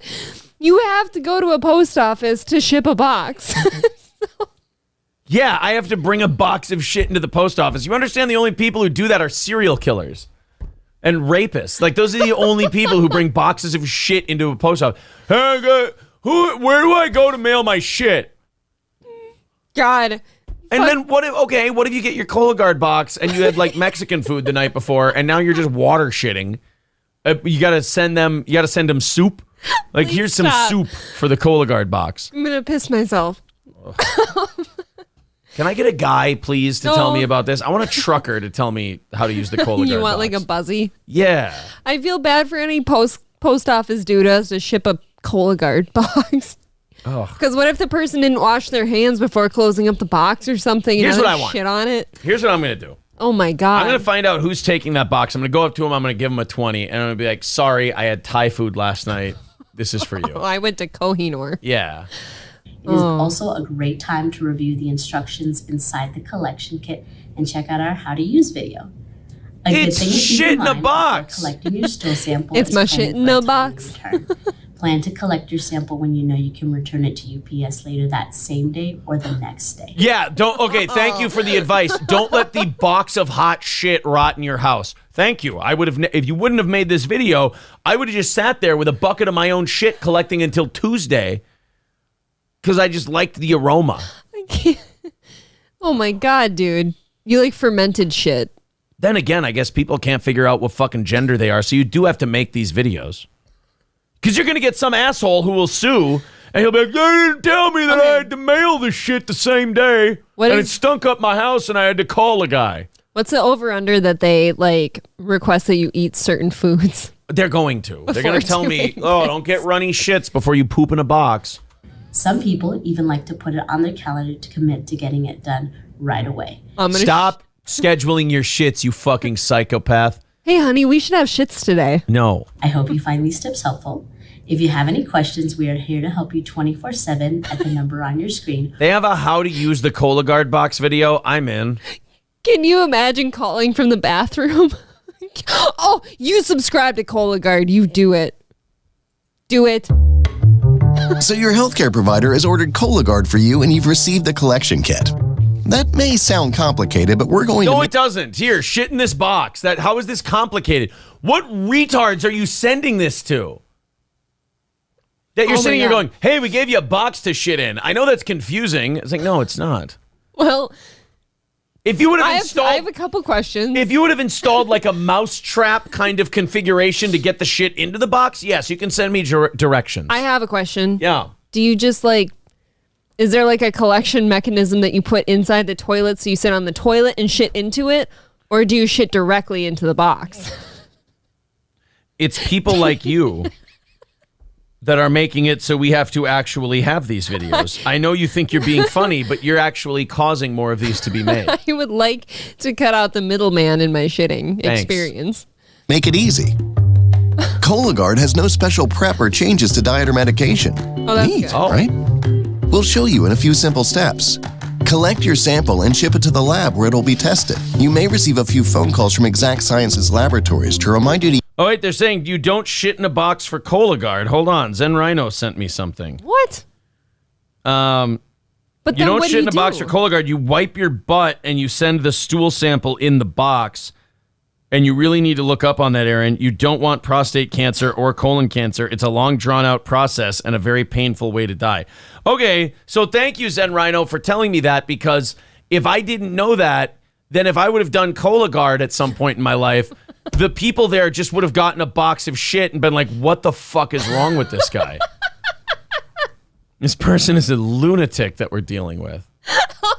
God, Zen is now my least favorite listener because he told you that. Wait, you knew? You knew that you don't shit in the box? I knew it wasn't like a whole shit. You don't need the whole shit. Well, what do you do? A partial and then you squeeze it off? What? I don't understand. It is a little confusing because to me, I'm like, what if you shit and there's nothing on the toilet paper, like when you wipe? Right, what if you have a no wipe poop, as they call it? Yeah. I mean, that's a risk you have to be willing to take, I think, for something like Colagard. Oh my God, I'm broken. So you just have shitty toilet paper in a box. Right. Do I have to cut the parts of the toilet paper out that weren't used? I don't know.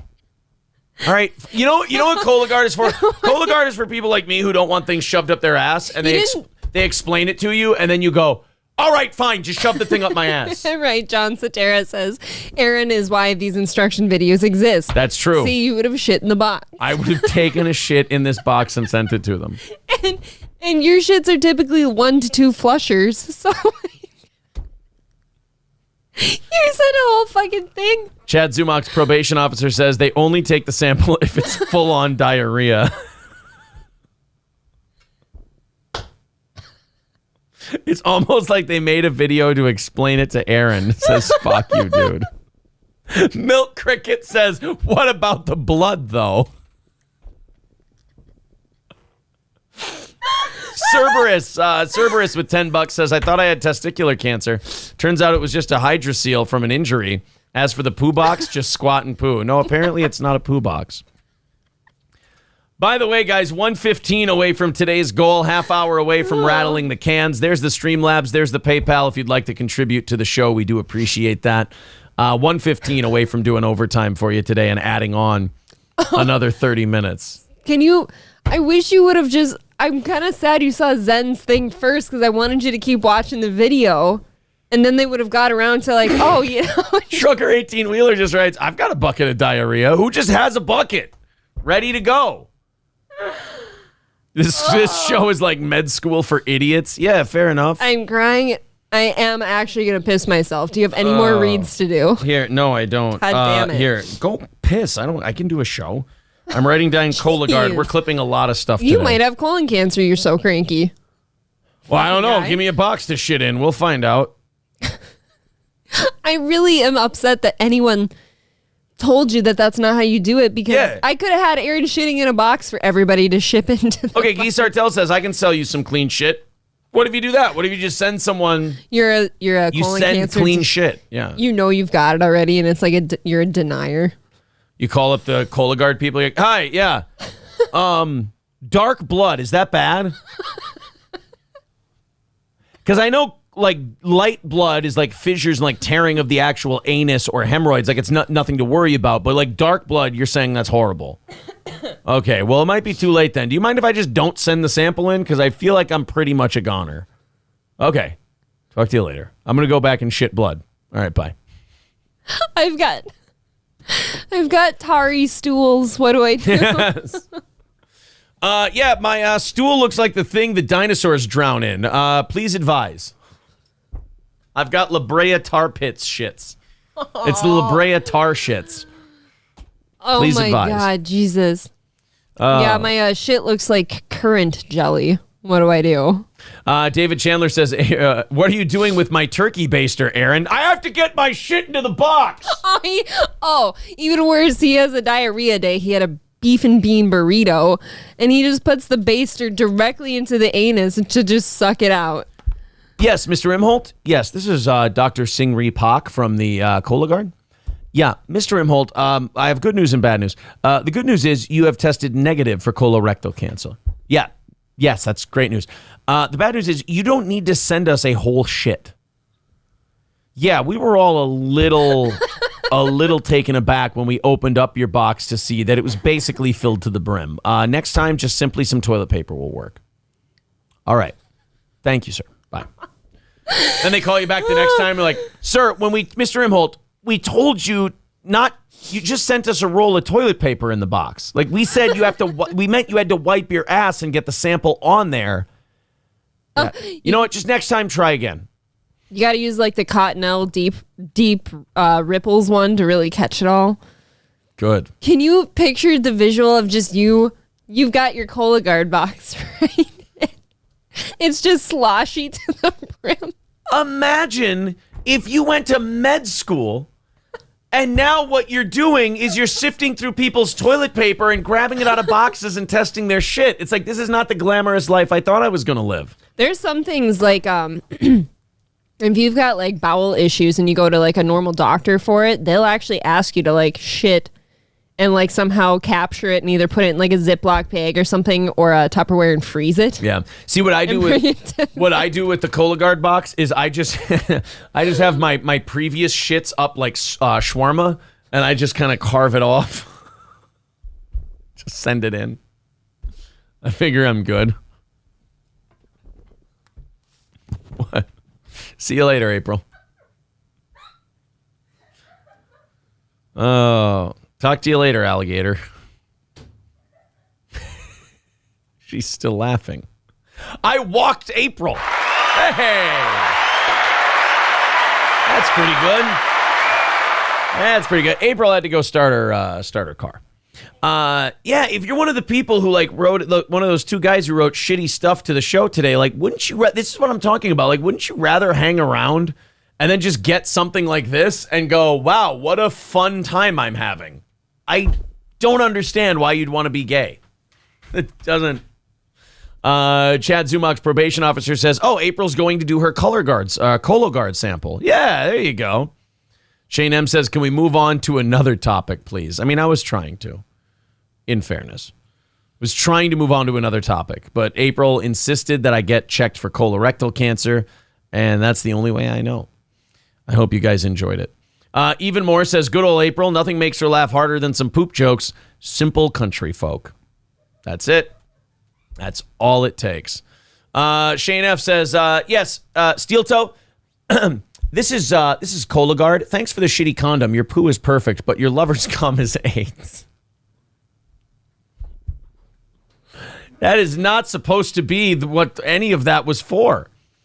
It's not my fault, says Zen Rhino. Aaron usually waits until after the show to check my IG messages. Yeah, but I thought maybe you were going back and forth between us and Daywave, and that maybe there was a back and forth going on that you were updating me about. Guys, I just actually had collected my Colagard sample. Oh, that's very nice. Thank you, JJ, for $3 over there on PayPal. I think that coupled with a couple of $1 or $2 super chats, we'll have that knock us down to 110 today. Thank you very much. Again, 110 away from knocking out today's goal. If you feel like contributing, there's the Streamlabs and the PayPal. Mostly been super chats today. Either one is fine with us. I'm getting boxed up as we speak, says April's giant dump. Yes, I have a team working on it. That is good to hear. Dude, if I didn't bail right then, I was going to piss my pants. Well, I would have been known as piddle pants. Isn't that a lovely thing for a lady to say? Yeah. JJ Lynn with $3 said, love the show. I'm from St. Louis, and I was at the Ameristar Casino last night. It was crazy.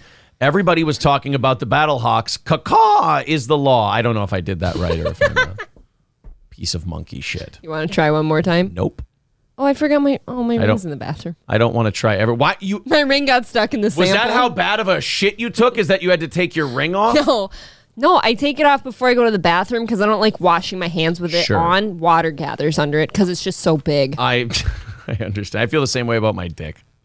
You take your dick off before you wash because water gets trapped. Too big, yeah, and then it creates a cheese kind of a thing. Thank you Limburger. Thank you to Mark for the 25 over on PayPal. That's going to put us down to about 90 for today. Thank you very much. Oh, hi, Mark. $90 away from knocking out today's goal. We are very close. Thank you guys very, very much. April, there's a story I wanted to do, but since I'm a dipshit, I just closed it. You should probably put the dipshit in the box. I now have to reopen it. There we go. I wanted to ask you about this because I don't know if you and I would have a different take on it or not. Okay. I feel like this happens to a lot of couples. And that is like the woman has a friend who like was living with a dude and the dude kicked her out. Oh. And then the woman always wants to go to the husband and be like, they need help. We should, we have an extra room. We should let them stay here. And the guy always has to be the one going, no, fuck that. That's my house. The reason I bought a house is so I didn't have to have roommates anymore. The whole reason I bought a house so I could have my own space, my own privacy, everything else. It's not my job to fucking, get someone's back in that way. No, thank you. This is a story of a woman who says, my husband refused to let my friend and her child stay with us after her partner kicked her out. I feel terrible, but he says we shouldn't get involved. Now, I don't know if this is a male-female thing, but I agree with the guy. I will tell you this much. I don't think we'd have much of a fight over this. I also agree with the guy. I don't like... Because as soon as you invite that other person to stay in your house now, what if you're friends with both of them? Now the other person hates you because you took in that one. Not only that, but like now it's your just space.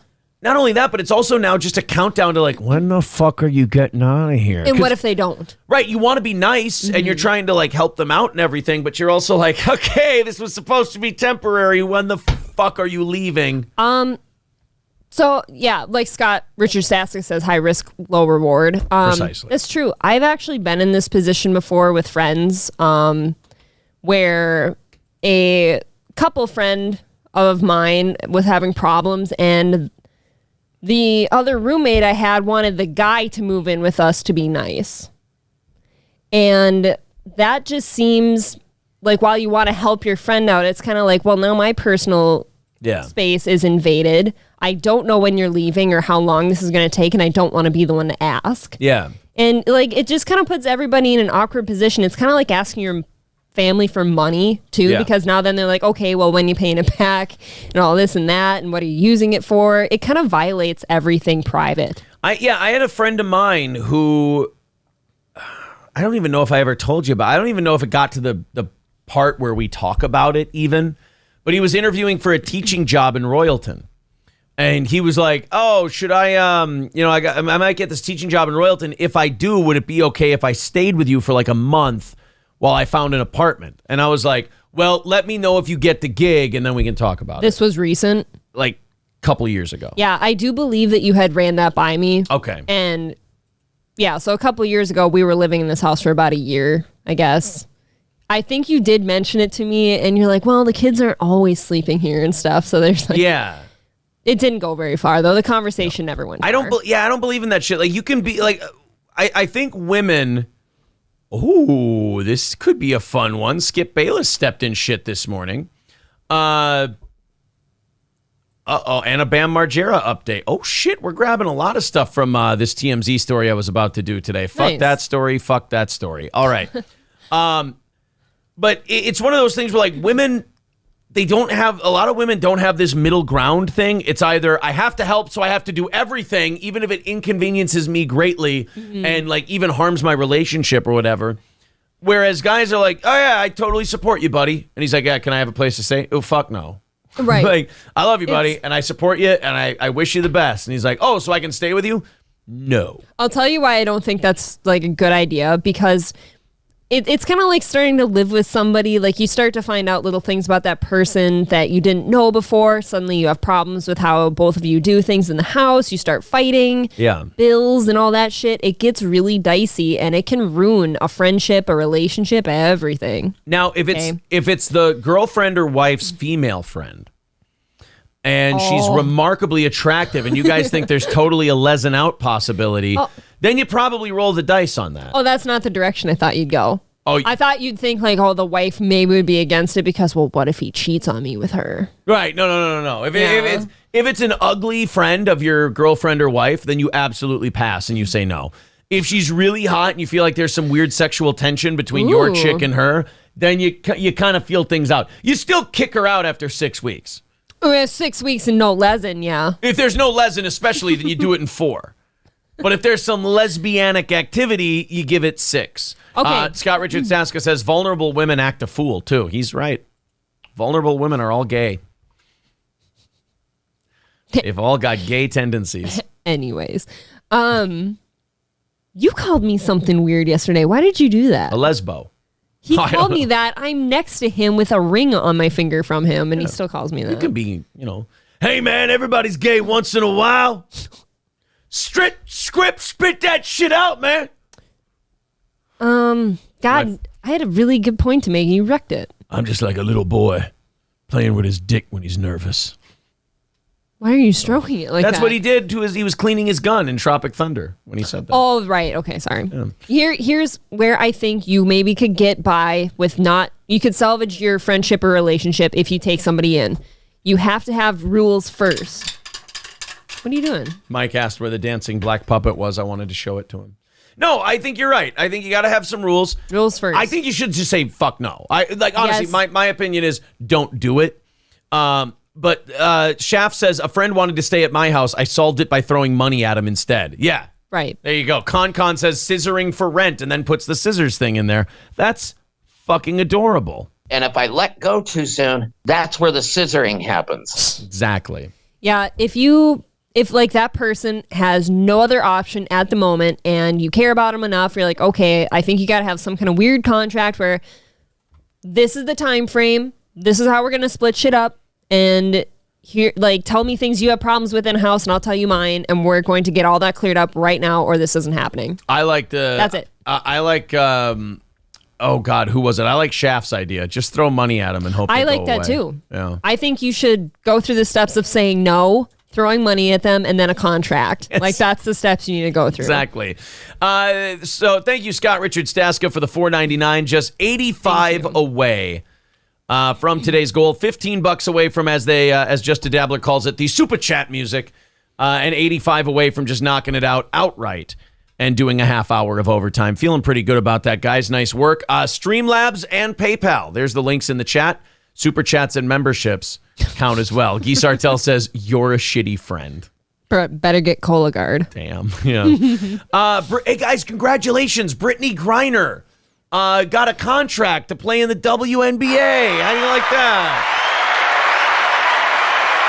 So happy. She led the Mercury to the finals in 2021, and now she's got a 1-year contract to play this year. Oh my God, such a win for women. You know what I love about this is like they want to be like show that they're what do you call that? Virtuous. And they want to sign Brittany Griner. But you can also, like, Brittany Griner was a stud player before she went to prison in Russia. Before. But now the Phoenix Mercury are signing her to be like, oh, look, we support her on her way back. But notice they won't give her a long-term contract because they're like, that Russian prison probably fucking killed her. Muscle atrophy, everything. Yeah. Come on. Like, they're just like, yeah, she didn't keep her body up. She ain't in great shape. You know, she's a woman and she's 32, so everything's probably starting to go to shit. Killed morale. Yeah, so look, we'll give her a 1-year deal. Yeah. We weren't expecting to be that competitive this year, so we can give her a 1-year deal. But if shit starts to get real, we got to use her as trade bait. It's like a token deal. Yeah. It's a little better than the 10-day deal they give the kids with like Down syndrome. That's kind of what I was thinking. Yeah. It's a Make-A-Wish. Right. She got a little bit longer contract than the kids with Down syndrome get. Or like when your Hall of Fame player who left 2 years ago wants to retire on your team, so you sign him to a short contract and then he retires. That's kind of how it is. Corn Diff with 99 cents. Thank you, Corn Diff. That's very sweet of you, sir. Better not find him in your sample. Oh, yes. Don't find Corn Diff in your sample. Yeah, Brian says it's just an extended Make-A-Wish. Yep. That's about it. So she's going back to the Mercury for a year. Skip Bayless said some shit this morning, I guess.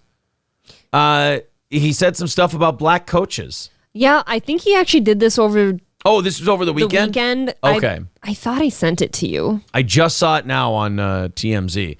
So I don't get this. Like, Eric Bieniemy, the offensive coordinator for the Chiefs, he's interviewing for an offensive coordinator job for Washington, and I don't get that. I guess maybe because Andy Reid calls the plays in Kansas City, so like you're not a real offensive coordinator. But I feel like if you've won 2 Super Bowls as a coordinator, you should be up for a coaching job. But again, if Andy Reid is the offense guy, then if your I team is winning Super Bowls, aren't you getting paid, and shouldn't that be enough too? Well, wouldn't you want to sit there? Everybody wants to be a head coach. Are you kidding? They all want to be a head coach. So this is so Skip Bayless, like a 70-year-old white guy, decided to give a hot take on why white owners won't hire black coaches. Get ready. A little Jimmy the Greekish coming. It's weird. Put it that way. Now, my take on why white owners won't hire black coaches, I don't think that's the case at all. There are just a shitload of more white coaches out there, so the odds are that the best candidate for your job is going to be a white guy. The Steelers have had a black coach for a long time. And he's never had a losing season. Ever. Really? He's never had. Mike Tomlin is an incredible head coach. I think he's got 1 or 2 Super Bowls. Okay. And he's never had a losing season. This year they were like 3-7, and they went on a crazy run. And did they almost make the playoffs, or did they squeeze it? Did they squeeze in? No, they didn't, because Miami won. So they didn't get in. Well, shucks. So here's Skip Bayless on his thoughts on why black head coaches aren't more commonplace. I have been dumbfounded by it. It has been inexplicable to me. But then in the end, it's really pretty explicable, because I'm sorry, I'm going to just boil it down to these older white owners just aren't that comfortable with a black head coach, because they need to interact. They need to go to dinner with the wives or the significants or whatever, and they're just not that comfortable. When they do have an interview, it's going to be a quicker click with a young white hot candidate than it's just. Okay, you know what? I was ready to shit on Skip Bayless, because I usually do. He's not. I don't think he's that far off with some owners. I don't think it's all of them, but I don't think so either. But like you said, the old white owners, they don't have a lot in common with the young black coach that they're interviewing. Nobody wants to hang out with someone they have nothing in common with. Yeah, I mean, look, I think we've pretty much done enough extensive research on this to know that like there's something psychological, or there's something in our brains, like black people, white people, Asian people, whatever. Like people are more comfortable around people who look more like them. Like, I don't even think that's something we debate at this point. It's just it's not a hot take. It makes sense. You look at something, it looks more like you. You're more familiar with it. You're more comfortable. I know what that is. Right. Yeah. Just culture. It's just the way life is. And I don't know how to defeat it, because each of these guys is an independent owner in the umbrella of the NFL. And it's hard to legislate, you must hire a black coach, right? No. You can't, unless it's in the man's heart to do the right thing. And every once in a while, we have the Rooneys in Pittsburgh who actually did the right thing. I can't shit on that take. Nope, I think that's pretty spot on. It's actually one of the most responsible things Skip Bayless has ever said. Like, I'm sorry to be so slack-jawed, but I've never seen Skip Bayless make sense like that before. It's new to us. We don't know what that is. It'd be funny, Amanda Hug and Kiss, if Shannon Sharp responded with, "Yeah, well, here's the thing, Skip. Jimmy the Greek was right, and he got fired. Bye, Skip." Bye. I wouldn't think that Shannon would be on Jimmy the Greek's side. No. Yeah, you can't force diversity in the NFL.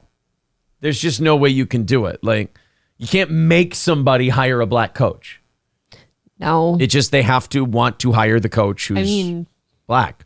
There's a whole lot of diversity in the NFL, just not in coaching. Right. It's just that, and that kind of makes it awkward too. Like, you're looking at it and you're going, holy shit, there's like a lot of black people in football, like a lot of them. And then you're like, more than I'm comfortable with. Negan. Just kidding. But then you're like, yeah, but not a lot of coaches. And you're like, that's kind of weird. It is a little weird because you'd think when enough black players start retiring, the next logical step is to move into coaching, right, or commentating. And a lot of them do. They just don't get head coaching jobs. So Yeah. it is a little weird. Skip Bayless might have a point that the old rich white owners, like maybe you get a new generation of owners, and they're like, yeah, we don't really give a shit what you look like. I think it'll change. Yeah. Lip Ripper says black Americans make up 13% of the population. So shouldn't they make up 13% of the workforce? I think it's a little different in football. In football, it's way more than 13% of the population is black. It's, I don't know, at least half. That happens in most professions, though. It's going to be dominated by one type or another. In my opinion, if you have a meritocracy, it will never be a replica of the population.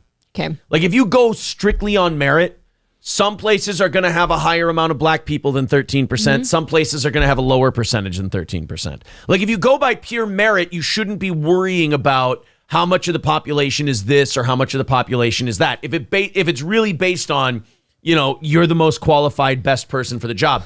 The only problem is a lot of times that's an opinion thing, and it's probably more likely that if it's a tie in all directions, then someone's going to pick someone that looks more like them. I don't follow the NBA at all. What is their coaching look like? Oh, I love football, so it's not that. I don't know what how many. That's a good question. How many black NBA? Because there's more black people in the NBA, I feel like, than the NFL. How many black NBA coaches? In 2022, 2023, 14 white head coaches, 15 black head coaches. There you go. All right. So what happened in the NFL? They're just really stuck in their ways. I feel like there's a higher percentage of white people in the NFL, though. So there is that. There's probably a higher percentage. Let's find out. So it broke down. What percent of the NFL is black? Oh, that's a good. There we go. 58%. So over half of the league is black. How many black NFL? Whoops, black coaches. That's why I was. How many black coaches?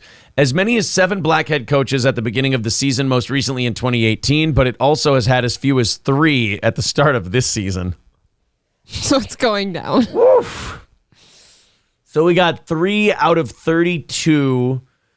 That's about 11% of coaching jobs are black, and the NFL is made up of 58% black people. But yet in the NBA, the majority of coaches, yeah, it's half. They've got half. 58. Well, shit. Interesting. Thank you very much to David Chandler with $100. What a guy. He says there once was a man from St. Cloud whose shit he collected, but how? He set down the box in only his socks, let loose and his bowels, and bowed. Thank you for the money and for the visual. Thank you, David, for the $100. We have knocked out today's goal, and I think we're more than $10 into tomorrow. What was the last update? We're $15 into, not tomorrow, tonight's goal.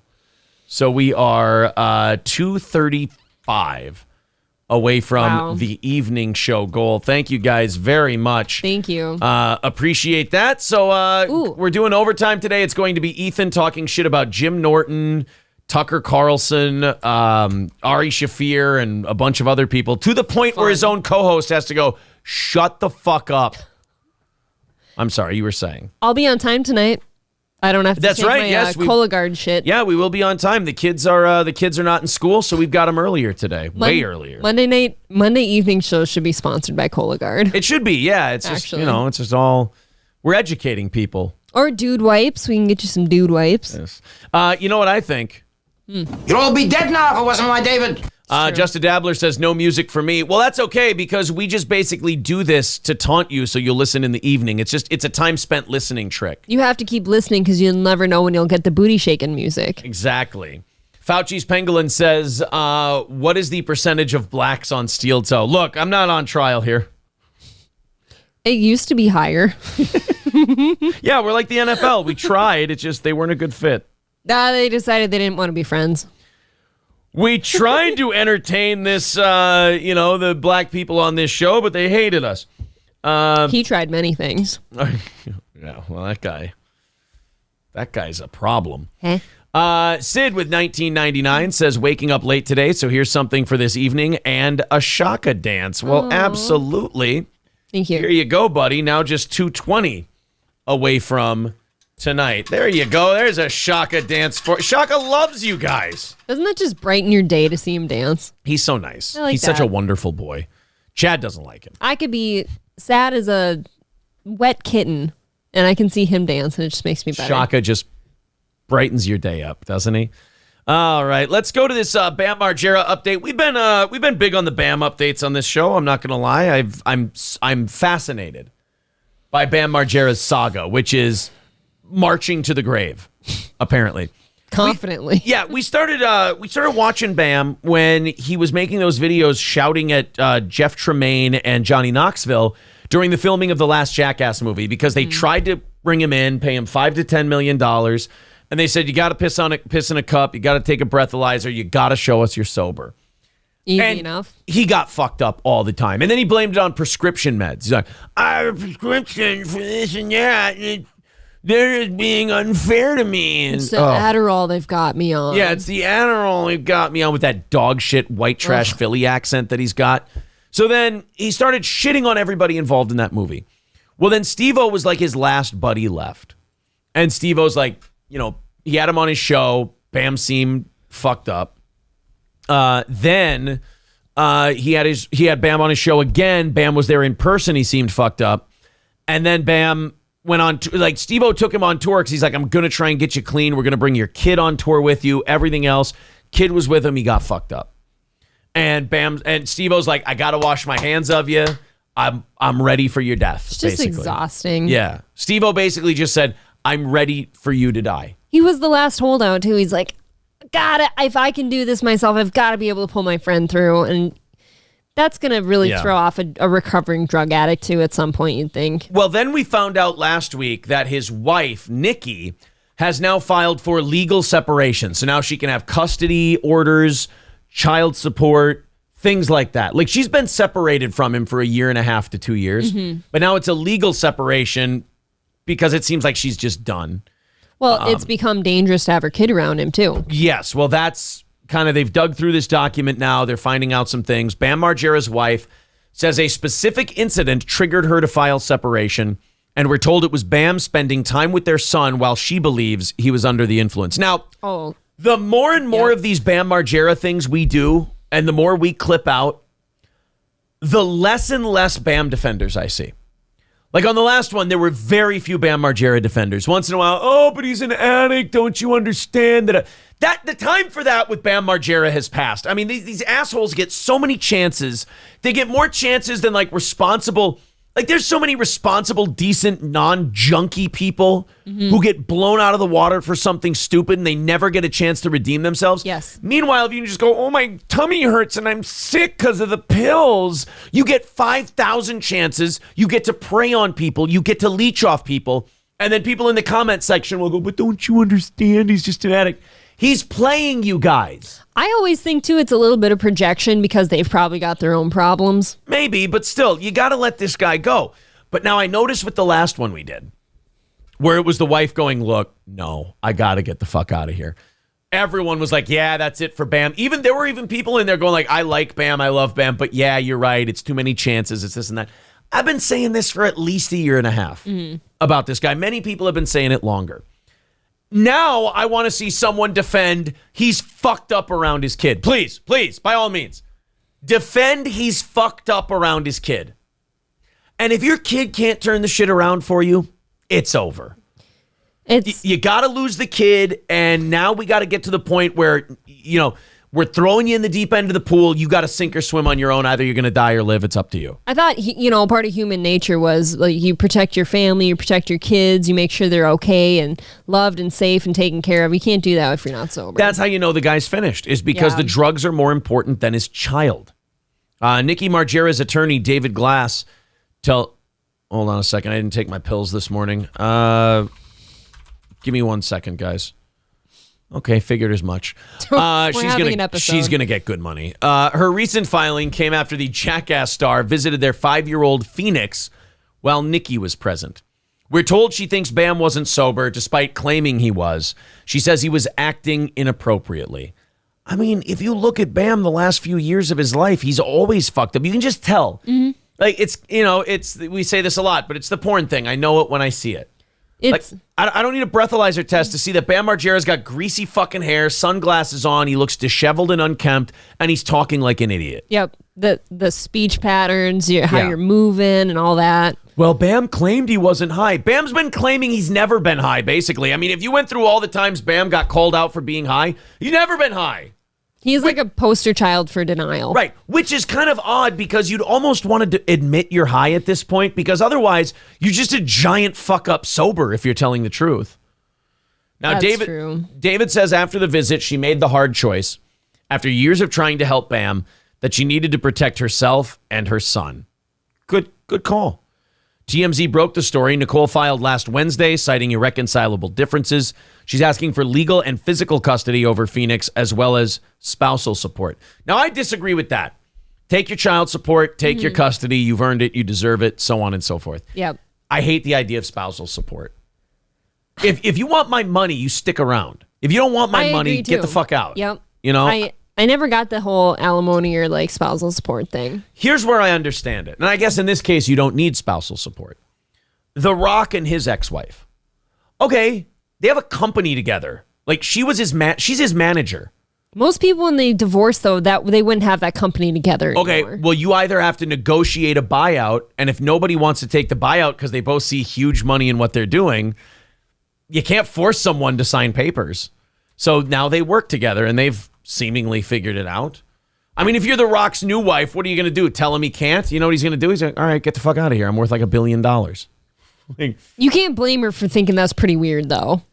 That's pretty strange. But he didn't hide it from her. Right. If you came into it and knew about it, that is, I think, your call. And there's something kind of interesting about like the fact that you watch the XFL and they're like there together and they're like promoting the XFL and you're just like, holy shit, like that's...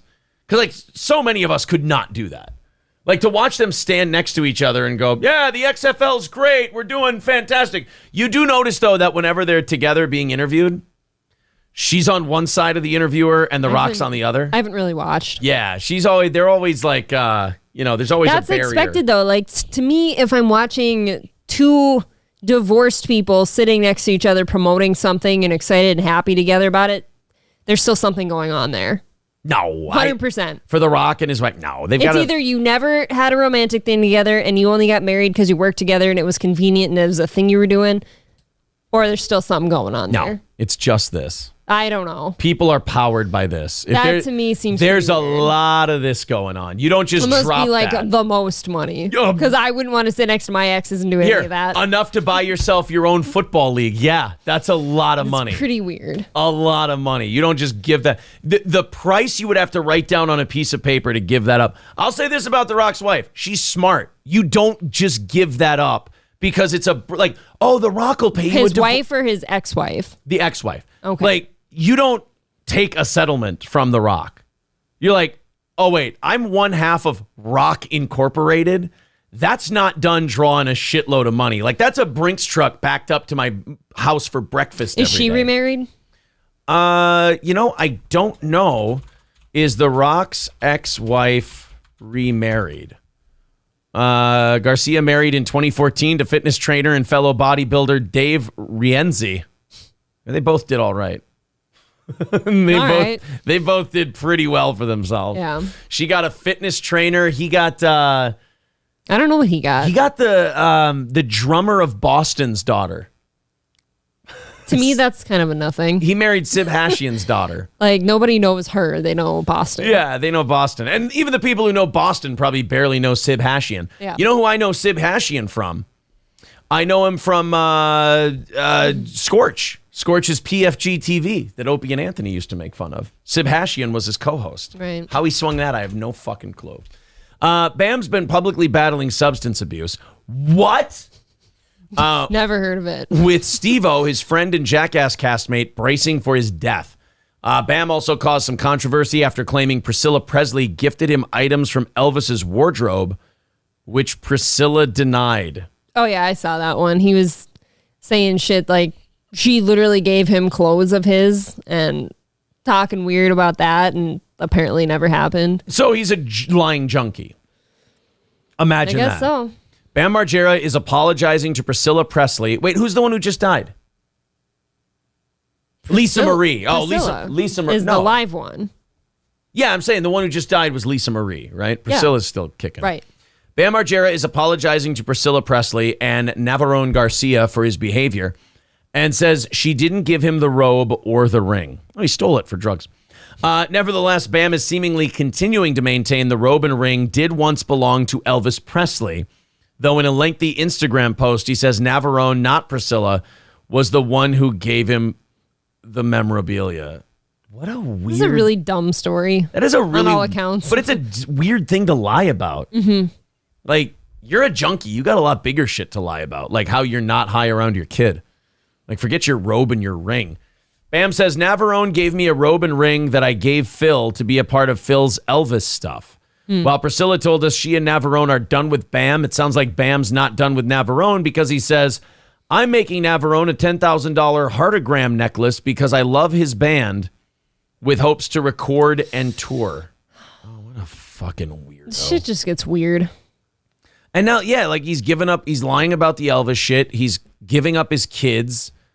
He's like, again, like the drugs wrap you up. Wife. Yeah, the drugs wrap you up so tight that you're like, fuck it, I'll get rid of everything. And that woman, like Nikki, she's a trooper. She stuck around for forever, it seems, with this shit. Oh, The Rock went into business with his ex-wife years after their divorce. No shit, really? Oh, so you're wrong about how that even went down? Oh, well, then that is kind of weird. I wouldn't be okay with that. I would want to go into business with anybody but her. Like, think of the things she could do in show business. And like, see, that to me means maybe they never had any fucking romantic anything. If you can do that. Look, ask Husey sometime. There are some rumors about The Rock. What do you mean? Ask Husey? And I got news for you. That means you're gay. I'm not saying he is. But he's been married to a woman twice now. Elton John was married to a woman, had children.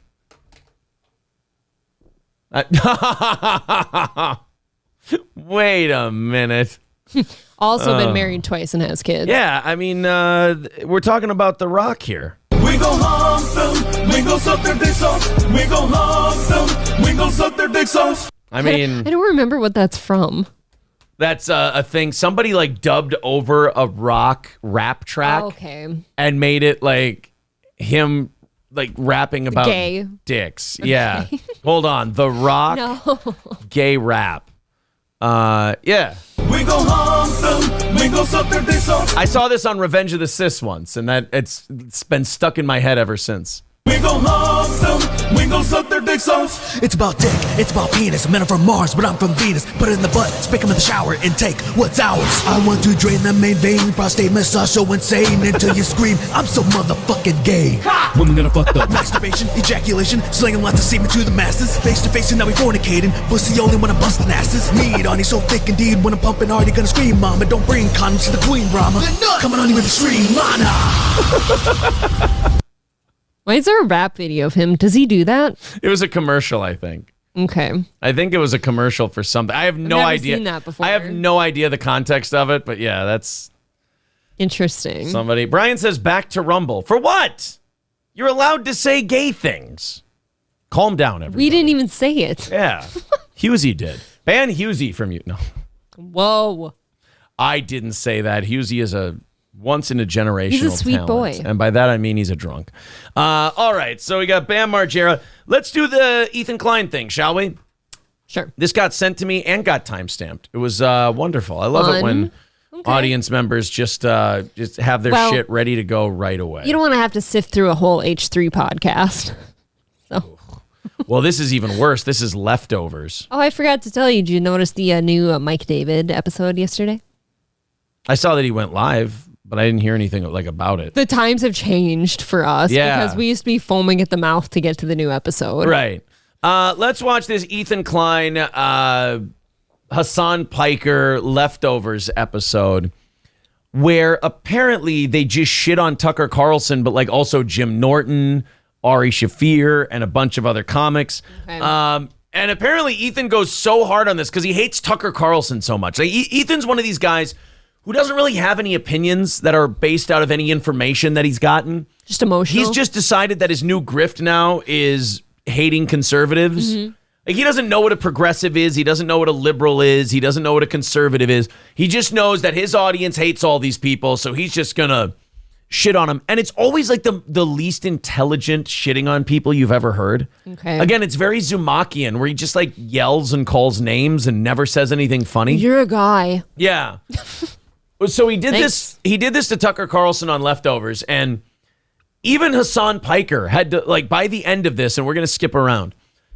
By the end of this, even Hassan was like, "No, I can't really go with you on this one." Like, when you're like, when Hassan won't even do some lefty bashing conservative shit with you, you're out of line. He screwed up. Let's watch Ethan shit on Tucker Carlson and everybody else. First of all, Elon Musk, a dude whose comedy is literally just fucking reposting memes from 9gag, is in the documentary explaining what real comedy is. Well, I think source Babylon B. I don't think Elon is in this documentary. I think Ari, on the other hand, is. Dude, seems like Ari Shaffir is. Which, by the way, your career washed. Dead. Washed, bro. Washed. By the way, he reached out to be on the podcast recently. Really? I said, fuck no. Or is he that short or is he that lazy? I think he's that lazy. He's doing this. Is he really slumping in his... Wow.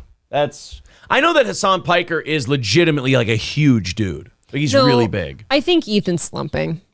Isn't it weird that you can be big and muscular and like huge, and because you're such a like lefty wiener, you're still a wiener guy? He's still a wiener guy. Yeah, he's like, if you look at Hassan Piker, like he'll lift and stuff, he's jacked. Yeah. But he's still a wiener guy. Like, nobody feels physically threatened by Hassan Piker. Technically, by those terms, Ethan Klein's a big fat dude too, but nobody's threatened. Yeah, but he's fat. Like, Hassan's jacked. Like, Hassan's in I know good he shape. is. Mm-hmm. His manager. Fucking it's probably not washed. good. It's probably not good etiquette to say that. No. But I said, fuck that. Hold that this fucking dumb L, idiot, Ari. bro. God damn. Fuck that dumb idiot. Edgy Ethan, ladies and gentlemen. Edgy Ethan Klein. No, what's funny about this is he's sweating now. You know you're an edgy entertainer and an edgy performer, bro, who just says whatever you want. When before you shit on a guy, you go, who's his agent? Who's his manager? Ugh. There's no amount of noticinol I can take to have me miss that one. Hey, man, go suckle on Joe Rogan's steroid nipples more, you bitch. I'm so fucking subversive. She manages more than just Ari. No, and she's awesome. I love Well, Dan gets so fucking nervous because Ethan is such a dildo that Dan's like, it looked like he ate seafood he's allergic to. Yeah, he's having an allergic reaction. Ari's manager has managed other people that want to come on the show that we might actually want to talk to, Ethan. Thanks for fucking that up for us. I just don't like Ari. Yeah, she's great. I just don't like Ari. Keep them pitches coming. Just sorry. Yeah, just better people. Oh, that on Ari. Thank you so much. That is never good when you're like, I'm gonna go off on this guy, bro. I'm gonna shit on this guy, dude, and then you have to go, sorry to his agent, I'm sorry to his manager. Like, nothing shows you're a no holds barred talk show quite like backing off your shitting on a guy because you're worried his manager might not book someone for you. Dan's probably got ulcers by now, trying to deal with You know what? I used to feel bad for Dan. Now fuck him. He still sits there. I know. You could have left. You know you ain't controlling this idiot. He's fat. He's spiraling. He hates himself. And the fatter he gets and the more he hates himself, the more lefty and angry he gets. The more brazen he is. Again, for no reason. Like, he has no skin in the game. He's not intelligent. He doesn't make cogent points. But he just wants to rage at, like, righties. And rage at Ari Shaffir, who...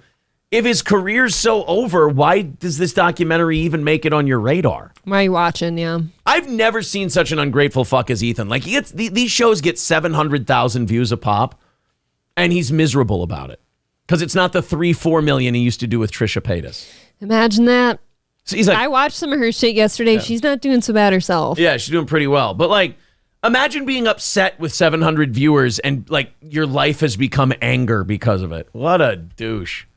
If you have better people than Ari, I'd be interested. Right. Because this is washed up as it gets, my friends. If he went on Tucker Carlson, if this isn't just like offensive comedian, if this is legitimately him participating in the documentary, he is omega washed. Oh my Lord. 98% sure that's the case because there's another clip I saw with a extended part of the interview. Let me hear what he's actually about saying. all this. So let me hear. Yeah, I actually want to watch the documentary because these two have the most lukewarm takes. I know. You know what? Leftovers is a really good name for their podcast because they're ice cold takes. This should have been the takes that were removed from the episode. They're just kind of, they're like leftovers. They're in your refrigerator. The takes are chilled and they're not as good as they were a couple of days ago. Nothing more annoying. offensive comedian. We're just trying to make people laugh. I'm just trying to make people laugh. I mean, what the heck? Doesn't Ari have a bit where he went into a black neighborhood and screamed the N-word?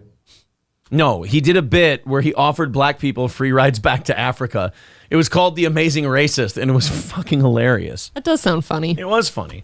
I don't know, but that sounds like something he would do. I don't. I'm I don't, just I don't trying know to make for people sure laugh. if that's the case. Can you fact check? But yes, he that? does a lot of shock comedy stuff. I know he is probably most famous outside of comedy circles for being the guy that whenever somebody beloved dies, he always pops off with a bunch of tweets about what a piece of shit they are and how he's glad they're dead or whatever. Not my favorite. He Isn't that loves literally just what- I don't think he really did that. He made a Kobe Bryant helicopter joke after Kobe died. Jesus, you guys.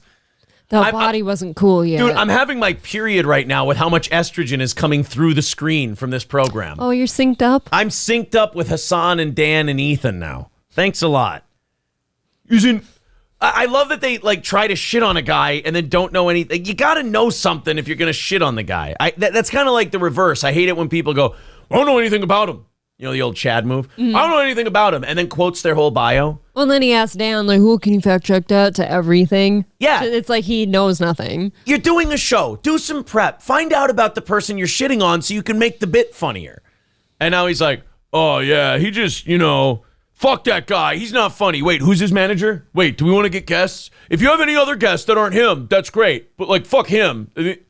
Oh, so already you're starting compromised. And then you're like, didn't he have a bit where he went into a black neighborhood and yelled the N-word? It's like, yeah, he did. Yeah, that's the bit. Well, I don't know. Could you look it up? Hey, you fat, lazy, frozen pizza eating fuck. How about you look some shit up once in a while before you go on? That'd be nice. What SJWs do though, that's actually SJW shit. It is. So what happened? You're just adopting the tactics of the people who want to destroy comedy. Oh fuck. No, I think he's trying to be brave, right? He's trying to be counter. You do this. I mean, thank you to the person who sent this to me, but God, these two are a hard watch. This is hard to get through. This is a really rough watch. I know this. I want to be funny too, okay? And I'm not a very funny person. You do. Hey, you know what? Self-awareness. Attaboy Hassan. You're not a funny person. All right, you know what? I just gained a little bit of respect for Hassan Piker, although it's hard for me not to gain respect for you when you sit next to Ethan Klein. Right. You look good by comparison. You really do. Now put him next to Sam Hyde. I'm coming to kill you. Do this. Oh, stop outrage it. You're very shit. funny. You do this outrage shit when you have no other bits. You don't have a clever bit. You don't have a clever way to analyze the situation. So you're just going for outrage laughter. And, we all do it sometimes. Ethan. Me? No. You would never do that. I've done. I love that. I love that Hassan just called out Ethan and Ethan got sensitive about it. So Hassan backed off. Well, Hassan, here it comes. Hassan, lean the fuck in. Prod him. Get after him. Hassan, you're a bigger name than Ethan Klein is. You're a bigger deal than he is. Get him. It's weird to have Hassan Piker versus Ethan Klein because a year ago I would have told you I have no idea who to pick in this. But Hassan does look better. I'll take Hassan just versus Ethan Klein, and then literally against anyone else in the world. I'd be like, oh, that guy's such an insufferable douche. So Hassan is in fact bigger than Ethan Klein in everything. I think so. Because I was gonna understand if he still needs to be getting spots on this show. No, there's this weird thing that happened where they started this show together, and Ethan got Hassan because Hassan was almost as big as Ethan, but he'd bring a different audience. And then Ethan's audience shrank. Hassan's kind of grew over on Twitch, and now I think the power dynamic has shifted. Okay. On it as well. I understand it. It's just that it's just, you can't make that your whole shtick. Like, it's just so whack. All right, let's see. All right, that's good. I think Ari Shaffir should absolutely be taking comedy career advice from Hassan Piker. I think that's somebody who just said, I'm not idea. a very funny guy. Of course. Play the rest of the Ari Listen, clip. any offensive comedian, we're just trying to make people laugh. Free speech is dying. There's a fear of getting canceled. Louis J. Gomez. Nobody can speak Adam Carolla, the biggest right-wing shitbag. Adam Carolla. Yeah, another guy who wanted to come on the show. I said fuck off to. So I'm brave and important. They're showing people getting like punched on stage. Adam Carolla, by the way, is not the biggest right-wing guy in the world. He's not even close. Adam Carolla is just kind of an old boomer conservative. Pick yourself up by your own bootstraps. Like, I don't think Adam Carolla is like an offensive guy in that regard. You don't think he's dangerous? Ethan, I feel like Ethan just reads like what the ACLU says about someone and then just repeats it on his show, but then says the word fuck and leans back and gets fat. Could be right. Ethan doesn't really have his own takes on shit. And none of them are like elaborate. Like, you can never get Ethan to elaborate on something because it's always like, he's dumb. He's hack. He sucks. That guy's stupid. I didn't want him on my show. Why is he even there? Okay, Ethan, do you have anything else to say about this? He sucks. Agent stuff.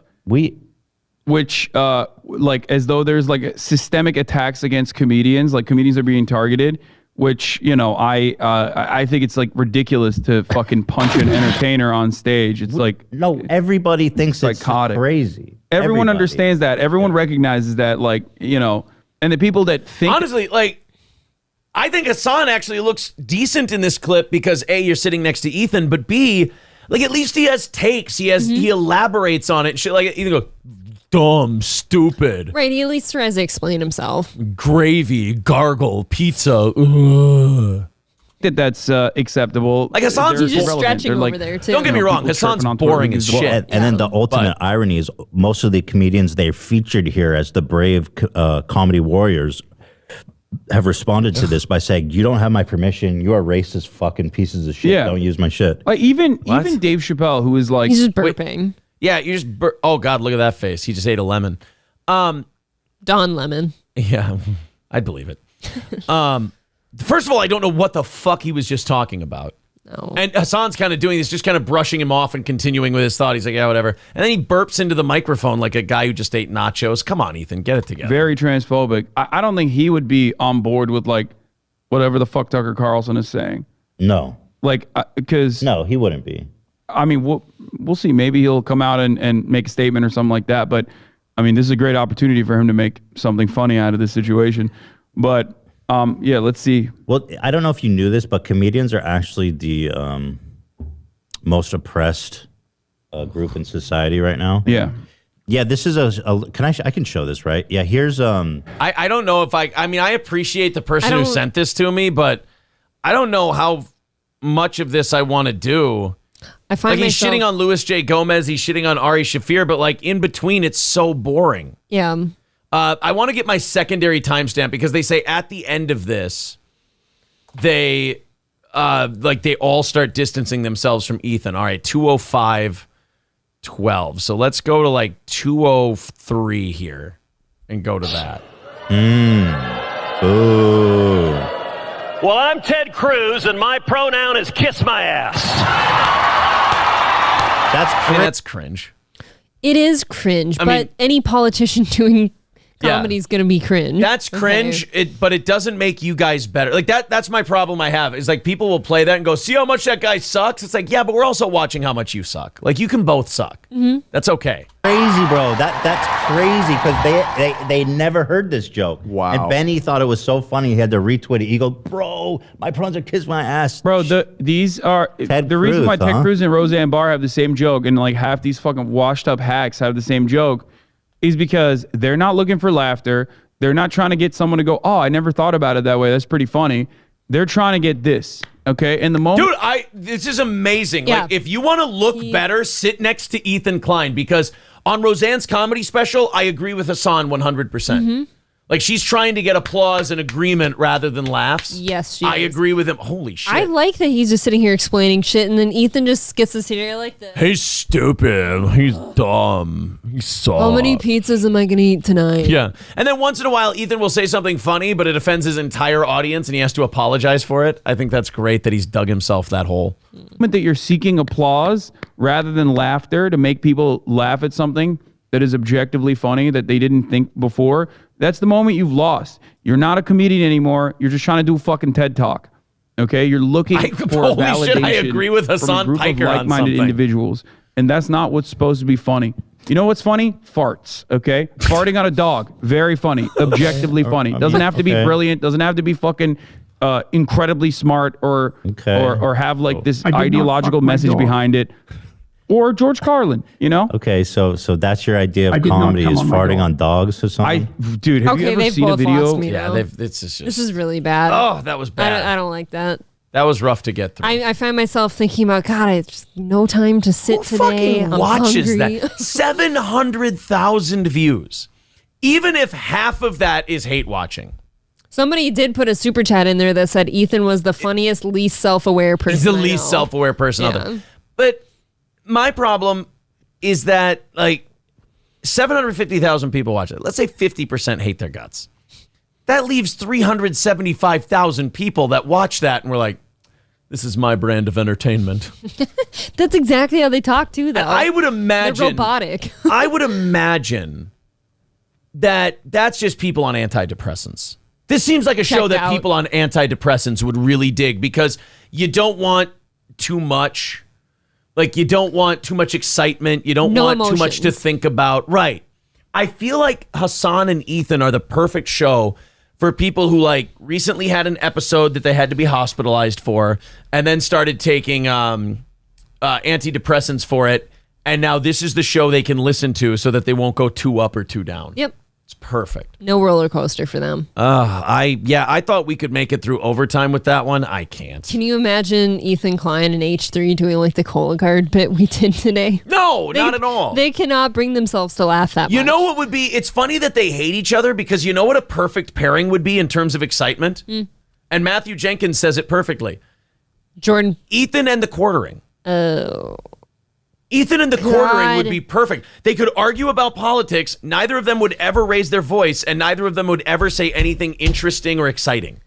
Politics aside, I have a really hard time saying this, but I would prefer to watch Ethan over the quartering. Ooh, I don't know. Really like, would. dude, I you cannot saw do that Jeremy you from the saw quartering. that last segment. It's bad. It's remarkably bad. But I fall asleep faster watching Jeremy. I do. I can't stand his face. There's something even more about Jeremy that I can't stand in the face. Than That's Ethan. a tough one for me. That's my final answer. Critics blast Ant-Man and the Wasp and like, which one of these would you like to watch of Jeremy, and we'll compare. How about one titled "This is Totally Insane"? Sure, guys, because I bet it's totally insane. Remember, this thing he's about to say is totally insane. This is boring Jeremy. I just wanted to put this video out in the afternoon. I don't know exactly what time this is going to go out. It's super late here. How about you think about that? He sounds like NPR. You know what's wonderful about things? I'm not sure what time it's going to go out. You know, I upload YouTube clips from this show every day. You can schedule when it goes up. That's true. You can be sitting here at 3 a.m. and schedule it to go out at 7:43 a.m. How do you not know when your clip's going to go up? I'm sorry. We listened to a bunch of Ethan and Hassan. It was incredibly boring. Now let's go to a guy that Revenge of the Cis has literally crowned boring Jeremy, which, by the way, that has taken off outside of the Revenge of the Cis world because on Twitter and stuff, I see boring Jeremy everywhere. It bothers me that we can have the whole team here at Steel Toe has so much fun together on shows, and we have a fraction of the subscribers that these people have. Well, look, they've been at it a lot longer than 8 months. How have their fans not all died of boredom? Yeah. Well, he's down to like 95,000 views on 2.1 million fans. I would take a shit in a Colagard box for that. But rather than getting up super early, I wanted to maybe just stay up a little later because I know I have trouble sleeping when I travel and things of that nature. Fascinating. Stop drinking so I much just want coffee. to say thank you to everybody. I haven't taken any time off in 12 years for the most part. Wow. And even though over the next couple days while I relax, I will still publish videos on most weekdays. I'm really looking forward to it. You know, if he's having trouble sleeping, he could just listen to his shows. And relaxing. And it'll soothe you. I couldn't have done it without you. Oh, look at poor I finally Aaron feel here. I'm sorry. we're kind of at a Oh, what happened? How long has he been on? Too long. About what does it say? 38 seconds. Oh, okay. 49. 49 seconds. Okay, whoa. Felt like I was sleeping for a year. I thought I was going to wake up with a Rip Van Winkle beard. I'm sorry. Not the guy you'd expect to say he has sleeping problems. Oof. I think you're right. I think I might rather listen to Ethan than Jeremy. Always. Number one, I can't stand his face. He sounds like NPR, and he completely puts me to sleep, and I hate his backdrop. Stop having toys. You're an adult with gray hairs in your beard. But look. Goddamn. Look. The Pac-Man's going to eat the little... Is that corn diff? And oh my God, he's got a little corn diff. His huge side here for the advertisement. What is that? Well, don't you want to support the channel with coffeebrandcoffee.com? I put a very tasteful Stonies and Rockville logo on ours. It looks cool. It's tasteful. It's very tasteful. Position on the channel with, the coffee company continuing to grow every month. Yeah. That's earnings that the channel can have that are not tied to Say something interesting, you fucking bean merchant. YouTube. With everyone joining over the past, there's a reason I'm trying to push people to join, is so I become... first, the coffee company is about being less reliant on YouTube revenue. Yeah. Well, thank God he's trying to get out of YouTube. Why don't you drink some of your own coffee and give us a little pep? Well, his eyes, the way his eyes bug makes him look like he is on the coffee. I want this to grow out faster so I can yank on it when I listen to his clips. Just pull I keep on forgetting you're doing that until I look at you. I officially decided this morning that I'm going to do it because I shaved all this and I shaved all this. Yep. I'm going for it. I've never been blessed with Aaron's growing this out. I've never seen it before. We'll see. Whether it's on Locals, YouTube, or Subscribestar, all reduces my reliance on sponsors, which can be fickle and open to allowing people to pressure them to drop you. Cool. And one of my biggest partners, obviously, Meta PCs. Yeah, sure. Do you hate me? Do you hate our chat? Between you joining, can we do? I'll do you guys a favor. I'm going to skip to the middle where he should be talking about some wild shit, because the title of this video is "This is Totally Insane." So let's go to 2 minutes. Remember, totally insane. I like that he wears a hat of himself with a beard. That is fun, isn't it? There he I is. need it. It's been something like 12 years since I took a vacation. There's nothing insane about this. It never felt like a good time to step away. It never felt like a good time to... Was that a really on? That's a shoot? My eyes watering. Check it Okay, out. let's go to 3 minutes. Let's skip ahead to 3 minutes. Remember, guys, this video of Jeremy's is totally insane. Should we call this Ethan or Jeremy, this title of this when I clip it? Sure, and I think... Who would you rather listen? Would you rather, Ethan Klein or Jeremy? We should be having a poll going on in the chat of which one they'd rather listen to. I know right, we're guys. a little tight on time, though. Until the end of the show, we're going to put this poll out there. I do want to thank Jedi Shredder for $4.99. Says, congrats for getting Colagard and Jeremy Boring in the same show. No, it's Boring Jeremy. Jeremy Boring is the CEO of the Daily Wire. Nothing makes you go like diarrhea brand brown water. You have a good point, sir. You raise a good point. See, that's more funny than both of those shows combined. Yes, our and that's audience. one of our people. Our audience should have more subs than either of these two. Let me put this poll up here. Start a poll. Quickly. We're out of time. Would you rather watch Ethan, Jeremy? You got to pick. I'm not giving you guys an out. I'm not giving you a third option. I'm voting. You have to pick. There you go. Ethan or Jeremy. The poll is up on the Steel Toe page. All right. So now we're 3 minutes into this video that he calls totally insane. Yeah. And so far he's been talking about vacations and coffee. Here we go. Looking forward to taking some time off. It's just going to be, I'm going to give myself some 4-day weekends, but I'm going to work during the week. You spent 3 minutes on your work schedule. Skip ahead 2 more minutes or All right, something. nope, I'm going to go to 4 minutes. God, all right, damn guys, you. we're halfway. This is officially the halfway point of the video. Guys, remember, this is totally insane. Hey. Sorry. I'm worked up. I had some coffee brand coffee. Uh-oh. Leave a review. Take a picture of it. They're talking about your coffee. Then go to the product you bought. go to the actual product page and just scroll down to where the reviews. You know what? Even his packaging is boring as fuck. It's the most generic. It looks like white. It looks like Great Value packaging. That's gonna hurt. It his looks like feelings. Market Pantry. That's gonna hurt his feelings. It's Market Pantry for That Target. shit hurts Jeremy's feelings. He will make a 10-minute video talking about how his... Here's how we'll know when we've made it. When we get over 10K subs, we're on our way to 20, and Jeremy addresses us in a video where he goes, I've heard people say that my packaging looks like Archer Farms or Great Value or Market Pantry, and I'm here to say I went out and bought some Market Pantry things so I could hold them up. Sam's and this is choice. coffee brand coffee. Like, you can see they're totally different. All right, we are halfway through a video that he calls totally insane, and so far we've talked about his work schedule and his goddamn coffee. You're right. I'd rather listen to Ethan. I get less mad. I told Are you. here, and you can write a review. Change your Submit it. vocal It inflection helps once so in a much. while.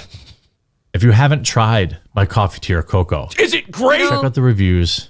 Aaron, I'm feeling pretty Today, if sleepy. you- Do you you know- know of any good coffee I could have? I don't know of any. Anything but coffee brand coffee. I hope we find out I that hate you're- the name even. It's awful. I almost said that. I bad hope word. I hope that we find out that your coffee beans are mined by like African slave labor and it becomes a big scandal for you. I can't think of anything lazier than calling your coffee brand coffee. You couldn't think of anything. Do you not hear the man's delivery? It's pretty on brand. All right, let's go to 5 minutes. All right, 5 You minutes. better hurry up. I'm working overtime now. 5 minutes into a video called This Is Totally Insane. Now we were using somebody to do fulfillment. Help us with fulfillment. The fulfillment. We're talking about who's handling the beans, who's running the beans. Oh, and then we got a new truck driver. His name's Jose. He's from Panama, but I thought he was from Guatemala. And he corrected me on that. And he said, actually, in Guatemala, they actually speak 3 different languages, where in Panama, they speak 2. And then when we got the distribution center up and running, there was a light bulb out in the bathroom. We had to go change the light bulb. And we got the wrong kind of light bulb. And that was pretty wild because we had to make another trip to the store. And I don't know if you guys have ever been to our distribution center, but it's out in the boonies pretty far. So we had to drive into town and we had to get, what is so insane about this? Okay, the only thing I'd like to know is who's going to handle my bean? Who's going to handle his beans? I'm your Huckleberry. Dude, you're so bad. I'm sitting here going, can we go back to the Ethan Klein clip? Thank you. At least there I was rest my inflection. case. We outgrew them so quickly. Oh, wait, no, I got to skip ahead to 6 minutes now. That's Your the rule. beans outgrew them. All right, what's insane, bro? Builds. Promo code the quartering. Win an if. No, you went to the PC Just a special shout out. And a special shout out to everyone that's joined.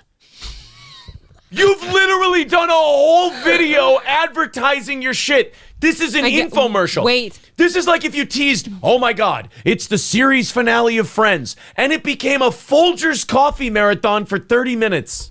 Calm down. Yeah. I want to point something out to you. This title that, see, it says this is totally insane. Yeah. If you say it in a sarcastic tone, well, this is totally insane. Maybe that's what he meant. It's sarcastic. Or you'll go insane if you watch the entire video. Either people that have joined, which I'll leave a link in Yeah. here, or subscribe star, or All right. Let's go to 7 minutes. Yeah, that The Dude, umming does when bother you're a me. monotone, boring guy to begin with, and then you start saying ugh, I get an aneurysm. I'm gonna end up like Tom Sizemore watching this fucking guy. I will take my Fargo accent and billboard forehead over this any day. Are you ready we're 7 minutes into This Is Totally Insane. probably in March or April that I really can't wait to tell Don't you say about. my I think name. it's going to be awesome. Are you teasing a thing I'm talking about hot sauces and beef jerky. Oh my God. None of it. You're gonna get in the beef jerky and hot sauce business? Holy shit, that's totally insane. Check it out. He's all about making people shit. Coffee, hot sauce, and jerky. I couldn't do any of it without all of you. Oh, that's so the sweet. kind emails that people send me. What? Like I get emails. Get all ready the for a time, mean one. from people, like really long emails where they're just like so nice. That's because they're pooping. Oh my God, that's totally insane. Or people are like, man, you look burnt out. I'm worried about you. Yeah. I am burnt out. I'm going on vacation. But mostly because so many of you told me, bro, like take a break. Probably after my crazy Elon, please don't quit rant. But, nonetheless, I'm You even have funny things to talk about and you make them boring. You are a pit. You are a black hole of boredom. You bend light, you bend funny, and you bend interesting into boredom. You are an amazing astronomical anomaly. He's black roast, if you will. Oh my God. Flawed human. I make mistakes. And like every time you hit record. And you all pointed out when I do, and I appreciate that greatly. And if I could make any plea, hey, and if mercy, I can't say. You're watching this and you're not yet subscribed on whatever Mercy platform roast. you're on, please do subscribe. That's all I ever really ask. My mind is numb. If you want to try my coffee, numbingly the link will boring. be in the description. Fuck your coffee. It would be awesome if you say did. something If insane. you want to join on the channel and get access to like a free super chat every month, no. and some awesome like members only stuff, like videos and stuff. No, that More would be of cool this? too. You I wanna can't support it. wait. Wait, you mean there's more of this for members? That's totally insane, is it not? That is totally insane. Sponsor Meta PCs has been like absolutely rock solid. Yeah. Whoa. That's totally insane. Hopefully, by the time you see this, I will be have contracted a horrific, fucking terminal illness. Hold on, let me go back. Hopefully, by the time you see this, I'll be dead in a gutter. Jesus, no YouTube. We don't. No, I'm saying wish for this that. is if he said that. I'm trying to predict the next thing he'll Oh say. yeah, I bet. Hopefully, by the time you see this, I will be burnt. Yeah, there you go. Toast. I There we will go. smell I'll burnt be burnt. toast. There. I'll be burnt. Hopefully, by the time you see this, I'll be burnt. Oh. Hold on, let me go back. I'll pick the perfect spot to end this video. Hopefully, by the time you see this, I will be burnt to. There you go. Perfect. All right. There we go. Ladies and gentlemen, Boring Jeremy.